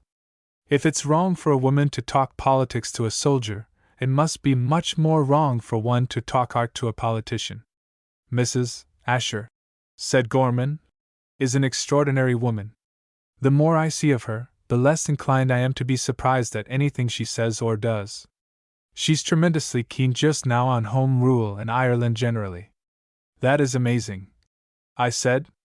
"It isn't in itself," said Gorman, "but the way she gets at it is." I mean that theory of hers about. Yes. I know. She will insist on thinking that you and everybody else on your side are artists.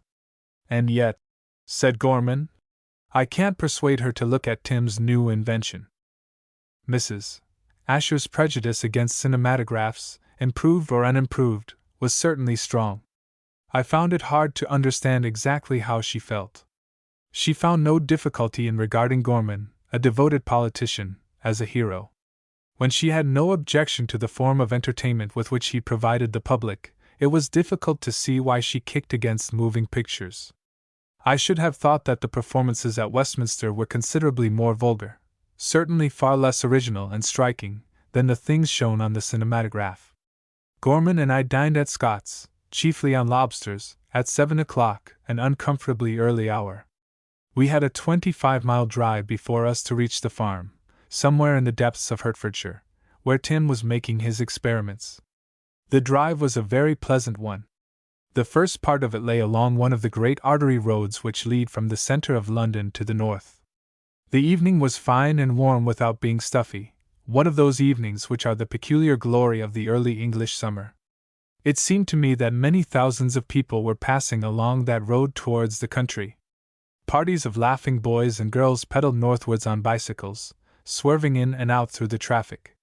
Stout, middle-aged men, with fat, middle-aged women beside them, drove sturdy ponies, or lean, high-stepping horses, in curious old-fashioned gigs.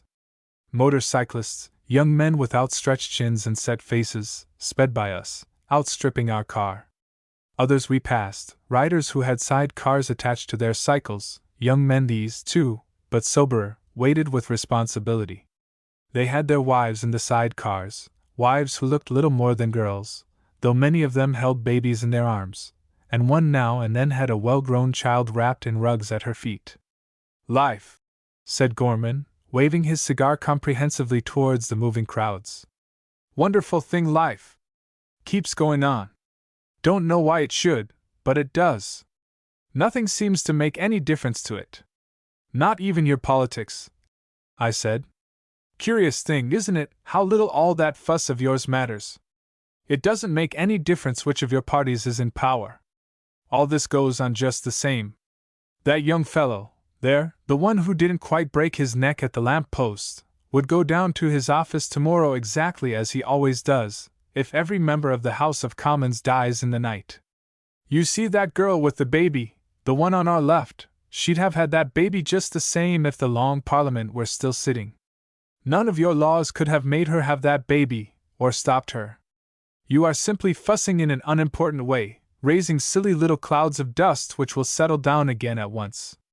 She's keeping the world going and she probably doesn't even know the name of the Prime Minister. That's all very well, said Gorman, but we're seeing that these people get their rights, their fair share of what's going. If it wasn't for us and the laws we pass, the rich would grow richer and richer while these men and women would gradually sink into the position of slaves. I'm not a socialist. I don't believe in that theory, but capitalists have had things far too much their own way in the past. Asher. Oh, Asher. I like Asher, of course, personally, but speaking of him as a typical member of a class, he's simply a parasite. All financiers are. He ought to be abolished, wiped out, done away with. He fulfills no useful function. Our motor sped along. A cycle with a sidecar just kept pace with us for a while. A nice, clean-shaven, honest-looking young fellow was in the saddle. His girl-wife sat beside him in the basketwork slipper which he dragged along. It was her baby which I had pointed out to Gorman a moment before. Perhaps, I said, they have had tinned peaches for tea. Very likely, said Gorman. Just the sort of thing they would have. I know that class.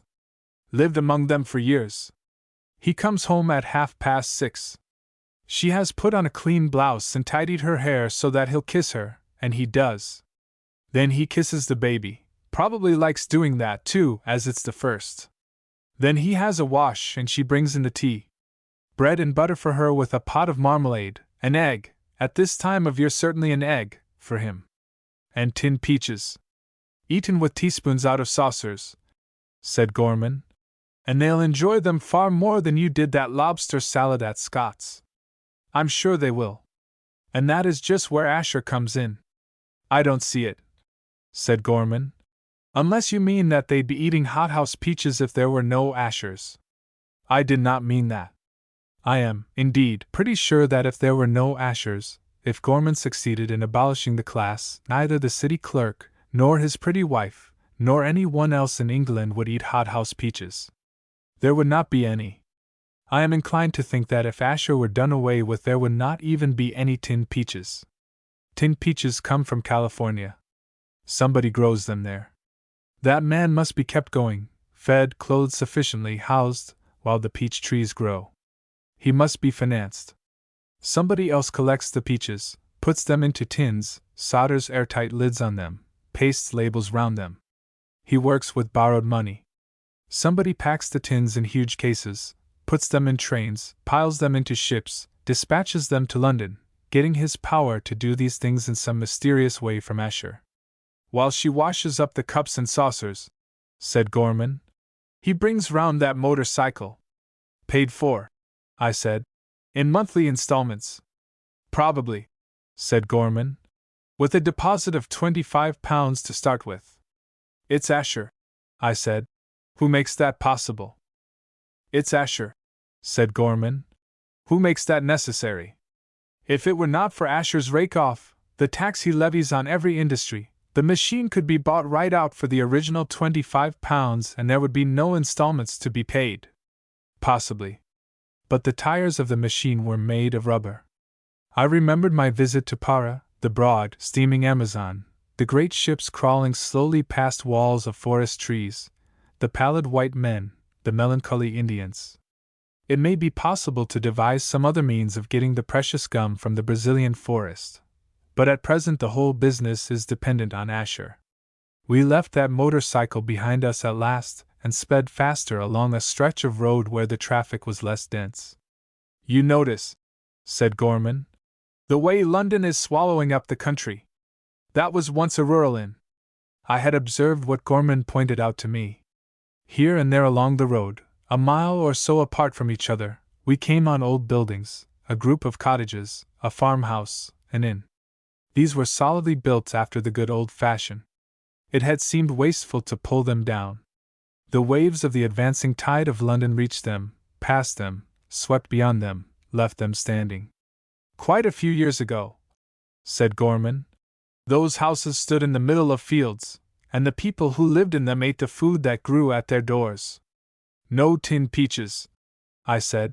No bicycles. And no Asher, said Gorman. Well, I said, we can't go back. In Ireland, he said, we needn't go on.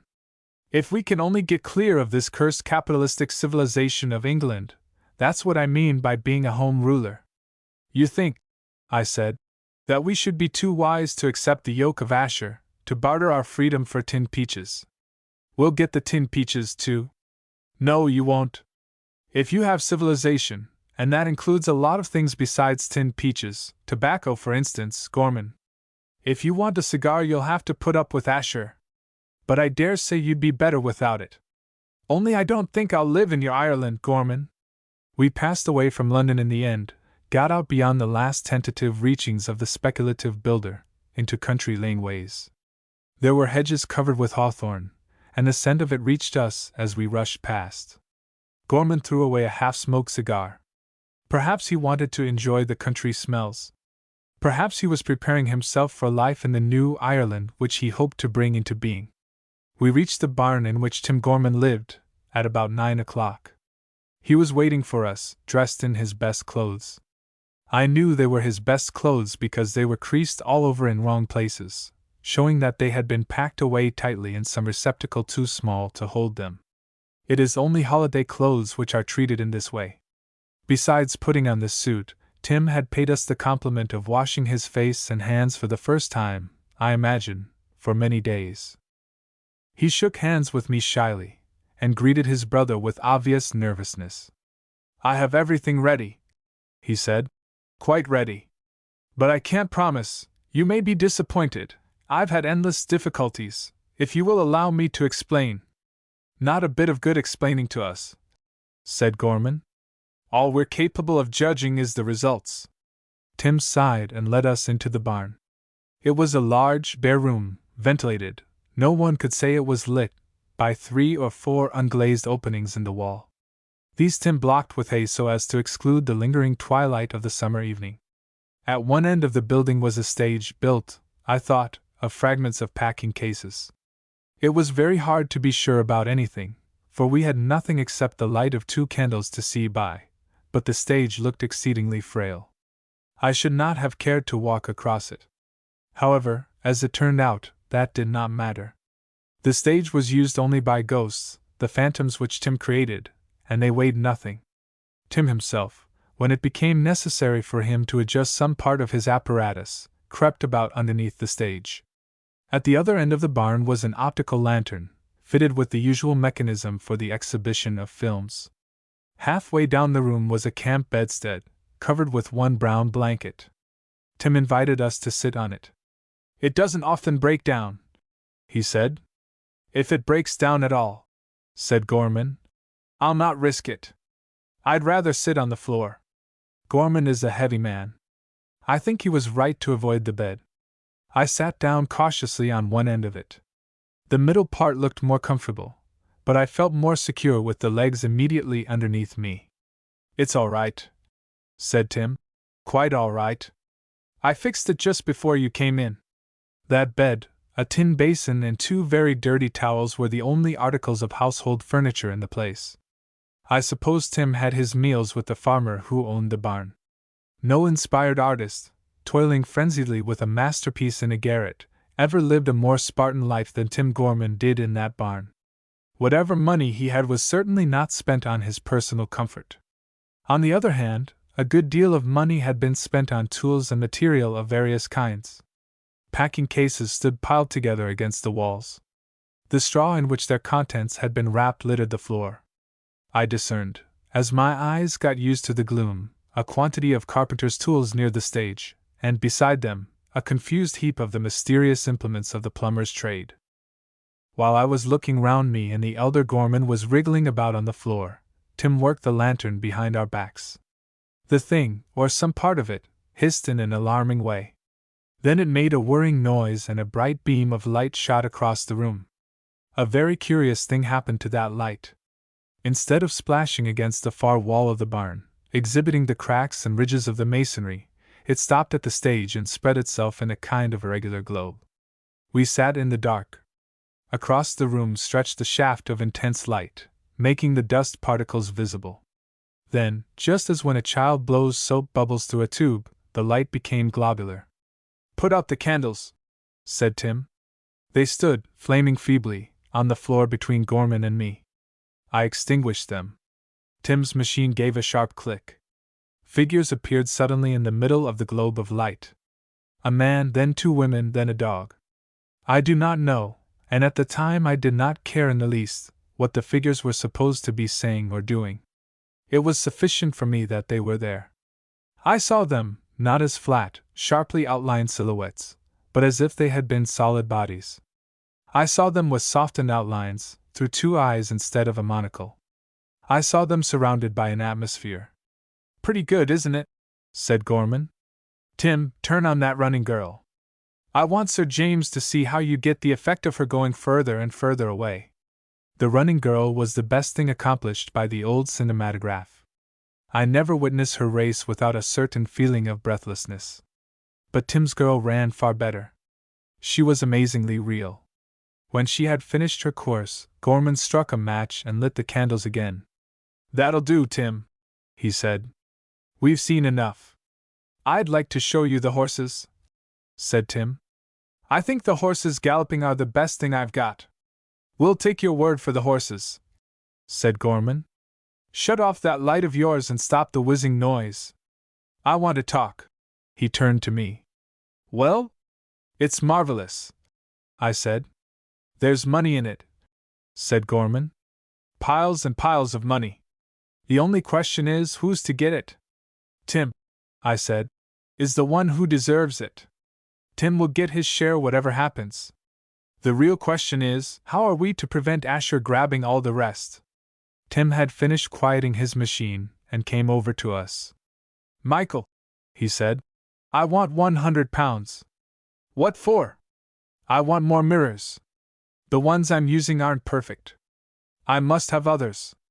The ones you have, said Gorman, are good enough for the present. When we get a bit further on and see how this business is going to be managed, we may get you other mirrors. Very well, said Tim.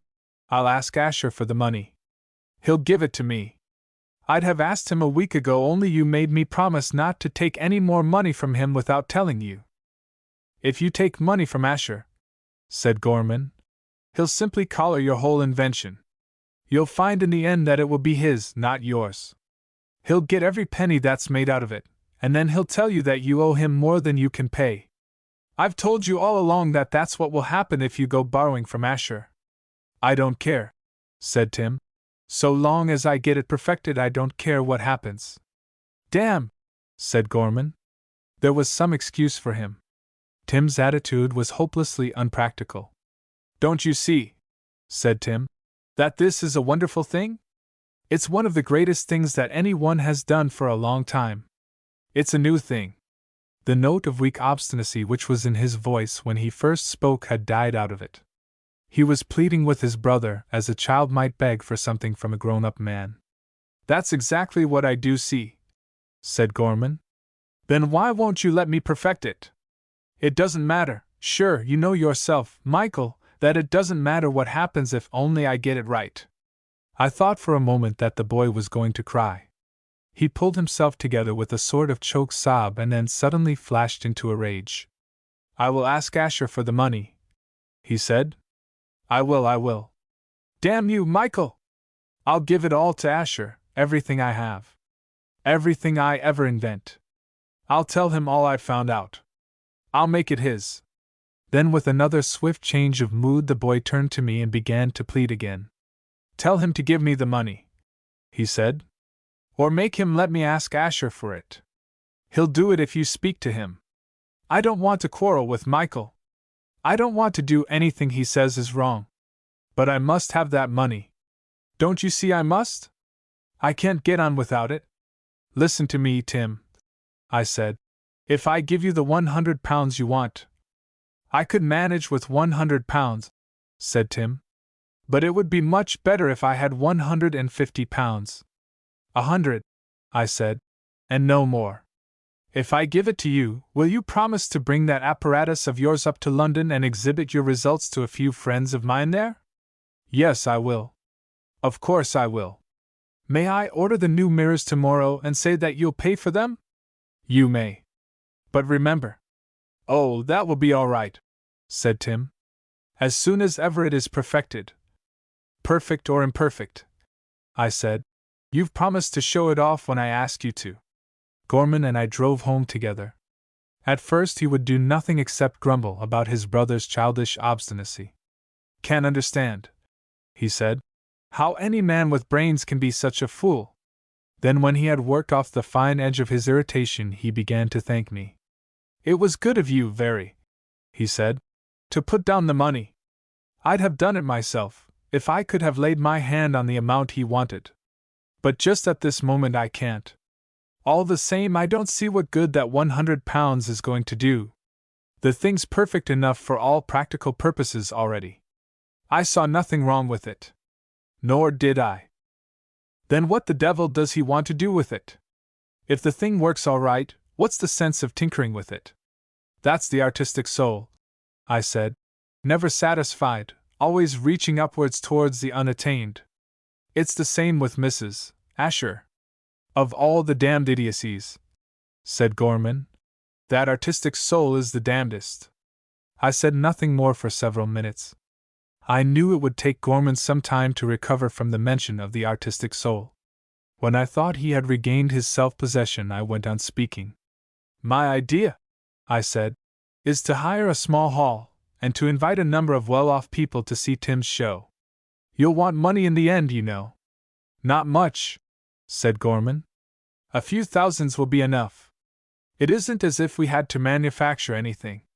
If you get what you want, I said, in small sums from a number of people, you'll be able to keep control of the thing yourself, and you needn't be afraid of Asher.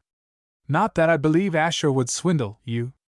I think Asher's an honest man. Asher's a financier, said Gorman. That's enough for me. Chapter 13.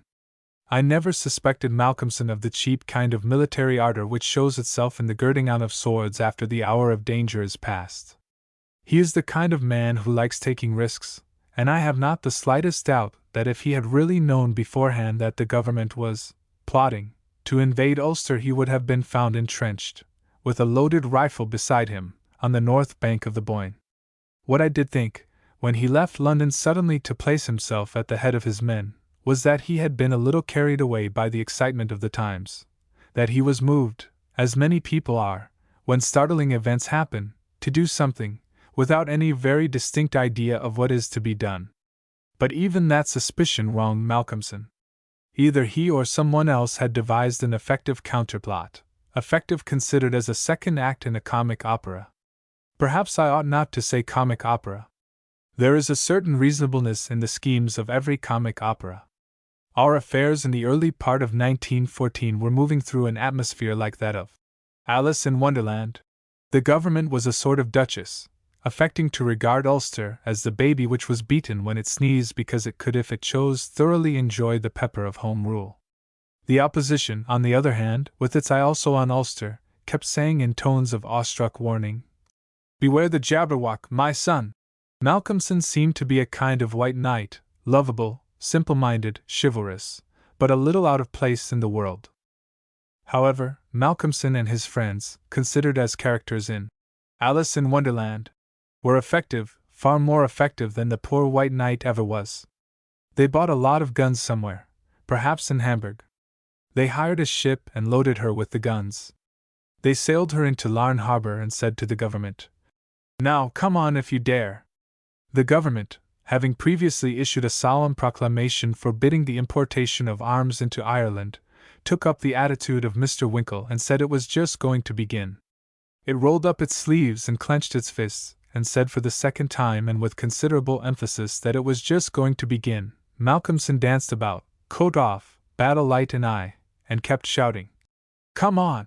The government, taking off its collar and tie, said, "Just you wait till I get at you." Gorman took a sane, though I think incorrect, view of the situation. "The English people," he said, "are hopeless fools. It's almost impossible to deal with them. They are actually beginning to believe that Ulster is in earnest." "Well," I said, "that's only fair. They've been believing that you're in earnest for quite a long time now. Ulster ought to have its turn." Gorman, though a politician, is essentially a just man. He admitted the truth of what I had said. He went further. He admitted that Malcolmson's coup was exceedingly well conceived. "It's just the sort of thing," he said, "which appeals to Englishmen. Reason is wasted on them." "Don't be too hard on the English," I said. "It's the same everywhere in the world. Government through the people, of the people, by, with, from, to, and for the people, is always unreasonable. It's the theatrical which pays," said Gorman. I didn't think those fellows in Belfast had brains enough to grasp that fact, but apparently they have. I must say that this gun-running performance of theirs is good. It has the quality which Americans describe as punch. It has stirred the popular imagination. It has got right across the footlights. It has fetched the audience. "Awkward situation for you," I said. "We'll have to do something," said Gorman. "Arrest the ringleaders? Imprison Malcolmson? Lord, no, we may be fools, but we're not such fools as that." "Still," I said, "he's broken the law. After all, a party like yours in close alliance with the government of the country must do something to maintain the majesty of the law." "Law be damned," said Gorman. "What the devil does law matter to us or the government either? What we've got to consider is popular opinion. And that," I said, "seems to be setting against you. According to the theory of democracy as I understand it, you're bound to go the way popular opinion is blowing you. You can't, without gross inconsistency, start beating to windward against it. Winds sometimes change. said Gorman. They do. This one has. It was all in your favor a fortnight ago. Now, what with your plot and this really striking little episode in Larn? The art of government, said Gorman, consists in manipulating the wind, making it blow the way it's wanted to. What we've got to do is to go one better than the Ulster men. Ah, I said. They imported rifles. You might land a shipload of large cannons. Is that the idea? They needn't necessarily be real cannons. I don't think our funds would run to real cannons. Besides, what good would they be when we had them? But you've got the main idea all right. Our game is to pull off something which will startle the blessed British public, impress it with the fact that we're just as desperate as the other fellows. What about the police? I said.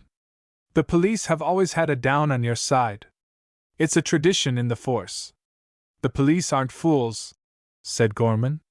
They know jolly well that any policeman who attempted to interfere with our coup, whatever it may be, would simply be dismissed. After all, we're not doing any harm. We're not going to shoot anyone. We're simply going to influence public opinion. Everyone has a right to do that. By the way, did I mention that my play is being revived? Talking of public opinion reminded me of it. It had quite a success when it was first put on. Gorman is charming. He never sticks to one subject long enough to be really tiresome. I'm delighted to hear it, I said. I hope it will do even better this time. It ought to, said Gorman. We've got a capital press agent, and of course, my name is far better known than it was.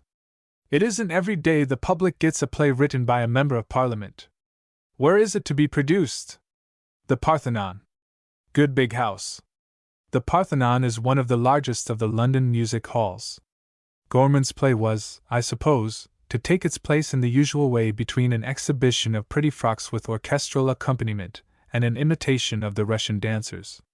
I shall be there, I said, on the first night. You can count on my applause. It occurred to me after Gorman left me that the revival of his play offered me an excellent opportunity of entertaining the Ashers. Asher had been exceedingly kind to me in giving me letters of introduction to all the leading bankers in South America. Mrs. Asher had been steadily friendly to me. I owed them something and had some difficulty about the best way of paying the debt. I did not care to ask them to dinner in my rooms in Clarges Street. My landlord keeps a fairly good cook, and I could, I dare say, have bought some wine which Asher would have drunk. But I could not have managed any kind of entertainment afterwards. I did not like to give them dinner at a restaurant without taking them on to the theatre, and the Ashers are rather superior to most plays. I had no way of knowing which they would regard as real drama. The revival of Gorman's play solved my difficulty. I knew that Mrs. Asher regarded him as an artist and that Asher had the highest respect for his brilliant and paradoxical Irish mind. After luncheon I took a taxi and drove out to Hampstead. I owed a call at the house in any case, and if Mrs. Asher happened to be at home, I could arrange the whole matter with her in the way that would suit her best. Mrs. Asher was at home. She was in the studio, a large bare room at the back of the house. Gorman was with her. I saw at once that Mrs. Asher was in a highly emotional condition. I suspected that Gorman had been talking to her about the latest wrong that had been done to Ireland, his Ireland, by the other part of Ireland which neither he nor Mrs. Asher considered as Ireland at all. On the table in the middle of the room there was a little group on which Mrs. Asher had been at work earlier in the day. A female figure stood with its right foot on the neck of a very disagreeable beast, something like a pig, but prick-eared and hairy. It had one horn in the middle of its forehead. The female figure was rather well conceived. It was appealing, with a sort of triumphant confidence, to some power above, heaven perhaps. The prick-eared pig looked sulky. Emblematic, said Gorman. Symbolical. The Irish party, I said, trampling on Belfast. The spirit of poetry in Ireland, said Mrs. Asher, defying materialism. That, I said, is a far nicer way of putting it. I took another look at the spirit of poetry. Mrs. Asher was evidently beginning to understand Ireland. Instead of being nude, or nearly nude, as spirits generally are. This one was draped from head to foot. In Ireland we are very particular about decency, and we like everything to have on lots of clothes. But now, said Mrs. Asher, tragically, the brief dream is over. Materialism is triumphant, is armed, is mighty. I looked at Gorman for some sort of explanation. I've just been telling Mrs. Asher, he said, about the gun running at Larne. The mailed fist, said Mrs. Asher, will beat into the dust the tender shoots of poesy and all high imaginings, will crush the soul of Ireland, and why? Oh, why? Perhaps it won't, I said. My own idea is that Malcolmson doesn't mean to use those guns aggressively. He'll keep quite quiet unless the soul of poetry in Ireland goes for him in some way. We can make no such compromise, said Mrs. Asher. Art must be all or nothing, must be utterly triumphant or else perish with uncontaminated soul. The exclusion of Ulster from the scope of the bill, said Gorman, is the latest proposition, but we won't agree to it. Well, I said, it's your affair, not mine. I mean to stay in London and keep safe, but I warn you that if the spirit of poesy attempts to triumph utterly over Malcolmson, he'll shoot at it. I know him and you don't. You think he's a long-eared pig, but that ought to make you all the more careful. Pigs are noted for their obstinacy. What we've got to do, said Gorman, is devise some way of countering this new move. Something picturesque, something that newspapers will splash with big headlines. I do not think that Mrs. Asher heard this. She was looking at the upper part of the window with a sort of rapt, Joan of Arc expression of face. I felt that she was meditating lofty things, probably trying to hit on some appropriate form of self-sacrifice. I shall go among the people, she said. Your people, my people, for I am spiritually one of them. I shall go from cottage to cottage, from village to village, walking barefooted along the mountain roads, dressed in a peasant woman's petticoat. They will take me for one of themselves, and I shall sing war songs to them, the great inspiring chants of the heroes of old. I shall awake them to a sense of their high destiny. I shall set the young men's feet marching, thousands and thousands of them. I shall fill the women's hearts with pride. Then, for the first and only time since I have known him, Gorman's patience gave way. I do not blame him. The thought of Mrs. Asher as an Irish peasant, singing street ballads outside public houses, would have upset the temper of Job.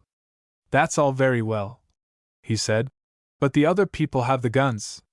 We must have guns too, said Mrs. Asher, and shining swords and long spears tipped with light. By guns. With a really impressive gesture she dragged the rings from the fingers, first of one hand, then of the other, and flung them on the ground at Gorman's feet. Even when working in her studio, Mrs. Asher wears a great many rings. By, she said. She unclasped the necklace which she wore and flung it down beside the rings. It was a pearl necklace, but not by any means the handsomest pearl necklace she owned. More, she said. You must have more.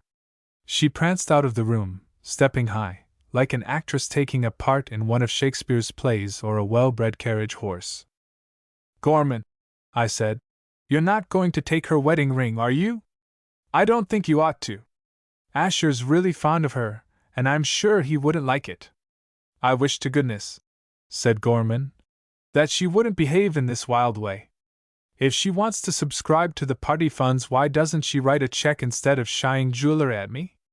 I should certainly be arrested on suspicion if I went to try and pawn those things. Nobody would believe that she gave them to me. He picked up the rings as he spoke and laid them in a row on the table. If we don't get her stopped, he said, she'll have everybody laughing at us. Laughing at you, Gorman, not at me. I've nothing to do with the poetic soul of Ireland. It's your property. The English have no real sense of humor, said Gorman. They've got quite enough to see this joke, I said.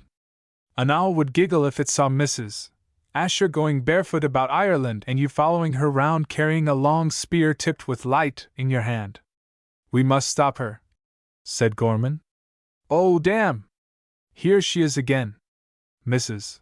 Asher came in carrying a large morocco leather-covered box, her jewel case, I suppose. She was a little calmer than when she left us, but still very determined. "Take this," she said. "Take all there is in it. I give it gladly, to Ireland." Gorman looked at the jewel case, and then pulled himself together with an effort. "Mrs. Asher," he said, "your gift is princely, but—" "I give it freely," said Mrs. Asher. "And I shall receive it," said Gorman. "Receive it as the gift of a queen, given with queenly generosity. I shall receive it when the hour comes, but the time is not yet." Gorman rising to an occasion is a sight which fills me with admiration. That promise of a time to come was masterly.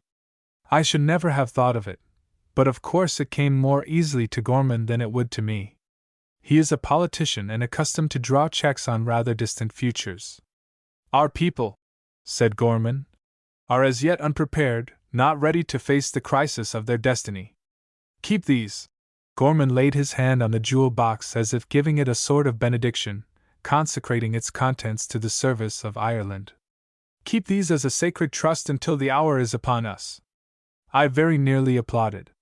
Mrs. Asher seemed a little disappointed. "Why not now?" she said. "Why should we delay any longer?" "We must trust our leaders," said Gorman. "They will tell us when the time for action comes." That would have been good enough for any ordinary constituency. It did not satisfy Mrs. Asher. I saw her looking a little doubtfully at Gorman. She is a curious woman. She uses the very finest kind of language herself, but she always gets suspicious when anyone else talks about sacred trusts and things of that kind. The fact is, I suppose, that she means what she says, lives, as well as talks finely. Gorman and I do not, quite. I felt that Gorman needed and deserved a little help. He had done well enough so far, but he scarcely understood how near to the edge of Mrs. Asher's credulity he had gone. "What Mr. Gorman means," I said, "is that you must have men, organized, you know, and drilled, before you can give them guns. Just at present there are very few volunteers in Mr. Gorman's part of Ireland. He's going to enroll a lot more. When he has them, he'll ask you for a subscription for the gun fund." I did not think that Mrs. Asher was really satisfied. In the light of subsequent events, I found out that she certainly was not. But she said no more at the moment, and made no further effort to press her jewel case on Gorman. I did not feel that the moment was a good one for giving her the invitation I had planned. It is impossible, without something like indecency, to invite a woman to dinner in a restaurant while she is meditating a barefooted pilgrimage through the wild places of Holy Ireland. Gorman and I left the house together. I hired a taxi to take us home so that we could talk comfortably. "Extraordinary woman," I said. "Very, very. But don't let's talk about her. That was rather a good idea of yours. Maybe something in it." "I didn't know I had an idea," I said. "Are you sure you're not mixing me up with Mrs. Asher? She has lots." "Not at all," said Gorman. "It was you who suggested organizing the National Volunteers. There was at that time in Ireland a small number of extreme patriots who rather admired Malcolmson because they thought he was going to fight against England, and despised Gorman because they knew he was not.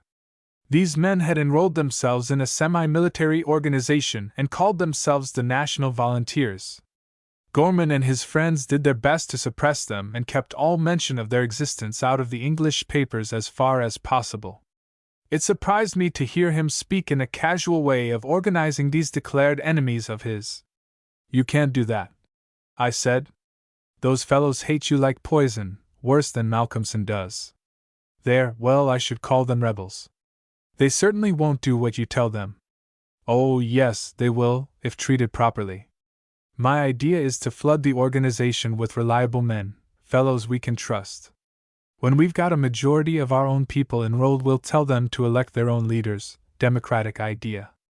Army choosing its own officers. Sure to catch on. Sure to, and then? Oh, then they'll elect us.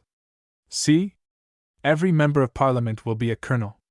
We needn't drill or anything, but there's nothing to prevent our saying that we have 200,000 trained men. The Ulster fellows have gone no trumps on their 100,000. I should be inclined to say gone no home rule. Gorman grinned. Gone no something, he said, and we double them. I expect that will set English opinion swinging round again. It ought to, I said. But why bother about all these preliminaries? Why put everybody in Ireland to the trouble of enrolling themselves in a new organization and electing officers and all that? It's just as easy to say you have 200,000 trained men before being made a colonel as afterwards. You don't understand politics, said Gorman. In politics there must be a foundation of some sort for every fact. It needn't be much of a foundation, but there must be some. Hard on the Irish people, I said, being put to all that trouble and bother just to make a foundation. Not at all, said Gorman. They'll like it. But I hope to goodness that fanatic woman won't insist on our buying guns. It would be the devil and all if the fellows I'm thinking about got guns in their hands. You simply couldn't tell what they'd do. You'll have to try and keep Mrs. Asher quiet. I'm going to ask her to dine with me and go to see your play, I said. That may distract her mind from guns for a while. You use your influence with her, said Gorman. I've the greatest belief in influence. He has. Chapter 14. That evening I wrote my invitation to the Ashers. They immediately accepted it, expressing the greatest pleasure at the prospect of seeing Gorman's play again. I arranged to have dinner at the Berkeley and ordered it with some care, avoiding as far as I could the more sumptuous kinds of restaurant food, and drawing on my recollection of the things Asher used to eat when Gorman ordered his dinner for him on the Cunard steamer. With the help of the head waiter I chose a couple of wines and hoped that Asher would drink them. As it turned out he preferred Perrier water. But that was not my fault. No restaurant in London could have supplied the delicate Italian white wines which Asher drinks in his own house. We dawdled over dinner and I lengthened the business out as well as I could by smoking 3 cigarettes afterwards, very slowly. I did not want to reach the Parthenon in time for the musical display of new frocks. I could not suppose that Asher was interested in seeing a number of young women parading along a platform through the middle of the theater even though they wore the latest creations of Paris fancy in silks and lingerie. I knew that Mrs. Asher would feel it her duty to make some sort of protest against the music of the orchestra.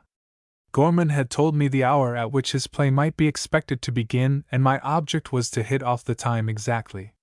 Unfortunately, I miscalculated and got to the theater too soon.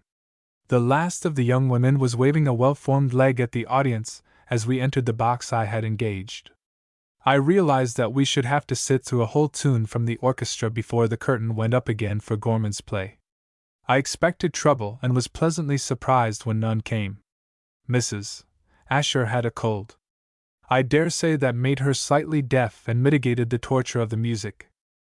She sat forward in the box and looked round at the audience with some show of interest. The audience looked at her with very great interest. Her clothes that night were more startling than any I have ever seen her wear. A young man in the stalls stared at her for some time, and then, just when I thought he had fully taken her in, bowed to her. She turned to Asher. "Who is that?" she said. "The man in the 5th row, 3 seats from the end, yes, there. He has a lady with him." I saw the man distinctly, a well-set-up young fellow with a carefully waxed fair mustache. The way his hair was brushed, and something about the cut of his clothes made me sure that he was not an Englishman. The lady with him was, quite obviously, not a lady in the old-fashioned sense of the word. She seemed to me the kind of woman who would have no scruples about forming a temporary friendship with a man provided he would give her dinner, wine, and some sort of entertainment. Asher fumbled for his pince-nez, which he carries attached to a black silk ribbon. He fixed them on his nose and took a good look at the young man. "Ah," he said, "my nephew, Albrecht von Richter. You remember him. He dined with us 2 or 3 times when we were in Berlin in 1912. I did not know he was in London." I somehow got the impression that Asher was not particularly pleased to see his nephew Albrecht. Asher was not looking very well. I had not seen him for some time, and I noticed even at dinner that his face was pale and drawn. In the theater he seemed worse, and I thought that the sudden appearance of his nephew had annoyed him. The young man whispered something to his companion and left his seat. The orchestra was still thrashing its way through its tune, and there seemed no immediate prospect of the curtain going up. A few minutes later there was a tap at the door of our box and Von Richter came in. Mrs. Asher held out her hand to him. He bent over it and kissed it with very pretty courtesy. He shook hands with Asher, who introduced him to me. Captain Von Richter, Sir James Digby. Von Richter bowed profoundly. I nodded. Have you been long in London? Said Asher. You did not let me know that you were here. I arrived here this afternoon, said Von Richter. Only this afternoon, at 5 o'clock. He spoke English remarkably well, with no more than a trace of foreign accent. I've been in Ireland, he said, for 6 weeks. Indeed, said Asher. In Ireland? He was looking at his nephew without any expression of surprise, apparently without any suggestion of inquiry, but I could not help noticing that his fingers were fidgeting with the ribbon of his pince-nez. Asher, as a rule, does not fidget. He has his nerves well under control. Mrs. Asher was frankly excited when she heard that Von Richter had been in Ireland. Tell me, she said, all about Ireland. About the people, what they are saying and thinking. We are all, I said, tremendously interested in Irish politics at present. Alas, said Von Richter, and I can tell you nothing. My business was dull. I saw very little. I was in Dublin and Belfast, not in the picturesque and beautiful parts of that charming country. I was buying horses. Oh, there is no secret about it. I was buying horses from my government. It is certainly possible to buy horses in Dublin and Belfast, but I was slightly surprised to hear that Von Richter had not been further afield. Anyone who understood horse buying in Ireland would have gone west to County Galway or south to County Cork. The band showed signs of getting to the end of its tune. Von Richter laid his hand on the door of the box. Shall I see you tomorrow? Said Asher. Unfortunately, said Von Richter. I leave London early tomorrow morning. Back to Berlin and the drill yard. He kissed Mrs. Asher's hand again. We poor soldiers have to work hard. Perhaps, I said, you can join us at the Carlton after the play. Mr. and Mrs. Asher have promised to have supper there with me. If you are not engaged? I glanced at the lady in the stalls. I was not going to ask her to supper. I shall be delighted, said Von Richter. I have no engagement of any importance. The lady in the stalls was evidently the sort of lady who could be dismissed without trouble. Good, I said. We leave directly this play is over, but you may want to see the rest of the performance. The dancing is good, I am told. Join us at the Carlton as soon as you're tired of this entertainment. Von Richter slipped away. The curtain went up almost immediately. Gorman came in to receive our congratulations as soon as his play was over. I asked him to join our supper party, but he had an engagement of his own, a supper at the Savoy. I do not blame him. The lady who acted the principal part in his play had been very charming. She deserved any supper that Gorman could give her. We reached the Carlton very early, long before the rush of supper parties began. Von Richter joined us as we sat down at the table. He was an intelligent, agreeable young man with plenty of tact. He listened and was apparently interested while Mrs. Asher poured out her hopes and fears for Ireland's future. When she came, as she did in the end, to her own plan of buying guns for the Nationalist volunteers, Von Richter became almost enthusiastic. You Americans, he said, you are always on the side of the oppressed. Alone among the nations of the earth you have a pat for the head of the bottom dog. Von Richter's English is not only correct, it is highly idiomatic. Mrs. Asher bridled with pleasure. It pleased her to think that she was patting the bottom dog's head. I did not remind her that in the group which she had just modeled the spirit of Irish poetry, for whose benefit she intended to buy guns, had got its foot firmly planted on the pig. That animal, and I still believed it to represent Belfast, was the one which a tender-hearted American ought to have patted. Perhaps I may be able to assist you, said Von Richter. I know something of rifles. That is my trade, you know. If I can be of any help, there is a firm in Hamburg. He was glancing at Asher as he spoke. He wondered, I suppose, how far Asher was committed to the scheme of arming Gorman's constituents. But Asher did not appear to be listening to him. He had allowed me to pour out some champagne for him and sat fingering the stem of his glass without drinking. No one was eating or drinking much. I proposed that we should leave the supper room and have our coffee in the hall outside. I felt slightly uncomfortable at the turn the conversation was taking. Mrs. Asher was very much in earnest about Ireland. Von Richter, I suppose, really knew where to buy guns. I entirely agreed with Gorman that the distribution of firearms in Ireland was a most undesirable thing. I always think, I said, that one of the things to do in London is to watch the people going in and out of the supper room here. There is nothing quite like it anywhere in the world. It is the best example there is of the pride of life, superbia vitae. I forget the Greek words at the moment, but a bishop whom I happen to know once told me that they mean the exaltation of living. You know the sort of thing: gems and glitter, color, scent, beauty, stateliness, strength. The pride of heraldry, the pomp of power. I made way for Mrs. Asher and followed her as she moved among the tables towards the staircase at the end of the room. Von Richter hooked his arm in Asher's and spoke a few sentences to him rapidly in German. He spoke without making any attempt to lower his voice. He evidently did not think it likely that anyone within earshot, except Asher, would understand German. We reached the hall and secured comfortable seats, from which we could watch the long procession of men and women which was already beginning to stream towards the supper room. I ordered coffee, brandy and tobacco, cigars for Von Richter and myself, a box of cigarettes for Mrs. Asher. Asher refused to smoke and did not touch his brandy. Our little party divided itself into halves. I do not know how it happened, but Von Richter managed to get himself placed beside Mrs. Asher in such a way that his back was partly turned to me. General conversation became impossible. Von Richter and Mrs. Asher talked to each other eagerly, and somehow seemed to get further away from Asher and me. They were still discussing the landing of guns in Ireland, in Connaught, I think. After a while I could no longer hear what they said. Asher began to talk to me. A party, 2 young women and 1 older one with 3 men behind them, passed us and ascended the staircase to the supper room. There is something very fine, said Asher, about the insolence of well-bred English women. You see how they walk and how they look straight in front of them. It is not an easy thing to walk well across a long, brightly lighted space with many eyes watching.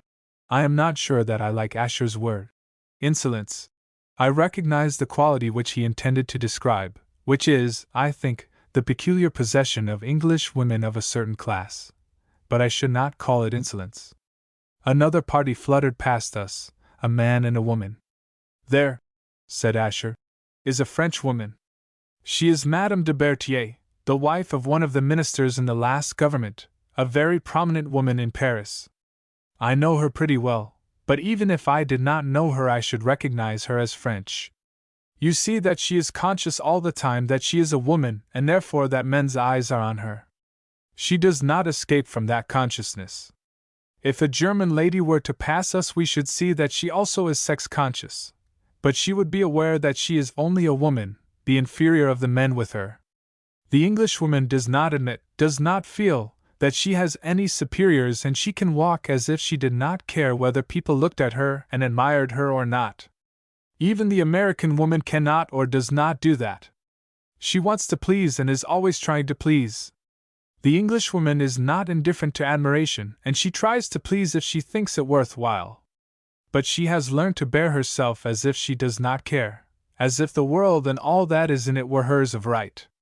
2 men, one of them almost 40 years of age, the other much younger, walked slowly up the hall looking to right and left of them.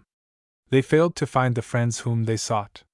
The elder spoke a few words and they sat down opposite to us, probably to wait until the rest of their party should arrive.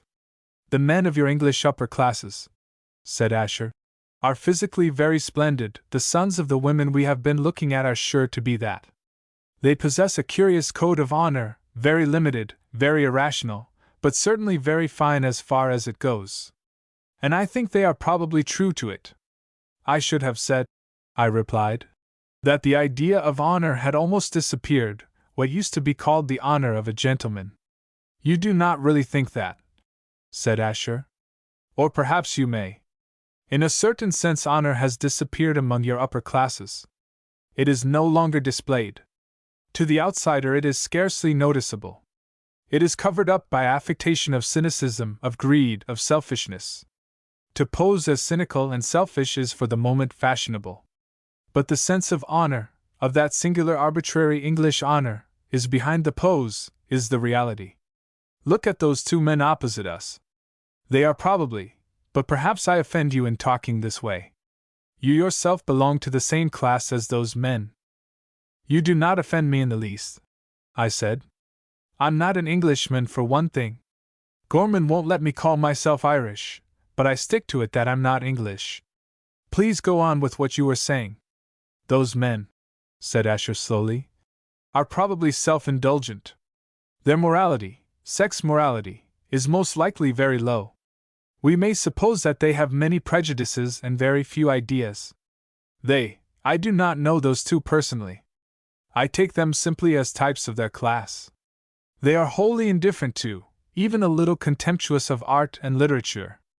But if it happened that a duty claimed them, a duty which they recognized, they would not fail to obey the call.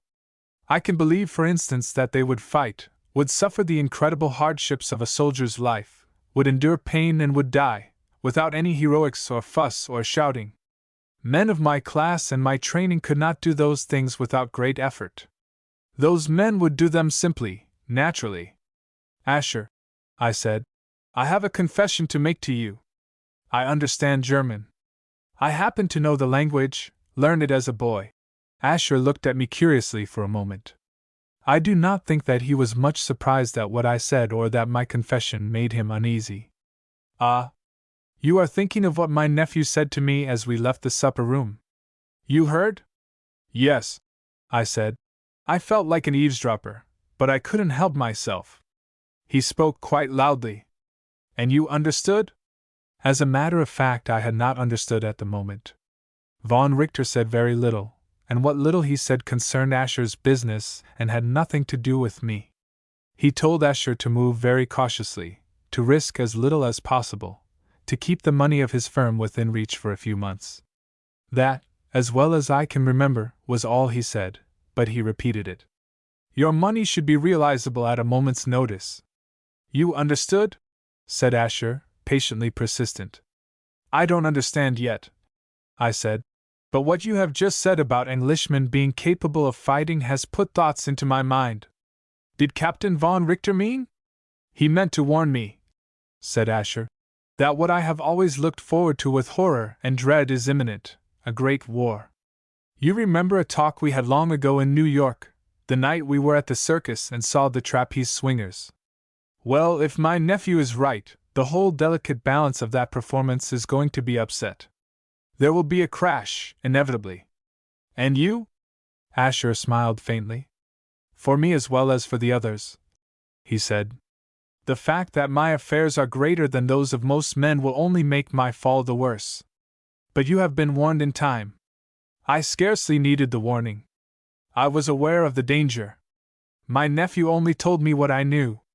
His warning, coming from him, an officer who stands high in the German military service, it confirms my fears, no more. But you can save yourself and your business, I said. Knowing what is before you, you need not lend money except obligations. You can gradually draw out of the stream of credit in which your fortune is involved, get into a backwater for a while. You have time enough. I am expressing myself all wrong, but you know what I mean. I know. And you think I ought to do that? There is no ought about it, I said. It is the natural thing to do. You were a soldier once. I think you told me so. I nodded. Suppose, said Asher, that this warning had come to you then, while you were still a soldier. Suppose that you had known what your brother officers did not know, or the men under you, that war was coming, you would have resigned your commission. Is it so? No, I said. I shouldn't. It would have been, from my point of view, for I am a coward, It would have been the natural thing to do.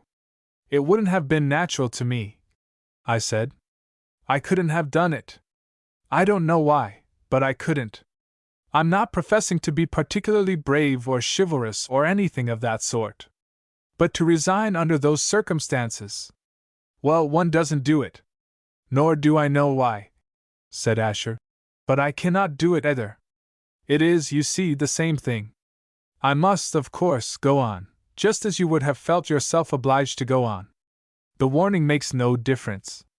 The idea that a banker feels about his business as a soldier does about his profession was new to me. But I understood more or less what Asher meant. If he had that kind of sense of obligation, there was clearly no more to be said about the point. And England? I said. Is she to be in it? Who knows? Perhaps. Perhaps not. I hope not. The disaster will be far less terrible if England is able to remain at peace. Tell me this, I said, or if I am impertinent, say so, and I shall not ask again. What was Captain von Richter doing in Ireland? I do not know. I can only guess. Not buying horses? I do not suppose he went there to buy horses, though he may have bought some. He went to see, to learn, to understand. That is what I guess. I do not know. He has probably made up his mind, I said, that in the course of the next couple of months England will find herself with her hands full, so full with Irish affairs that it will be impossible for her to act elsewhere. A civil war in Ireland. My nephew, said Asher, is not very clever. He may think that. He is, I believe, an excellent soldier. But if he were a banker, I should not employ him to find out things for me. I should not rely on the reports he brought me. He lacks intelligence. Very likely he believes what you have said. But you don't? No, I do not. I do not believe that Irish affairs will be in such a state that they will determine England's action. You see, I have the privilege of knowing Gorman. You don't know Malcolmson, I said, and he's a most important factor in the problem. He's like your nephew, an excellent soldier, but lacking in intelligence. You don't realize what Malcolmson is capable of. I do not know Colonel Malcolmson personally, said Asher. I am right, am I not, in styling him Colonel Malcolmson? Yes. He retired some years ago as colonel of my old regiment. Does a man retire from his loyalty? Said Asher. When he retires from his regiment? Will your friend give up his honor because he has given up his command? Will he aid the enemies of England? Of course, I said. If you put it to Malcolmson in that way, he's a positive fanatic on the subject of loyalty. But he doesn't know, he doesn't understand. He hasn't had the warning that your nephew has just given you. You are an Irishman, said Asher, and you ought to know your countrymen better than I do. But it will surprise me very much if England finds herself hampered by Ireland when the crisis comes. It was von Richter who broke up our party. He pleaded the necessity for early rising next morning as his excuse for going away before the hour at which the law obliges people to stop eating supper in restaurants. I wondered whether he and Mrs. Asher had made a satisfactory plan for running guns into Galway. According to Asher, it did not make much difference whether the Irish peasants had rifles in their hands or not.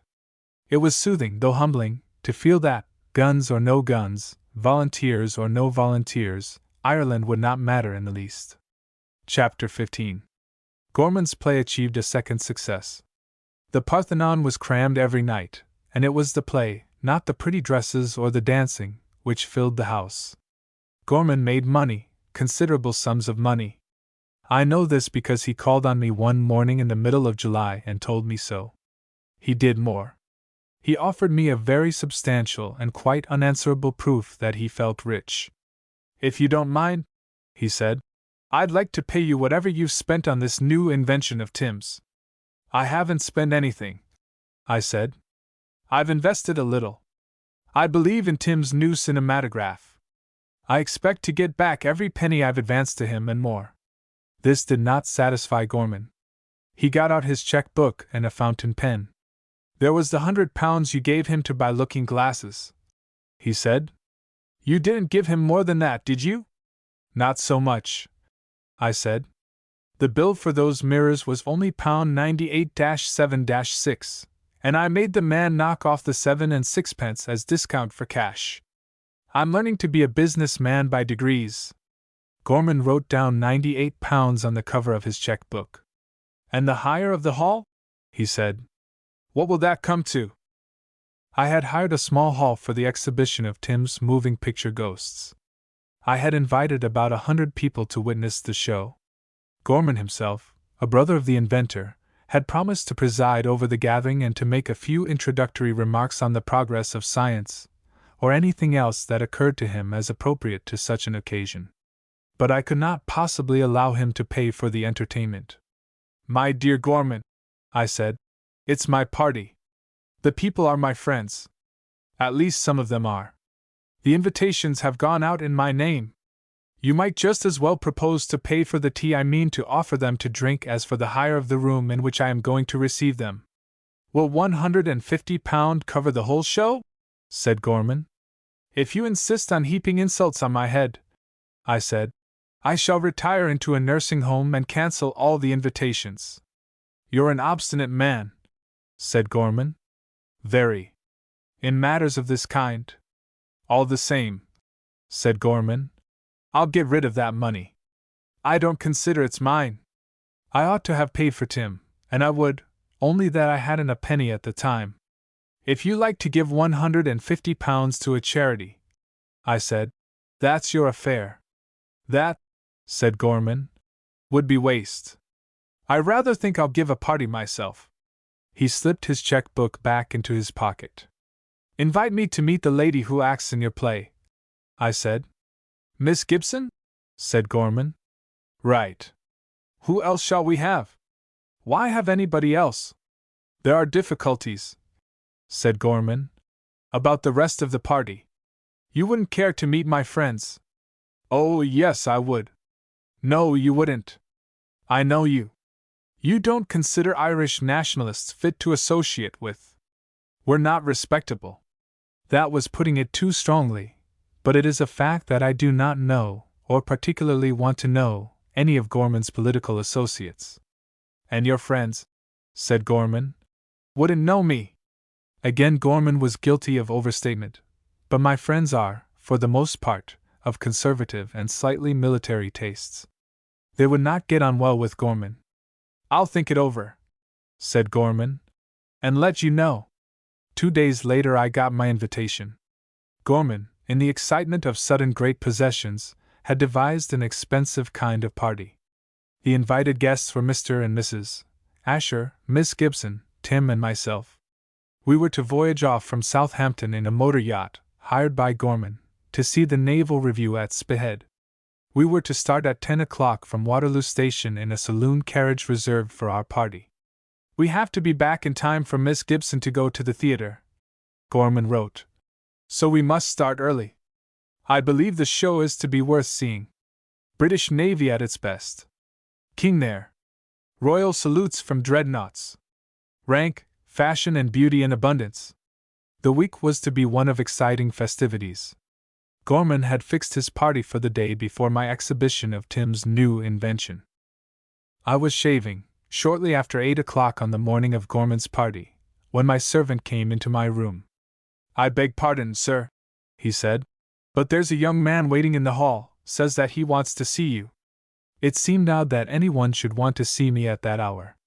Who is he? I said. Don't know, sir. Gives his name as Gorman. But he's not our Mr. Gorman. It may be Tim, I said. Does he look as if he had an artistic soul?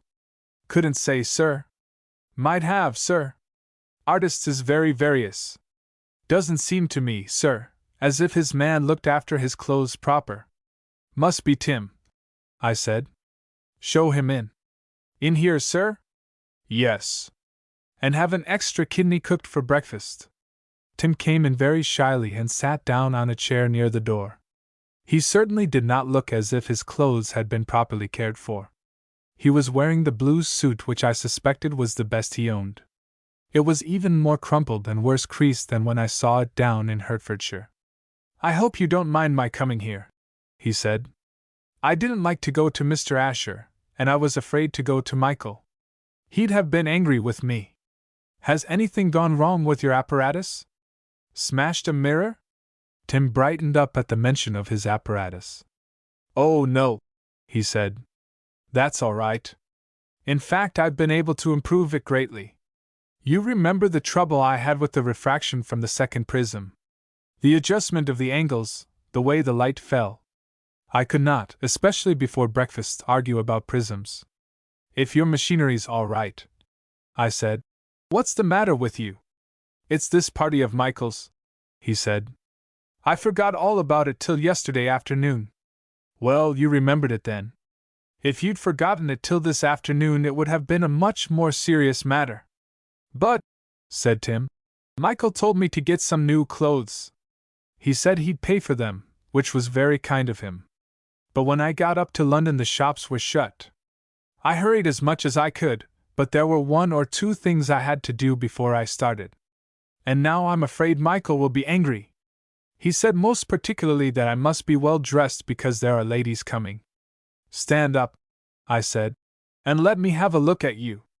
Poor Tim stood up, looking as if he expected me to box his ears. There was no disguising the fact that his costume fell some way short of the standard maintained by Cowes yachtsmen. Tim surveyed himself with a rueful air. He was certainly aware of the condition of his clothes. If I could even have got a ready-made suit, he said, it might have fitted. But I couldn't do that. I didn't get to London till nearly 10 o'clock. There was a train at 4. I wish now that I'd caught it. It was only a few minutes after 3 when I remembered about the party, and I might have caught that train. But I didn't want to leave just then. There were some things that I had to do. Perhaps now I'd better not go to the party. Michael will be angry if I don't, but I expect he'll be angrier if I go in these clothes. I think I'd better not go at all. He looked at me wistfully. He was hoping, I am sure, that I might decide that he was too disreputable to appear. No, I said. You can't get out of it that way. You'll have to come. But can I? You know better than I do. I did brush my trousers a lot this morning, really. I brushed them for quite half an hour, but there are some marks. He held out his right leg and looked at it hopelessly. Stains, I suppose, he said. You'd be better, I said, if you had a tie. Tim put his hand up to his neck and felt about helplessly. I must have forgotten to put it on, he said. I have one, I know. But it's very hard to remember ties. They are such small things. Take one of mine, I said, and put it on before you forget again. Anything else? Said Tim. I don't think, I said, that there's anything else we can do. My clothes wouldn't fit you. I might lend you a pair of boots, but I doubt if you'd get them on. I'll tell you what we'll do. We'll get yours cleaned. Take them off. I do not think that my servant liked cleaning Tim's boots. But he did it, and I dare say it was good for him. I was a little anxious about the meeting between Mrs. Asher and Tim. When they parted in New York, she was deeply vexed with him, and I could not think it likely that a woman as devout as she is would readily forgive a man who had been guilty of blasphemy. On the other hand, she had very graciously accepted my invitation to be present when the new invention was shown off. She might, of course, only wish to hear the other Gorman making a speech, but she might have forgotten Tim's offense, or changed her mind about its heinousness. In any case, Tim's clothes would make no difference to her. Miss Gibson might think less of him for being shabby, but Mrs. Asher was quite likely to prefer him in rags. Many people regard unkemptness as a sign of genius, which is, I dare say, the reason why poets seldom wash their necks. I need not have troubled myself about the matter. Mrs. Asher took no notice of Tim. She was sitting in the saloon carriage when we reached the station and was surrounded with newspapers. She greeted me with effusion. Isn't it glorious? She said. Splendid. We have shown them that we too can do daring things, even the sort of things in which they take a special pride. The practical things which the world boasts of, which we artists are not supposed to be able to do at all. I haven't seen a paper this morning, I said. Has anyone assassinated the Prime Minister? Look, she said. She held out one of the newspapers towards me. I did not have to take it in my hand to see the news. I could have read the headlines from the far side of the platform.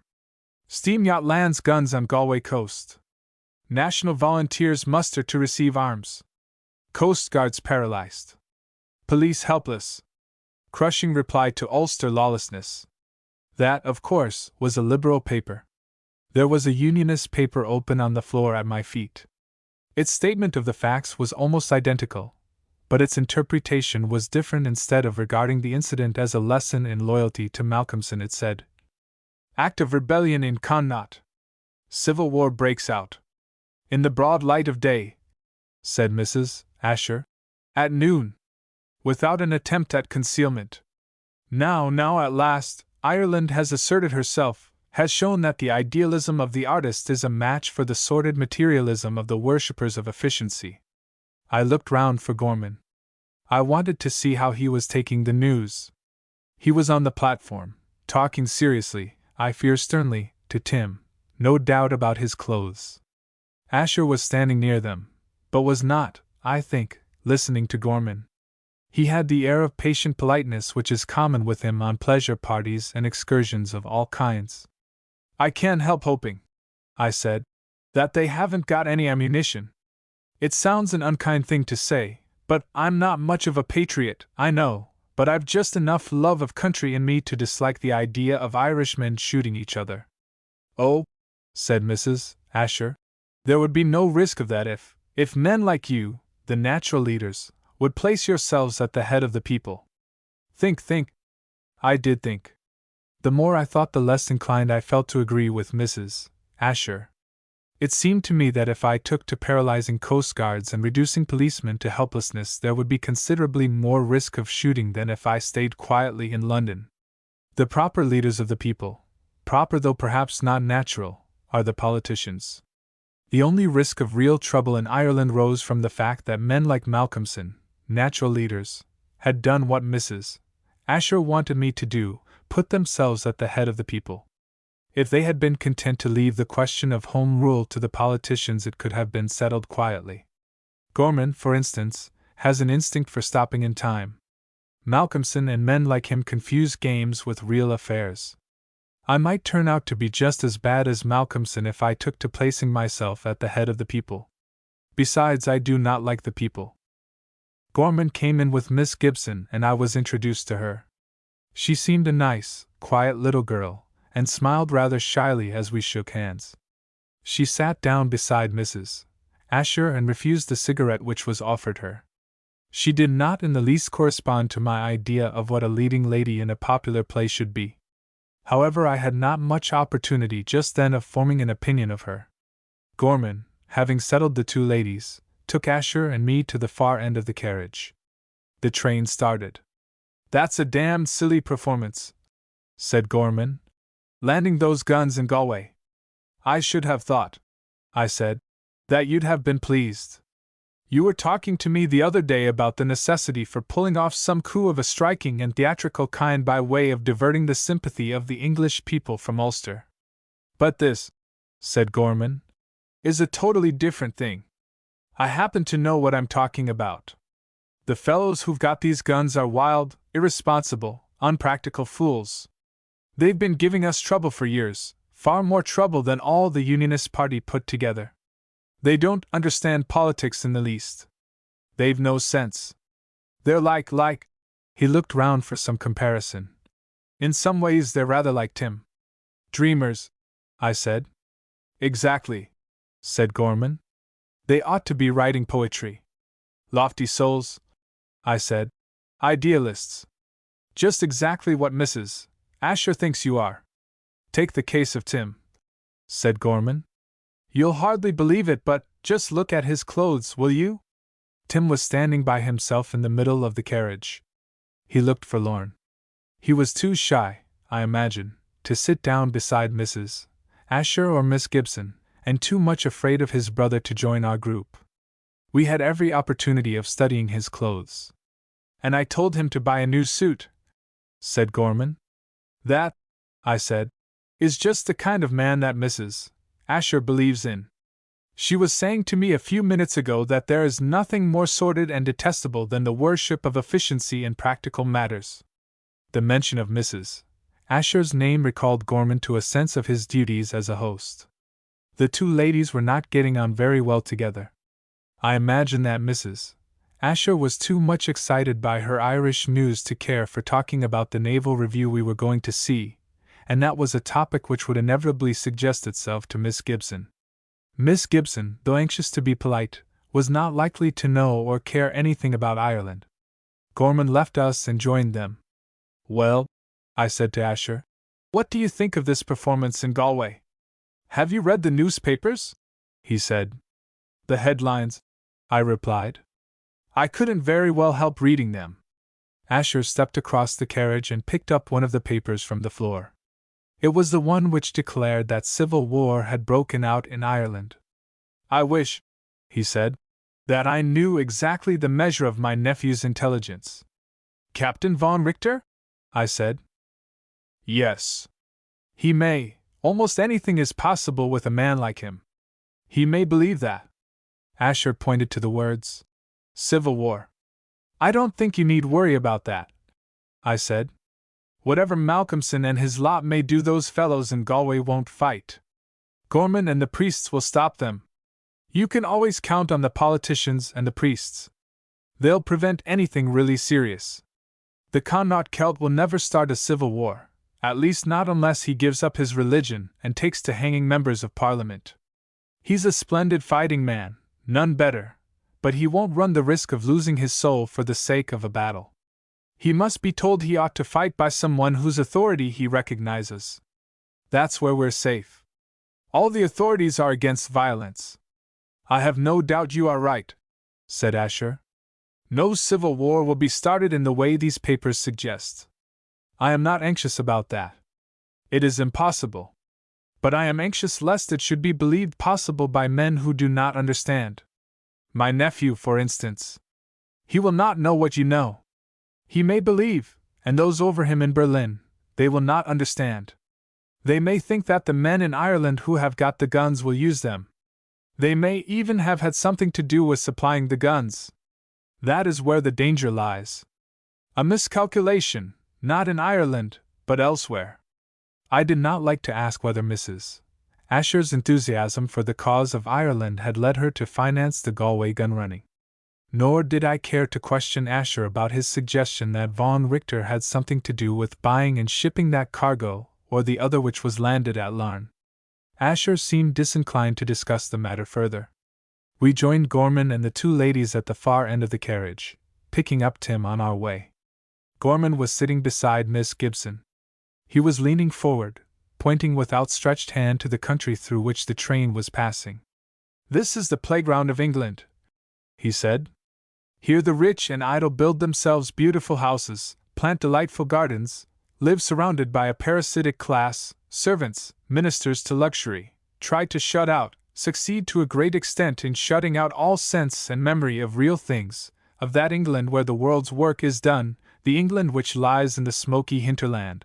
He waved his hand with a comprehensive gesture towards the north. "Far from all the prettinesses of glorified villadom. I do think," said Miss Gibson, "that Surrey and Hampshire are sweetly pretty." Miss Gibson may be regarded, I suppose, as one of England's toys. It was only natural that she should appreciate the playground. It was, so she thought, a district very well suited to the enjoyment of life. She told us how she had driven, in the motor of a wealthy member of Parliament, through the New Forest. From time to time she had spent weekends at various well-appointed villas in different parts of the south of England, and, as a nice-minded young woman should, had enjoyed these holidays of hers. She frankly preferred the playground to that other, more real, England which Gorman contrasted with it, the England of the Midlands, where the toilers dwelt, in an atmosphere thick with smuts. Mrs. Asher, of course, took quite a different view. It filled her with sadness to think that a small number of people should play amid beautiful surroundings while a great number, she dwelt particularly on the case of women who made chains, should live hard lives in hideous places. Mrs. Asher is more emotional than intellectual. The necessity for consistency in a philosophy of life troubles her very little. As a devout worshipper of art, she ought to have realized that her goddess can only be fitly honored by people wealthy enough to buy leisure, that the toiling millions want bread much more than they want beauty. I have no quarrel with the description of the life of Birmingham as more real, both Gorman and Mrs. Asher kept using the word, than the life of the Isle of Wight.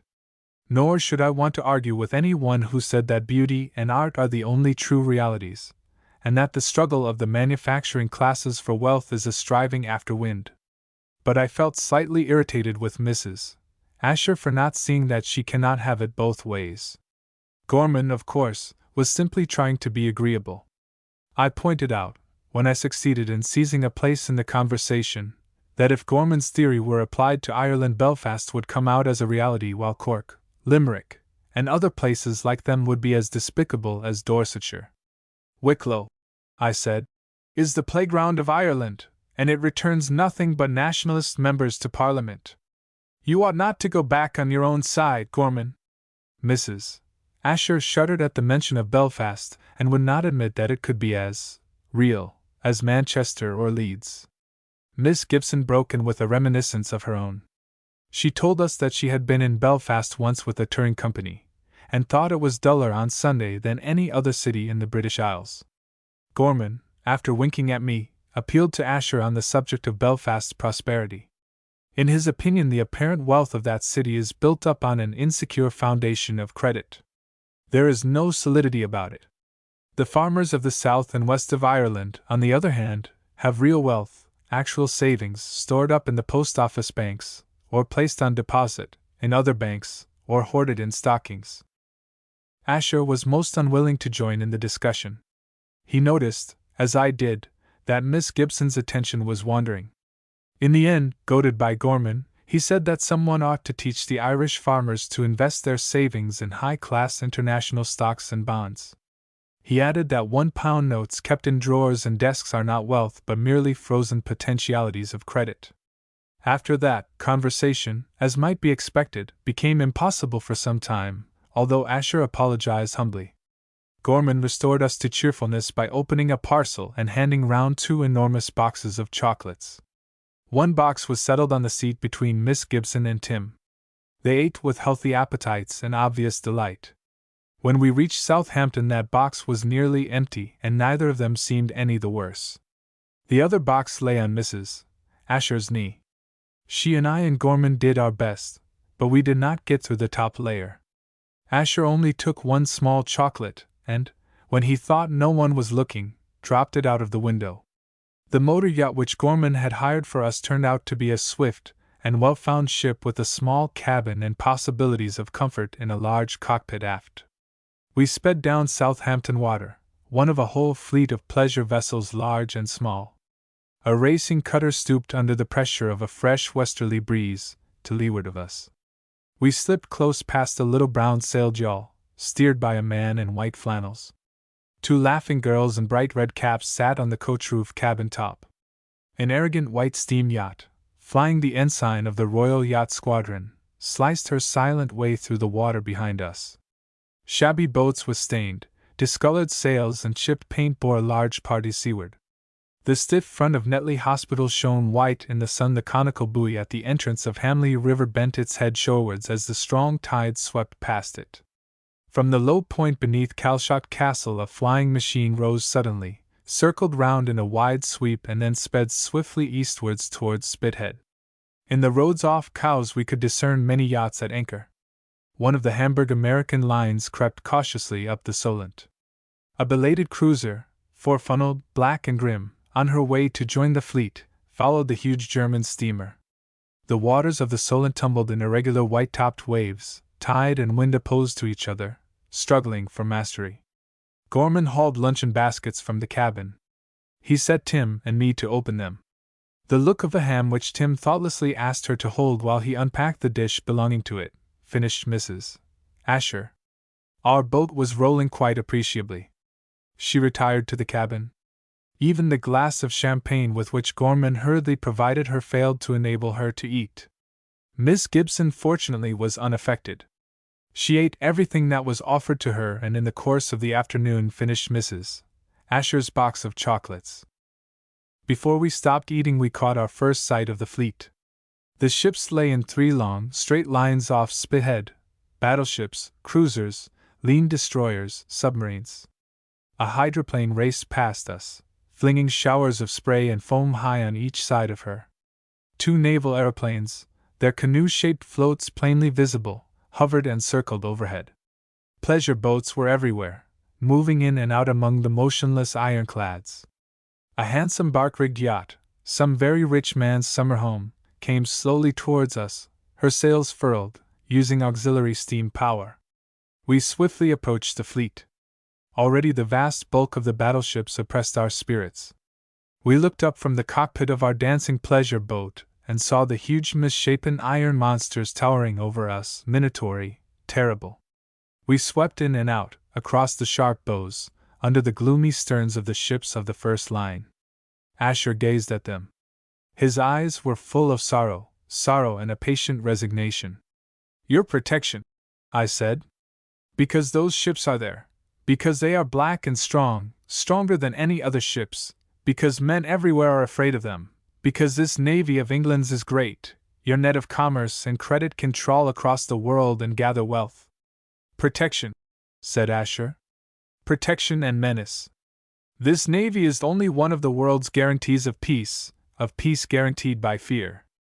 It is there as you say, and the German army is there, that men may fear them and peace be thus made sure. But can peace be secured through fear? Will not these navies and armies some day fulfill the end of their being, rend all our nets as they rush across the seas and desolate the lands? They are more menace than protection." Gorman was standing with his back to us. His elbows were resting on the slide of the roof above the steps which led to the cabin. His chin was on his hands, and he was staring at the ships. Suddenly he turned. "The world's great delusion," he said.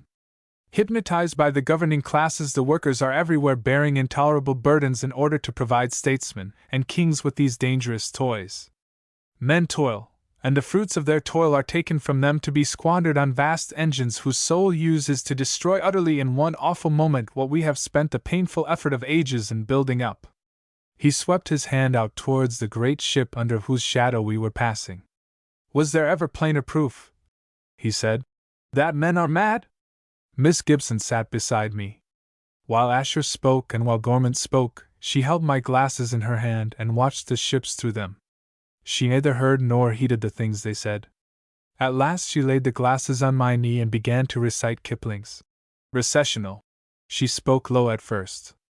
Gradually her voice grew stronger, and a note of passion, tense and restrained, came into it. She is more than a charming woman. She has a great actress capacity for emotion. We moved through waters consecrate, and she expressed for us the spirit which hovered over them. Here English guns raked the ships of Spain. Here, staggering homewards, shot-riddled, came the frigates and privateers of later centuries, their shattered prizes under their lee. Through these waters men have sailed away to fight and conquer and rule in India and in many distant lands. Back through these waters, some of them have come again, generation after generation of them, their duty done, their adventuring over, asking no more than to lay their bones at last in quiet churchyards, under the shadow of the cross, near the grey walls of some English church. Miss Gibson's voice, resonant, passionate, devout, lingered on the last syllables of the poem. "The imperial idea," I said. "After all, Gorman, it has its greatness." Then Tim spoke, shyly, eagerly. "I wonder," he said, "if they would let us go on board one of the submarines. I should like to see, there are a lot of things I should like to see in any of those ships. They must be nearly perfect, I mean mechanically. The steering gear, for instance." His voice trailed off into silence. "What a pity," said Miss Gibson, "that the king can't be here. I suppose now there'll be no royal salutes fired and we shan't see his yacht." "All Mr. Gorman's fault," I said. "If he had not nagged on in the way he has about Home Rule, the king would be here with the rest of us.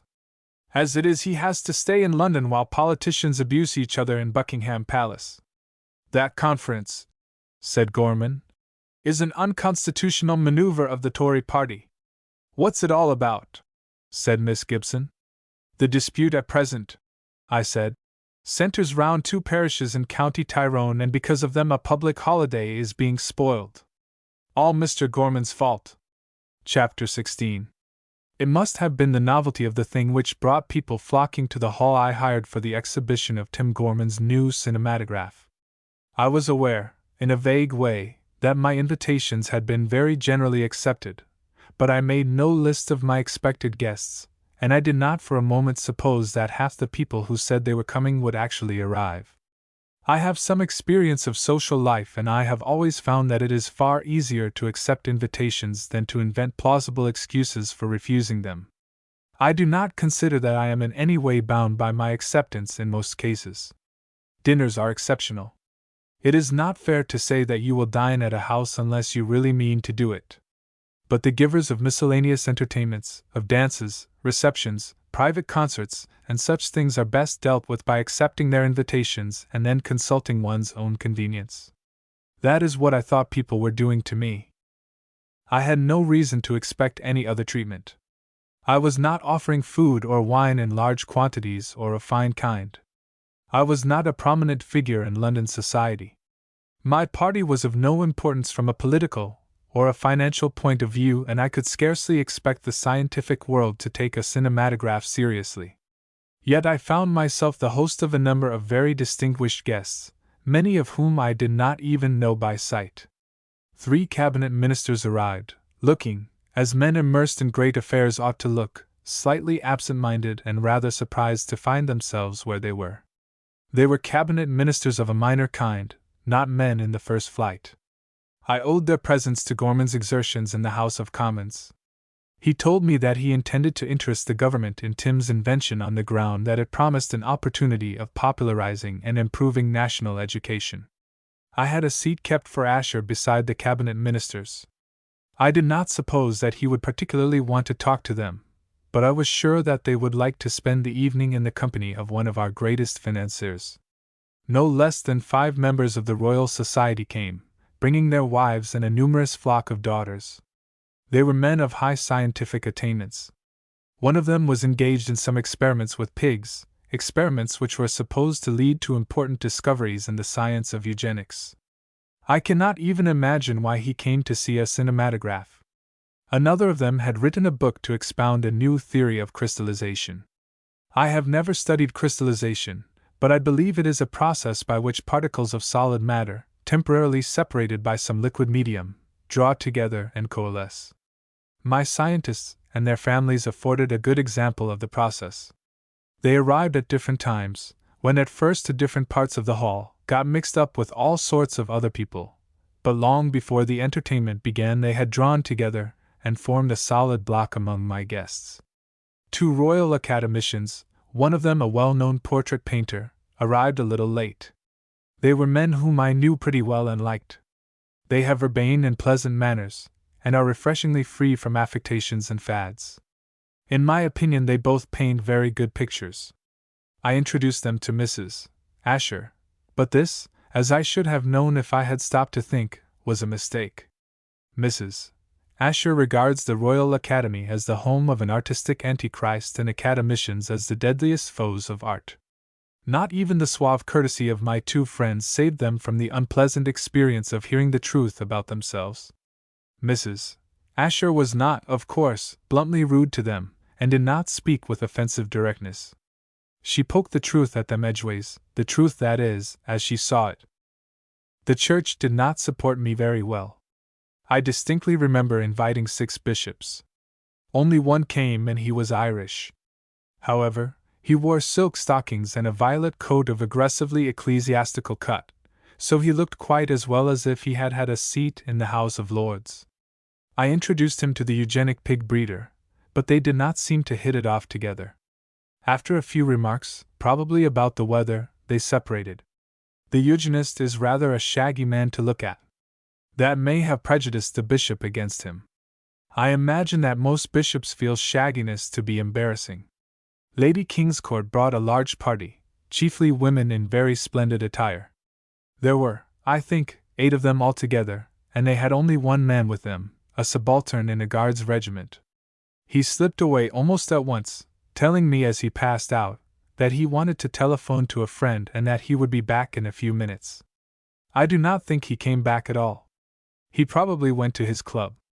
I do not know what was said to him the next day by the ladies he deserted. I thanked Lady Kingscourt for coming. I really think it was very good of her to come. She had fair warning that Gorman was going to make a speech, and she knew that all Gorman's political friends, probably Gorman himself, regarded her as an abandoned woman who played fast and loose with the morals of military officers and undermined their naturally enthusiastic loyalty to liberal governments. By way of acknowledgement of my quite sincere thanks, Lady Kingscourt squeezed my hand. "I always make a point," she said, "of encouraging any movement for the good of the masses. They are such deserving dear things, aren't they?" It is impossible to guess at what Lady Kingscourt thought we were doing, but her heart was warm and kind. If ever class hatred comes to play an important part in English life, it will not be the fault of the aristocracy. I doubt whether any laborer would sacrifice his evening's leisure to encourage a movement for the good of Lady Kingscourt. Nor would the kindliest socialists speak of women of the upper classes as deserving dear things. The nicest term used by progressive people to describe these ladies is parasites, and they often, as we had just been learning, call them worse names than that. Lady Kingscourt and her party represented the highest layer of fashionable life. I had, besides her, a large number of women of slightly dimmer glory who were yet quite as finely dressed as Lady Kingscourt, and were, I am sure, equally eager for the good of the masses. My hall, not a very large one, was well filled before 9 o'clock. I had every reason to congratulate myself on the success of my party, so far. It remained to be seen whether Gorman would make a good speech and whether Tim's ghosts would exhibit themselves satisfactorily. Between the speech and the ghosts, my guests would have an opportunity of drinking tea in champagne cup, handed round by 12 nice-looking girls wearing black and white dresses, hired out to me, both the girls and the dresses, for the evening by the firm which had undertaken to manage the refreshments. According to my timetable, Gorman ought to have begun his speech at 9 o'clock. Instead of doing so, he came to me and whispered that he would give late comers 10 minutes law. "Nothing more unpleasant for an audience," he said, "than having their toes trodden on by people who come in late, just as they are beginning to get interested in what is going on. Nothing, I imagine, is more unpleasant for a speaker than to have his audience looking round to see who the newcomers are, just as he is beginning to warm to his subject." I gathered from his anxiety about the audience that Gorman intended to make a great effort. I looked forward to his speech. Gorman, at his best, is really a very fine speaker. At 10 minutes past 9, Gorman mounted the platform, the narrow strip of platform left for him in front of the pits occupied by Tim's apparatus. The clatter of general conversation ceased, and the cabinet ministers, sitting in the front row with Asher, clapped their hands. The rest of the audience, realizing that applause was desirable, also clapped their hands. Gorman bowed and smiled. Then my elbow was jerked sharply. I looked round and saw Jack Hanege. Jack is a nice boy, the son of an old friend of mine. I have known him ever since he first went to school. About 6 months ago his father and I between us secured a very nice appointment for the boy, a sort of private secretaryship, or something of that sort. I understood at the time that Jack's business was to run messages for an important man's wife, and that the appointment would lead on to something good in the political world. I was surprised to see him standing beside me, for I had not asked him to my party, and he was not wearing evening clothes. Jack would never go anywhere, willingly, unless he were properly dressed. "Sit down," I said, "and don't talk. Mr. Gorman is just going to make a speech." "Is Asher here?" said Jack. "He is, in the front row. Thank God. I've been chasing him all over London. Office, club, private house, tearing round in a taxi for hours. My chief wants him." "Your chief can't get him now," I said. "Not for half an hour, perhaps 3/4. Gorman isn't likely to stop under 3/4. Till he does, you can't get Asher." "I must," said Jack. "I simply must. It's frightfully important." Gorman began his speech. I did not hear what he said because I was trying to restrain Jack Hanege, but the audience laughed, so I suppose he began with a joke. Jack shook off my hold on his arm and walked right up to the front of the hall. I saw Gorman scowling at him, but Jack did not seem to mind that in the least. He handed a note to Asher. Gorman said something about the very distinguished audience before him, a remark plainly intended to fill in the time while Jack and Asher were finishing their business. Asher read the note, rose from his seat, and came towards me. Everybody looked at him, and at Jack, who was following him. Gorman repeated what he had said about the distinguished audience. "I find," Asher said to me, "that I am obliged to leave you. I am very sorry. I have a taxi outside," said Jack, pushing Asher towards the door. Asher lingered, looking at me wistfully. "I may not be able to return," he said. "If I cannot, will you bring my wife home? The car will be here and can drive you back to your rooms afterwards." I was a little surprised at the request. Mrs. Asher is, I should think, pretty well able to take care of herself. "I think we ought to start, sir," said Jack Hanege, taking Asher by the arm. "Perhaps," said Asher to me, "if you are kind enough to see my wife home, you will wait in my house till I get back. I may have something to say to you. It is possible that I shall reach the house before you do, but I may be late. I do not know. Will you wait for me? Won't you come on, sir?" said Jack. I noticed then that Jack was excited and nervous. I do not ever remember having seen him excited or nervous before, not even when he went in second wicket down in the Eton and Harrow match with 70 runs to make and an hour left to play. I held Asher's coat for him and watched them get into the taxi together. When I got back to the hall, Gorman was well into his speech and had captured the attention of his audience. I was able to pick up the thread of what he was saying almost at once. He was discoursing on the arts of peace, contrasting them with the arts of war. In past ages, so Gorman said, the human intellect had occupied itself mainly in devising means for destroying life and had been indifferent to the task of preserving it. Gunpowder was invented long before the antitoxin for diphtheria was discovered. Steel was used for swords ages before anyone thought of making it into motor cars. These were Gorman's illustrations. I should not have thought that motor cars actually preserve life, but Gorman is a good orator and a master in the art of concealing the weak points of his argument. His hearers were quite ready to ignore the mortality statistics of our new motor traffic. The pig-breeding scientist led a round of applause. Gorman developed his theme. The intellect of the modern world, he said, was not only occupied with the problems of preserving life, but was bent on making life more convenient and happier, especially the life of the toiling masses of our people. The medieval world built cathedrals, fine castles, doges' palaces, and such things. We have supplied mankind with penny postage stamps. Which, Gorman asked, is the greater achievement, to house a doge or two in a building too big for them, or to enable countless mothers, sorrowing and lonely women, to communicate by letter with the children who had left the maternal home? After dwelling for some time on the conveniences, Gorman passed on to speak of the pleasures of modern life.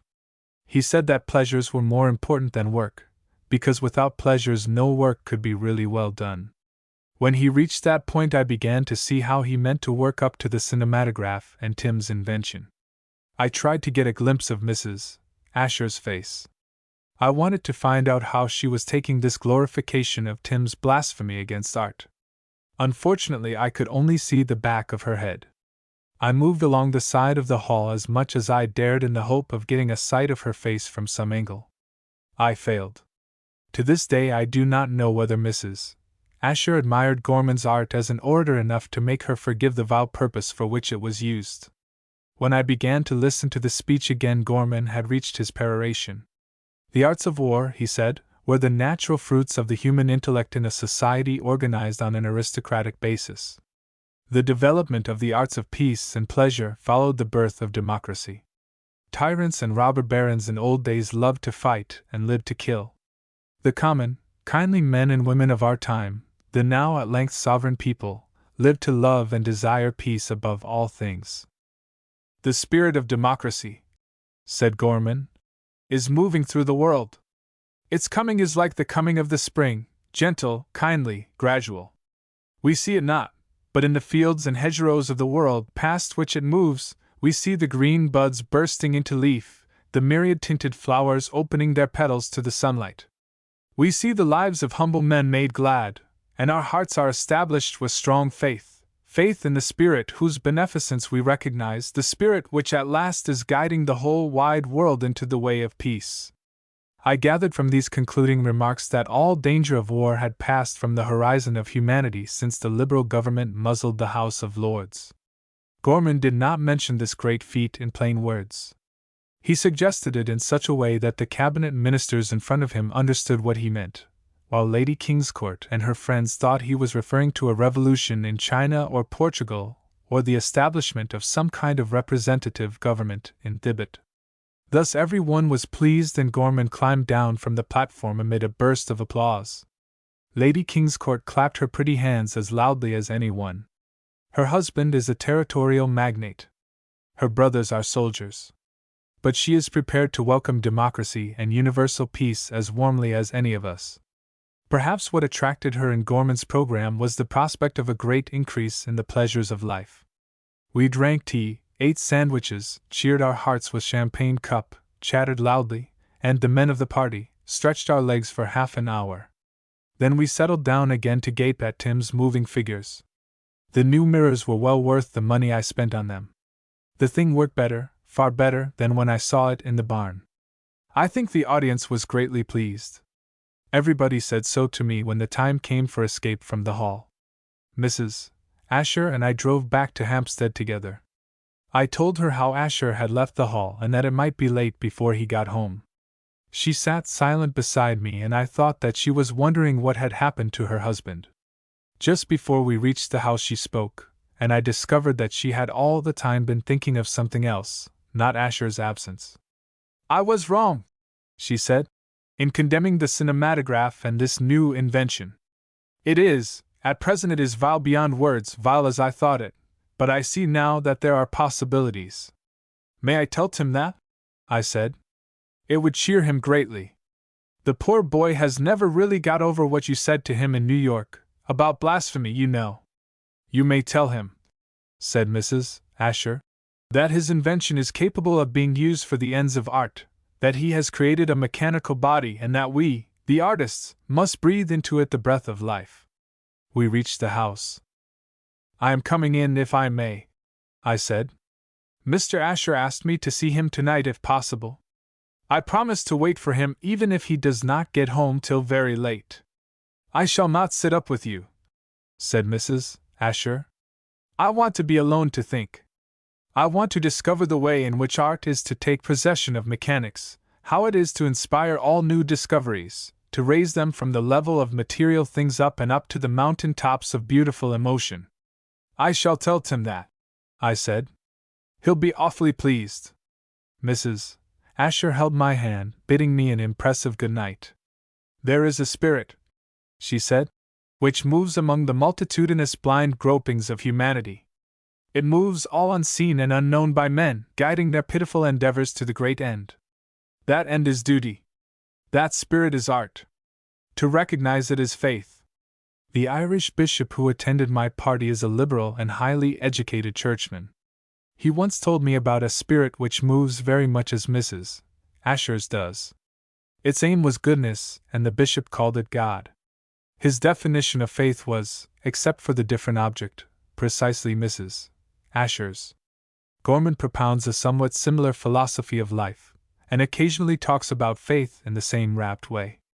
I do not suppose that he actually holds the faith he preaches, certainly not as Mrs. Asher and the bishop hold theirs. No Irishman is, or ever can be, a liberal after the English fashion, but Gorman does talk about the spirit of democracy, and says he looks forward to its guiding humanity to a great end, universal peace. I made my way into Asher's study, wondering how long I should have to wait for him. I wondered where he was and what he was doing. Who sent Jack Heneage to search for Asher? I could not remember whose private secretary Jack was. Mrs. Asher was thinking of art and beauty, the bishop, no doubt about God and goodness. Gorman was turning over in his mind nice new phrases about democracy and peace. What was Asher doing? Chapter 17. Asher's servant followed me into the study. He placed a little table beside the chair on which I sat. He set a decanter of whiskey, a siphon of soda water, and a box of cigars at my elbow. He brought a reading lamp and put it behind me, switching on the electric current so that the light fell brightly over my shoulder. He turned off the other lights in the room. He asked me if there were anything else he could do for me. Then he left me. A clock somewhere behind me chimed. It was 11:45. I poured out some whiskey and lit a cigar. I sat wondering what Asher was doing. The clock chimed again, and then it struck. It was 12 o'clock. It was a clock with a singularly mellow gong. The sounds it made were soft and unaggressive. There was no rude challenge in its assertion that time was passing on, but the very gentleness of its warnings, a gentleness deeply tinged with melancholy, infected me with a strange restlessness. When for the third time its chiming broke the heavy silence of the room, I rose from my chair. The gloom which surrounded the circle of light in which I sat weighed on my spirits. I touched a switch and set the lights above the fireplace shining. Over the mantelpiece hung a picture, a landscape painting. A flock of sheep wandered through a misty valley. There were great mountains in the background, their slopes and tops dimly discernible through a haze. The haze and the mist wreaths would certainly soon clear away. Dispersed by a rising Sunday, the whole scene would be stripped of its mystery. The mountain sides, the valley stream, and the grazing sheep would be seen clear and bare in the merciless light of a summer morning. The painter had chosen the moment, while the mystery of dawn endured.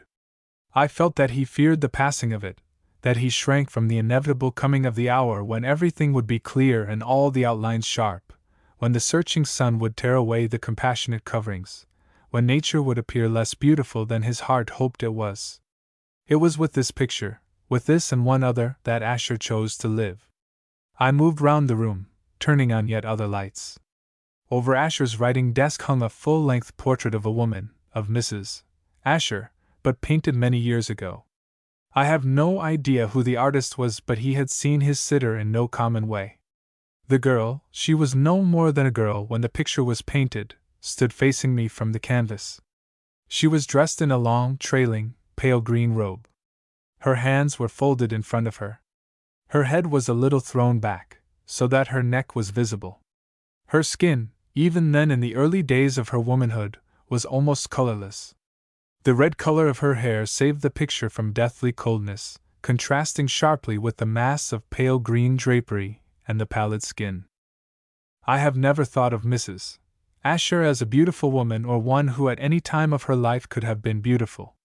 But the artist, whoever he was, had seen in her a singular alluring charm.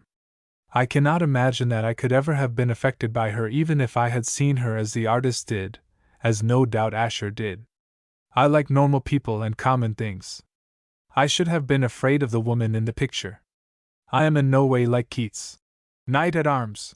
I should simply have run away from the Belle Dame sans merci, and no amount of fairy songs or Manadou would have enabled her to have me in thrall. But I could understand how Asher, who evidently has a taste for that kind of thing, might have been fascinated by the morbid beauty of the girl in the picture. I could understand how the fascination might become an enduring thing, a great love, how Asher would still be drawn to the woman long after the elfishness of girlhood passed away. The soul would still remain gleaming out of those narrow eyes. The clock chimed close beside me. It was 1:15. I sat down again, poured out more whiskey and lit a fresh cigar. I left all the lights in the room shining. I was determined to drag myself back to the commonplace and to cheerfulness. I took a book from the table beside me. It was evidently a book which Asher had been reading. A thin ivory blade lay between the pages, marking the place he had reached. The book was a prophetic forecast of the state of the future, a record of one of those dreams of better, calmer times, which haunt the spirits of brave and good men, to which cowards turn when they are made faint by the contemplation of present evil things. I read a page or two in one part of the book and a page or two in another. I read in one place a whole chapter. I discerned in the author an underlying faith in the natural goodness of man. He believed, his whole argument was based on the belief, that all men, but especially common men, the manual workers, would gladly turn away from greed and lust and envy, would live in beauty and peace, naturally, without effort, if only they were set free from the pressure of want and the threat of hunger. The evil which troubles us, so this dreamer seemed to hold, is not in ourselves or of our nature. It is the result of the conditions in which we live, conditions created by our mistakes, not by our vices. I wondered if Asher, with his wide knowledge of the world, believed in such a creed or even cherished a hope that it might be true. Do men, in fact, become saints straightway when their bellies are full? It is strange how childish memories awaken in us suddenly. As I laid down Asher's book, there came to me a picture of a scene in my old home. We were at prayers in the dining room. My father sat at a little table with a great heavy Bible before him. Ranged along the wall in front of him was the long line of servants, the butler a little apart from the others as befitted the chief of the staff. My governess and I sat together in a corner near the fire. My father read, in a flat, unemotional voice, read words which he absolutely believed to be the words of God. "Except a man be born again, he cannot see the kingdom of God." Well, that is a different creed. To me it seems more consonant with the facts of life. Man as he is can neither enter into nor create a great society nor enjoy peace which comes of love. Hitherto the new birth of the Spirit, which bloweth where it listeth, has been for a few in every generation. The hour of rebirth for the mass of men still lingers. Will it ever come, the time when all the young men see visions and all the old men dream dreams? I stirred uneasily in my chair and looked up. I had not heard him enter the room, but Asher stood beside me. "I am glad you are here," he said. "I hoped you would be, but I am very late." "Yes," I said, "you are very late. It is long after midnight. Where have you been? What have you been doing?" Asher sat down opposite to me, and for some time he did not speak. I made no attempt to press my questions. If Asher wanted to talk to me, he would do so in his own time, and in the way he chose. I supposed that he did want to talk to me. He had asked me to his house. He had bidden me wait for him. "I have no right," said Asher at last, "to trouble you with my difficulties. I ought to think them out and fight them out for myself, but it will be a help to me if I can put them into words and feel that you are listening to me." He paused for so long that I felt I must make some reply to him, though I did not know what to say. "I don't suppose I can be of any use to you," I said, "but if I can—" "Perhaps you can," said Asher. "You can listen to me at least. Perhaps you can do more. It is a large call to make upon your friendship to treat you in this manner, but I am in some ways a lonely man." I have always, since the day I first met him, liked and respected Asher. When he spoke about his loneliness, I felt a sudden wave of pity for him. It seems a strange thing to say, but at that moment I had a strong affection for the man. "What I partly foresaw and greatly dreaded has come," he said. "I am certain now that war is inevitable, a great war, almost perhaps in the end quite worldwide." "And England?" I said. "Is England too?" "Almost inevitably." "Germany?" I said. Asher nodded. I was throbbing with excitement. For the moment I felt nothing but a sense of exultation, strangely out of harmony with the grave melancholy with which Asher spoke. I suppose the soldier instinct survives in me, an inheritance from generations of my forefathers, all of whom have worn swords, many of whom have fought. We have done our part in building up the British Empire, we Irish gentlemen, fighting, as Virgil's bees worked, ourselves in our own persons, but not for our own gain. There is surely not one battlefield of all where the flag of England has flown on which we have not led men, willing to fall at the head of them.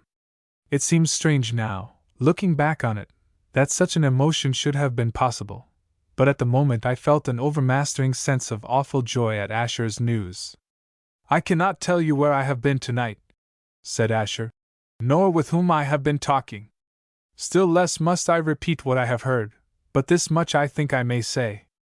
I was sent for to give my advice on certain matters connected with finance, to express an opinion about what will happen, what dangers threaten in that world, my world, the world of money. There'll be an infernal flurry on the stock exchange," I said. "Prices will come tumbling down about men's ears. fellows will go smash in every direction. There will be much more than that, said Asher. The declaration of war will not simply mean the ruin of a few speculators here and there. You know enough about the modern system of credit to realize something of what we have to face. There will be a sudden paralysis of the nerves and muscles of the whole worldwide body of commercial and industrial life. The heart will stop beating for a short time, only for a short time I hope, and no blood will go through the veins and arteries. Asher spoke very gravely. Yet, though I had spent months watching the workings of his machine, I could not at the moment share his mood. The war fever was in my blood. I should change my metaphor, said Asher.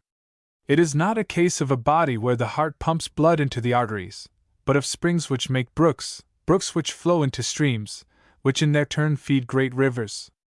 Now those springs will be frozen. In a million places of which you and I do not even know the names, credit will be frozen suddenly. There will be no water in the brooks and streams. The rivers will run dry. Asher had asked for my sympathy. I did my best to give it. It's a tremendous responsibility for you, I said, and men like you. But you'll pull through. The whole thing can't collapse, simply can't. It's too big. Perhaps, said Asher, perhaps. But it is not that side of the matter which I wish to speak to you about. You will forgive me if I say that you can hardly understand or appreciate it. What I want to say to you is something more personal. I want, Asher smiled wanly, to talk about myself. You stand to lose heavily, I said. I see that. I do not know, said Asher, whether at the end of a week I shall own one single penny in the world. I may very well have lost everything. But if that were all, I should not trouble much. Merely to lose money, but… He stopped speaking, and for a long while sat silent. The clock behind me chimed again. It was 2:30. I suppose, said Asher, that you have always thought of me as an Englishman. To tell you the truth, I said, I've never thought whether you are an Englishman or not. I wasn't interested. I suppose I took it for granted that you were English. I am a German, said Asher. I was born in Hamburg, of German parents. All my relations are Germans. I came over to England as a young man and went into business here.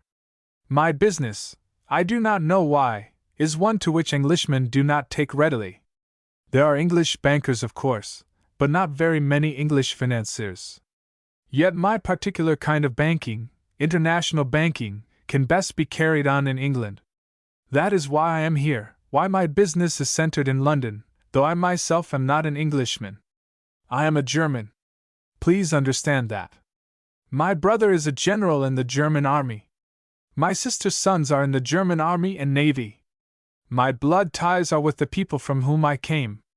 I realized that Asher was stating a case of conscience, was perhaps asking my advice. It seemed to me that there was only one thing which I could advise, only one possible course for Asher to take.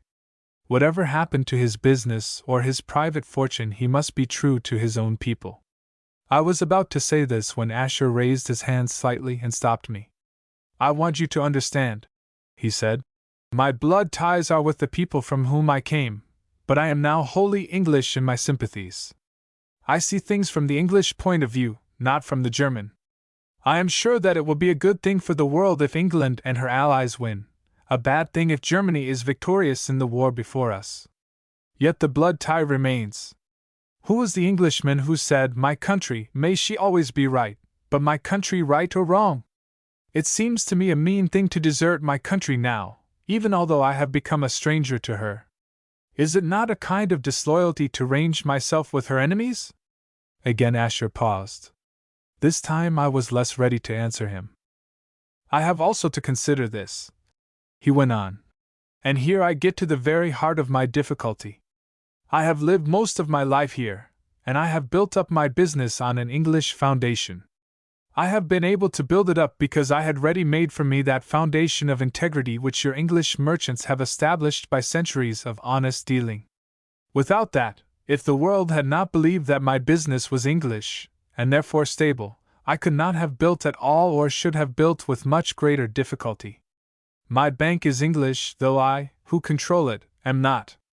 If I go back to my own people now when it seems treachery to desert them, the whole machinery of the vast system of credit which I guide will cease to work, will break to fragments. Of my own loss I say nothing, indeed I think nothing. But what of the other men, thousands of them who are involved with me, whose affairs are inextricably mixed with mine, who have trusted not me, but my bank, trusted it because it is an English institution. And it is English. Have I the right to ruin them and to break up my bank, which belongs to your nation, of which in a sense I am no more than a trustee for England? You understand, do you not? My bank is just as certainly of English birth as I am of German birth. Yet it and I are one. We cannot be divided. What am I to do? Asher was asking questions, but I did not think that he was asking them of me. I felt that it was my part to listen, not to answer. Besides, what could I answer? Asher had given me a glimpse of one of those intolerable dilemmas from which there is no way of escape. The choice between right and wrong, when the nobler and baser parts of our nature are in conflict, is often very difficult and painful.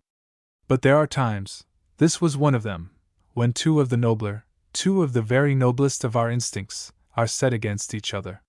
When we can only do right by doing wrong at the same time, when to be loyal we must turn traitors. When Asher spoke again he seemed to have drifted away from the subject of the coming war, the financial catastrophe and his own trouble. I did not, for some time, guess where his words were leading. I have been a very careful observer of English life, he said, ever since I first came to this country, and no class in your nation has interested me more than you minor gentry, the second grade of your aristocracy. Often spoken of as the squirearchy, I said. It is generally supposed to be the most useless and the least intelligent part of the community. It is rapidly disappearing, which, I dare say, is a fortunate thing. Your greater nobility, said Asher, is modernized, is necessarily more or less cosmopolitan. It has international interests and is occupied with great affairs. It has been forced to accept the standard of ethics in accordance with which great affairs are managed. Your merchants and manufacturers have their own code, by no means a low one, and their theory of right and wrong.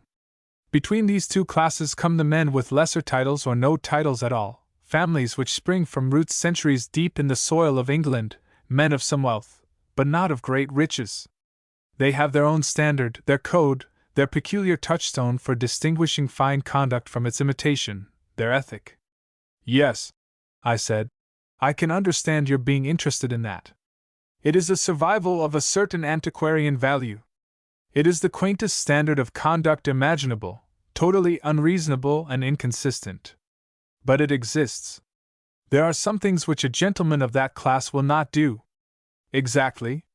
These men, may I say you, for it is you I am thinking of. You have your sense of honor.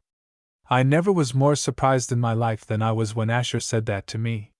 Nothing that I have ever said or done in his company could possibly have led him to suppose that I am a victim of that outworn superstition known as the honor of a gentleman. You have an instinct, said Asher, inherited through many generations, a highly specialized sense, now nearly infallible, for knowing what is honorable and what is base. I do not know that any of my countrymen have that sense. I am sure that the class to which I belong has not. We look at things in a different way. A much better way, I said.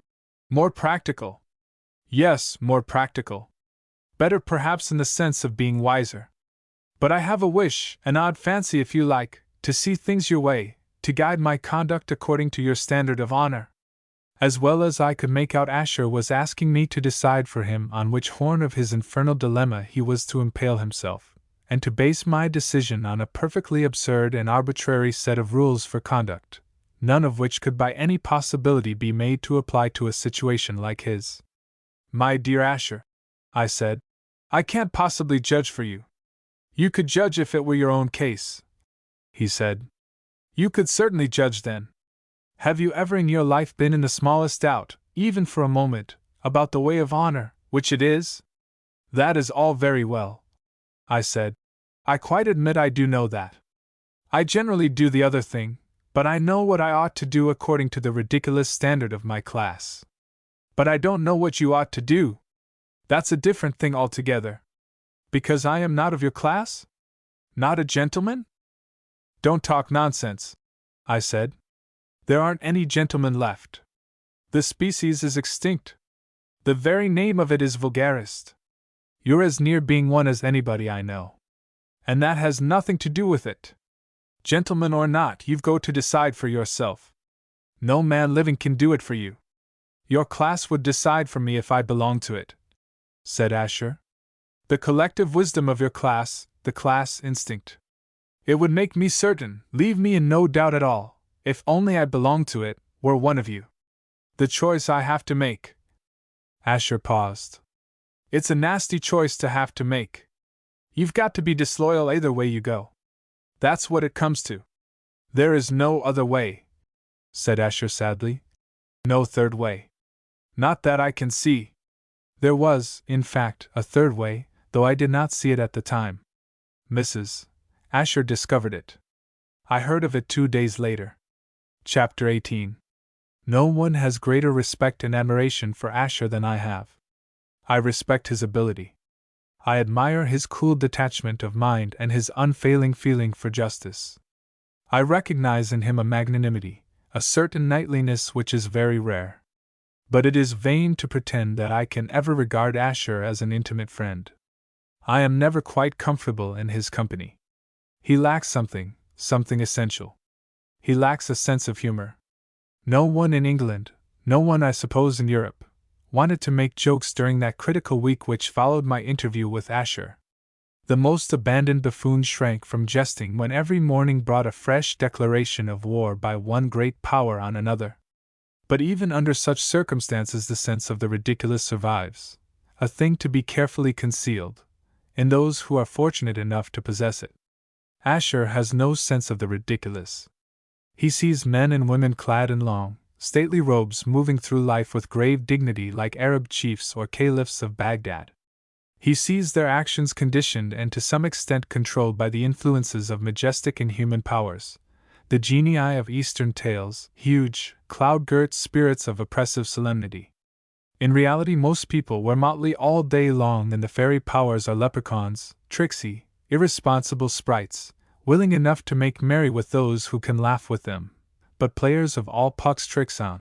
Wisest ants telling saddest tales. I sometimes think that it is Asher's chivalry, his fine knightliness, which has killed his sense of humor. I cannot suppose that Sir Galahad found any delight in the quips of fools. His owl-like eyes, large with the wonder of holy grails, looked stupidly on faces wrinkled with merriment. King Arthur could never have talked as he did to Guinevere. Tennyson is my authority for the things he said, if he had not had in him the soul of an earnest member of a league for the sympathetic study of social problems. Asher is as chivalrous as any member of King Arthur's fellowship, and humor, if he ever had the sense of it, is dead in him. But perhaps he was born without it, and is by nature hopelessly serious because he is a German. For the Germans never seem to be able to appreciate the fact that the grandiose is invariably comic, and that nothing in the world is more difficult than to stand toes to the line of the high heroic without stepping across it into the region of the ridiculous. I think of Wagner's Parsifal, of Nietzsche's Zarathustra, of the Kaiser Wilhelm's amazing Welt Fassung, and it seems to me that such things could not be in any nation where one single man knew how to laugh. If Asher had in him the faintest glimmering of a sense of humor, he would never have appealed to me, choosing the silent and ghostly middle of the night for the performance, to decide his point of honor for him. What am I that he should imagine me capable of settling high questions of that kind? An expatriated Irishman, a dispossessed landlord, a man without one high ambition, a mere mocker of enthusiasm of every kind. No one, unless he were absolutely blind to the ridiculous, would have consulted me on such a subject as the honor of a gentleman. Yet, in her total lack of humor, Mrs. Asher is as bad as her husband is. If such a thing were possible, I should say that she is worse. There is, at all events, less excuse for her. She is not knightly, not very knightly, though she did champion the cause of poor, oppressed Ireland. She is an American, not a German, and the Americans pay high honor to their humorists. Perhaps she has lived too long with Asher. Perhaps she has devoted herself too much to art, and her steady contemplation of the sublime has killed her sense of the ridiculous. At all events, it is dead. She has no humor now. It is almost impossible to imagine that any woman would have been capable of calling in Gorman and me as advisors and helpers at a critical moment of her life. Yet that is what Mrs. Asher did. We obeyed the summons, of course, both of us. Gorman got there first. I found him seated opposite Mrs. Asher in the large drawing room of the house in Hampstead. Mrs. Asher is lacking in humor, but she has a fine sense of dramatic propriety. Great decisions can only be come to fittingly, mighty spiritual tragedies can only be satisfactorily enacted, in spacious rooms. And there must be emptiness. Knickknacks and pretty ornaments kill high emotion. The chamber of a dainty woman, the room which delicate femininity has made its own, will suit a light flirtation, the love-making of a summer afternoon, but deep passion is out of place in it. I walked cautiously across a wide space of slippery floor in order to shake hands with Mrs. Asher. I saw that Gorman was sitting in a huge straight-backed chair with heavily carved elbow rests. It was the sort of chair which would have suited a bishop, in the chancel of his cathedral, not in his private room, and a major excommunication might very suitably have been delivered from it. "I am in great trouble," said Mrs. Asher, "and I have asked you two to come to me because you are my friends. I was right to call you, was I not?" She looked at Gorman and then at me, evidently expecting us to make a confession of friendship for her. Gorman wriggled in a way that made me think the carving of the chair must be sticking into him somewhere. But he did not fail Mrs. Asher. "You were right," he said with deep feeling. "Altogether right. I was not going to be outdone by Gorman. A friend," I said, "must bear a friend's infirmities." The quotation was not wholly happy, but Mrs. Asher seemed to like it. She smiled gratefully. "My husband," she said. I knew it must be her husband's affairs which were troubling her.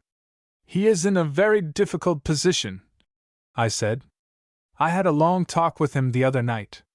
It seems to me that he has to choose between—" Gorman interrupted me. "He's in an infernally awkward hole," he said. "The English people will lose their tempers to a certainty, not at first perhaps, but as soon as anything goes against them. When they do, they'll make things damnably unpleasant for any one who's suspected of being German, or even remotely connected with Germany. That's the sort of people the English are. And Asher is just the man they'll fasten on at once. They'll hunt him down." Mrs. Asher looked at Gorman while he spoke. Her face expressed a quiet dignity. "That is not the difficulty," she said. "What people say or think of us or do to us does not matter. We live our own lives. We can always live them, apart from, above the bitter voices of the crowd." "All the same," said Gorman, "it will be unpleasant. It will be a great deal worse than merely unpleasant. If I were Asher, I should get on the safe side at once. I should give a thumping big subscription, £50,000 or something that will attract attention, to some popular fund. I should offer to present the War Office with half a dozen aeroplanes to be called the Asher Flying Fleet, or a first-rate cannon of the largest size. A good deal can be done to shut people's mouths in that sort of way." "You do not understand," said Mrs. Asher. She turned to me, evidently hoping that I would explain Asher's real difficulty to Gorman. I hesitated for a moment. It was plain to me that though Gorman did not appreciate the reality of the spiritual crisis, he did understand something which had escaped me and, so far as I knew, had escaped Asher also. I had a vivid recollection of the unenviable position of men suspected of lukewarm patriotism during the Boer War. In the struggle we were then entering upon, popular passion would be far more highly excited. The position of the Ashers in England might become impossible. Gorman, with his highly developed faculty for gauging the force and direction of popular opinion, understood at once and thoroughly the difficulties that lay before Asher. What he did not understand was the peculiar difficulty which Asher felt. I responded to Mrs. Asher's glance of appeal and tried to explain things to Gorman. "Asher," I said, "is pulled two ways. His country is pulling him. That's the call of patriotism. You ought to understand that, Gorman. You're a tremendous patriot yourself. But if he goes back to his country now, he absolutely ruins his business. That means a lot more than merely losing his money. It means more even than losing other people's money, the money of the men who trusted him. It means that he must be false to his commercial honor. You see that, don't you, Gorman? And there doesn't seem any way out of the dilemma. He has got to go back on his patriotism or on his honor. There is no other course. I looked at Mrs. Asher for approval. I had stated her husband's dilemma clearly, I believed fairly.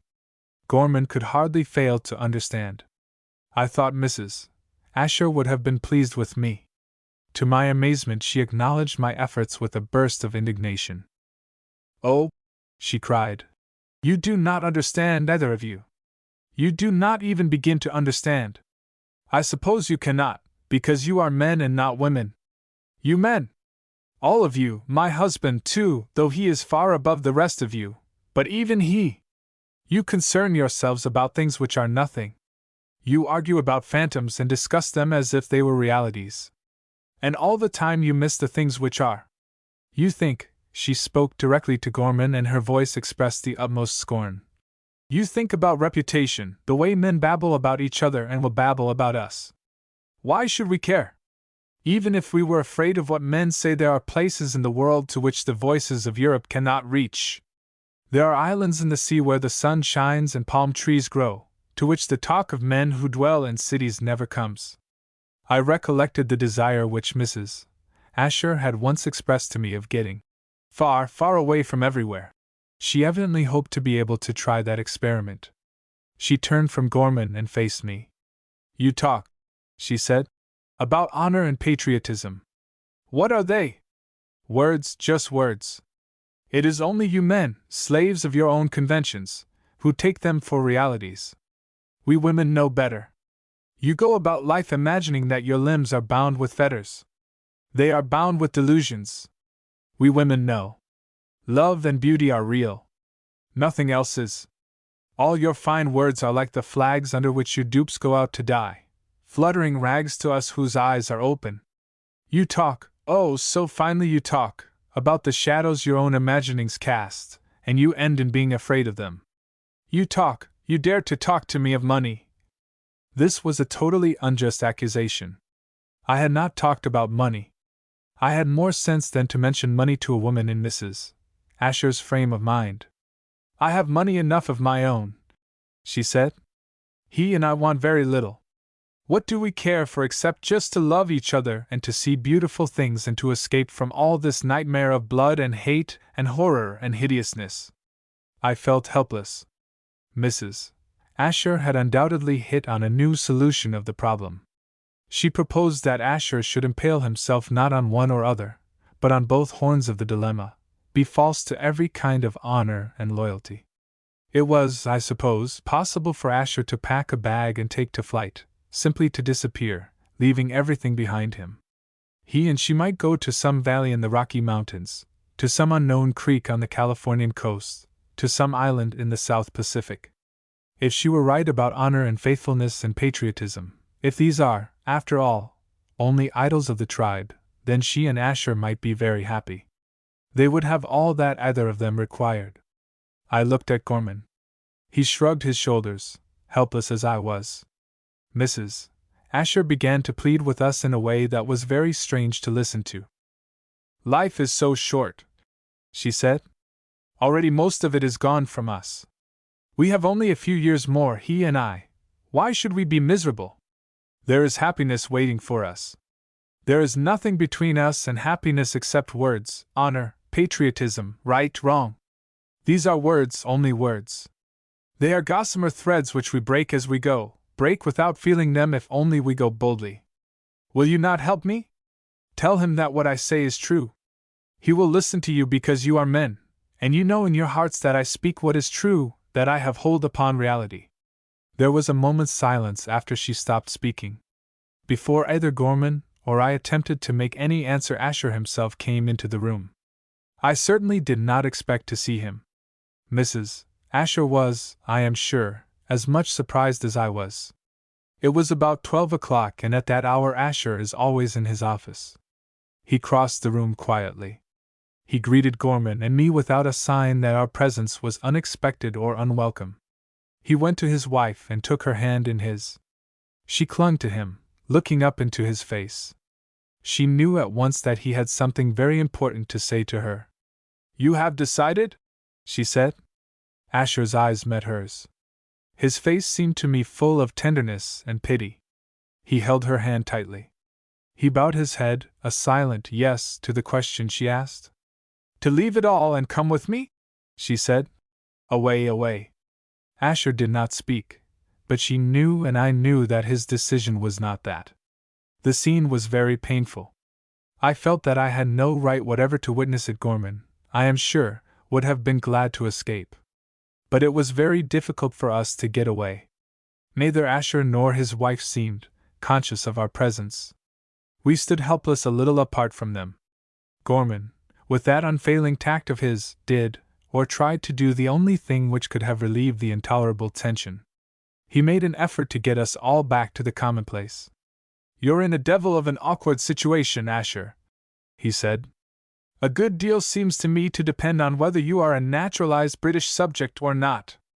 If you have been naturalized, you ought to be able to pull through, though it won't be pleasant even then." "I have not been naturalized," said Asher. "I never thought of it." "That's a pity," said Gorman. "Still, in the case of a man in your position, I dare say it can be managed even now. I'll use my influence. I know most of the members of the cabinet pretty well. I can put it to them that, from an English point of view, considering the tremendous importance of your business, considering the financial collapse which would follow, we'll be able to manage." "Thank you," said Asher. "But that purely legal aspect of the matter does not at the moment strike me as the most important, or the most pressing. No doubt it is important, and your kindness will be helpful. But just now I cannot speak about that. There is, you see, my country and the loyalty I owe to it. I do not seem to escape from that obligation by a process of law. I may legalize, but do I really justify treachery to the claim of patriotism?" I have always felt rather than known, that there is a queer strain of mysticism in Gorman. His arid common sense, his politics, his rhetoric, his tricky money-making, are the outside, visible things about him. Behind them, deep down, seldom seen, is a strange, emotional love for his country. When Asher spoke as he did about the claim of patriotism, Gorman understood. The innermost part of the man was reached. Without hesitating for an instant, without consideration or debate, Gorman leaped to a solution of the problem. "Loyalty to your country comes first," he said. "It must. Everything else goes by the board. I did not know you felt that way about Germany, but since you do, there is no more to be said. Go back to your own country, of course. You can't help yourself." I have no doubt that Gorman meant exactly what he said. If he had been in Asher's position, if once the issue became quite plain to him and the tangle of political alliances were swept away, he would have thrown all his interests, and every other kind of honor, to the wind. He would have sacrificed his business, would if necessary have parted with his wife. He would have been loyal to the land of his birth, entirely contemptuous of any other call or any claim. "Mrs. Asher clung tightly to her husband's arm. "Words," she said. "Words, only words. You must not listen to him." Asher felt for her hands again, grasped them and held them pressed close against him. He turned from Gorman to me. "And you," he said, "what are you going to do?"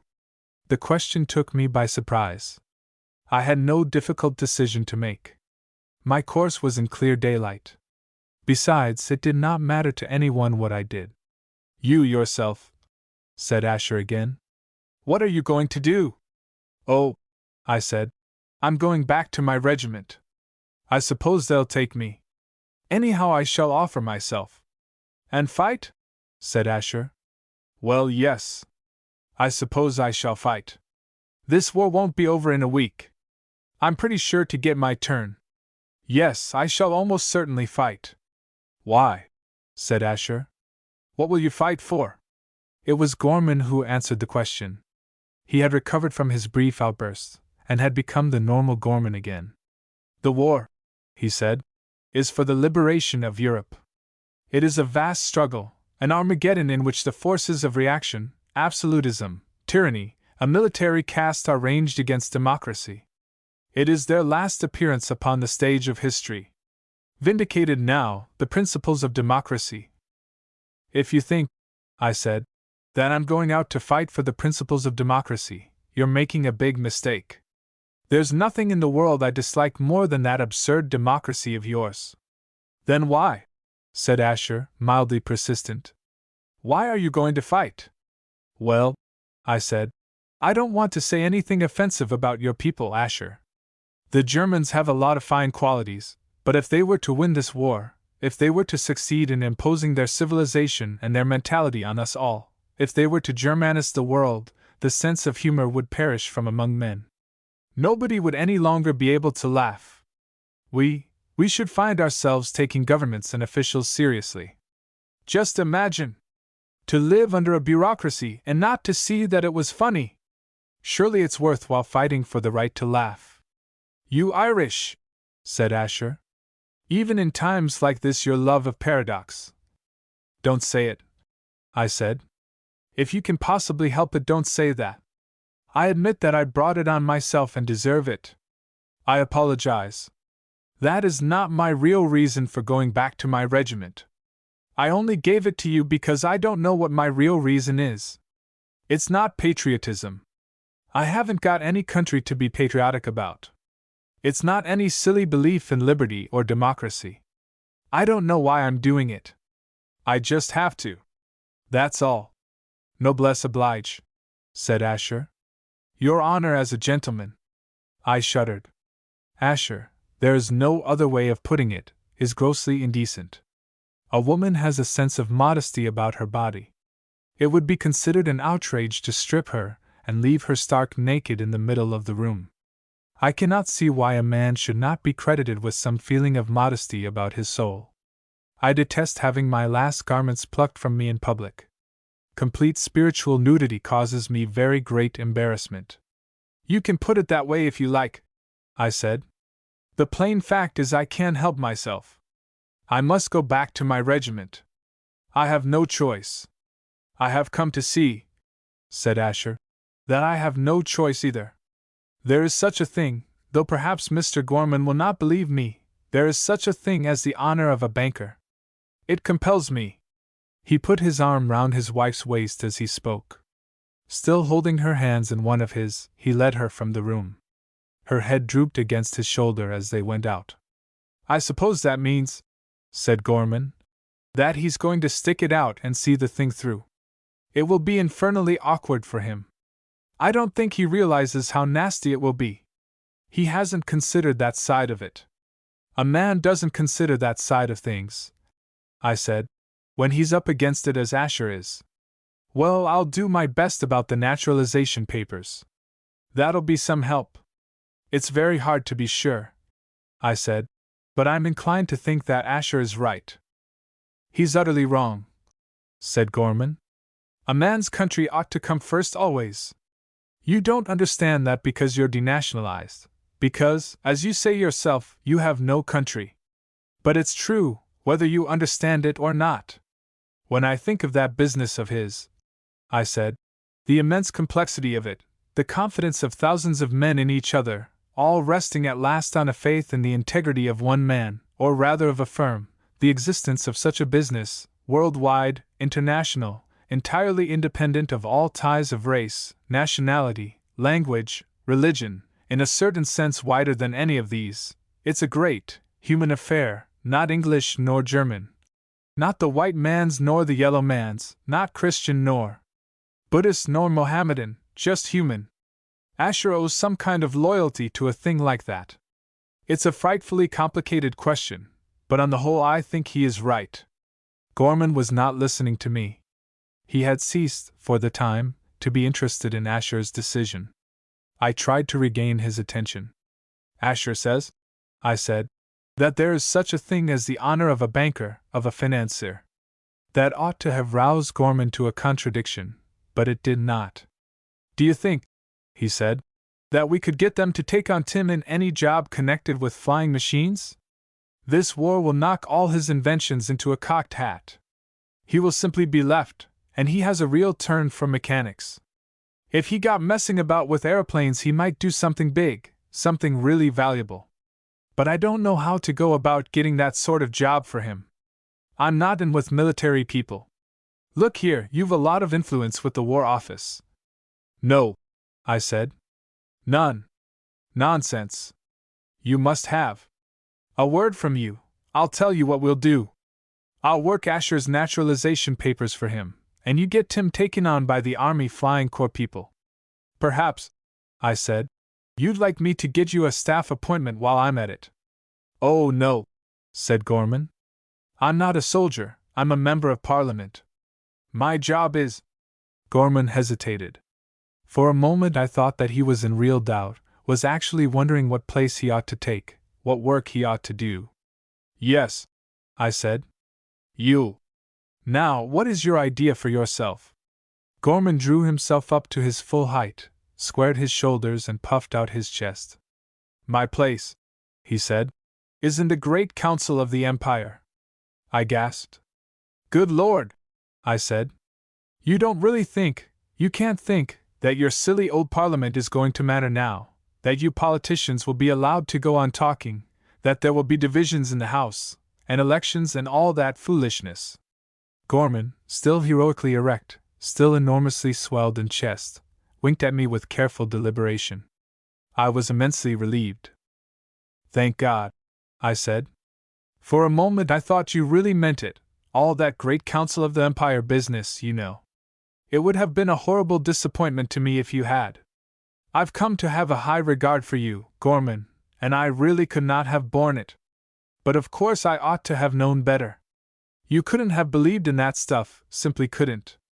Nobody with your intelligence could. But seriously now, I should like to know, I'm sure you won't mind telling me, what are you going to do? Your party, I mean. It seems to me you're in rather a hole. The Irish people will expect you to take the regular line of backing the enemy." "The Irish people be damned," said Gorman. "Our game is to support the government." Chapter 19.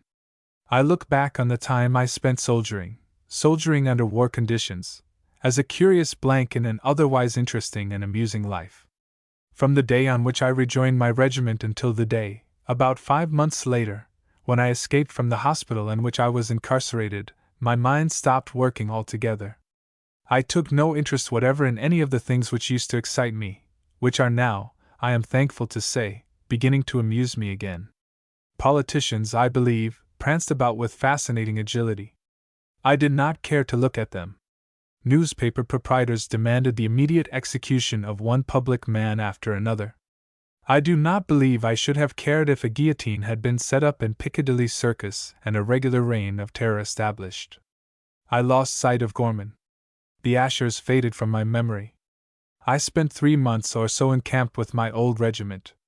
I worked exceedingly hard. I ate enormously. I slept profoundly. I attained an almost incredible perfection of physical health. I ceased to think about anything. My experience of the business of actual fighting was brief. I had little more than a month of it altogether. Then they sent me home with a shattered leg. I worked harder than ever when I was at the front. I was often very uncomfortable. I remained amazingly healthy. I suffered at last a good deal of physical pain. I did not think at all, even about the progress of the war. I date my awakening again to the interests of life from the day when Gorman paid me his first visit. I was convalescent, and had made myself fairly comfortable in a cottage near Guildford. I had got rid of the last of a long series of nurses. My leg had ceased to cause me any active annoyance, but I was beginning to find myself a good deal bored and not a little depressed. When Gorman walked in, I was not, just at first, particularly glad to see him. "Let me congratulate you," he said, "on being alive? Is that a blessing?" I had been brooding over the fact that I was lame for life. Gorman's breezy cheerfulness rather jarred me. "Of course it's a blessing to be alive," said Gorman. But I wasn't thinking of that. What I was congratulating you on was being a hero. DSO, isn't it? Tell me all about it, won't you? I have been given the right of appending those 3 letters to my name, so I suppose I must have avoided the worst kinds of blundering and incompetence. But I have no recollection of doing anything to deserve the honor. I fear I answered Gorman rather ill-temperedly. There's nothing whatever to tell, I said. I just crawled about in a trench, generally muddy. Everybody else did exactly the same. Gorman is still the same man he always was, amazingly tactful and sympathetic. He realized at once that I hated talking about the war and was in no mood for recounting my own experiences. Instead of pressing me with silly questions until he drove me mad, he dropped the subject of my DSO and began to babble agreeably about other things. Politics, he said, have got into a frightful state. In fact, there are hardly any politics at all. We haven't had a decent rag since the war began. We all sit round cooing at each other like beastly little green lovebirds in a cage. It can't last long, of course. Sooner or later somebody's bound to break out and try to bite, but for the present Parliament's the dullest place in Europe. I began to feel slightly interested. I remember hearing, I said, that you nationalists promised not to cheer for the Germans. We did more than that, said Gorman. We rallied to the Empire at the very start, and have kept on rallying ever since. It felt odd at first, but you get used to anything in time, even to being loyal. You'd have been surprised if you'd heard me singing God Save the King in Dublin last week. Did you really? Twice, said Gorman. On 2 consecutive days.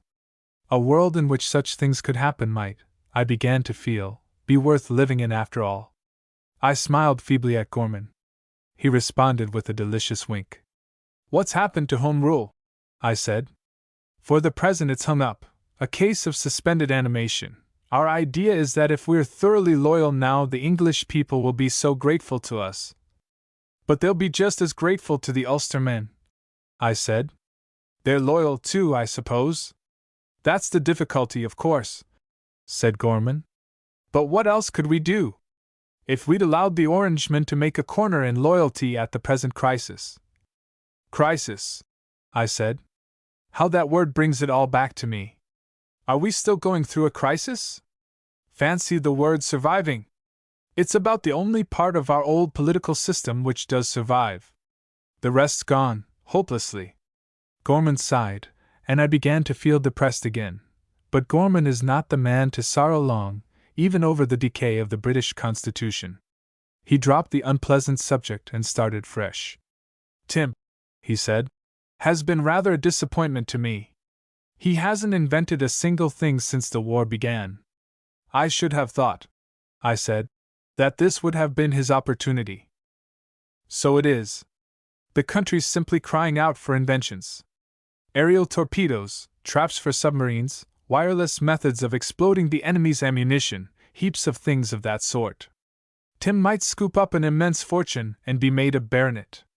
But instead of inventing, and he could if he chose, the young fool is flying about somewhere and dropping bombs on German railways. I'm inclined to think it was a mistake putting Tim into the flying corps at all. I wonder if we could get him out again. Do you know anyone you could write to about him? No, I said. Not a soul. Pity, said Gorman. A little personal influence helps a lot in things of this sort, and a letter from you. I thought it time to change the subject. The Ashers? I said. Ever see them now? I met her in the park on Sunday. She's Red Crossing. Had on the most elaborate costume you ever saw. Imagine a nurse's uniform brought up to the standard of the highest art, or perhaps I ought to say an artistic dress with the Red Cross for motif.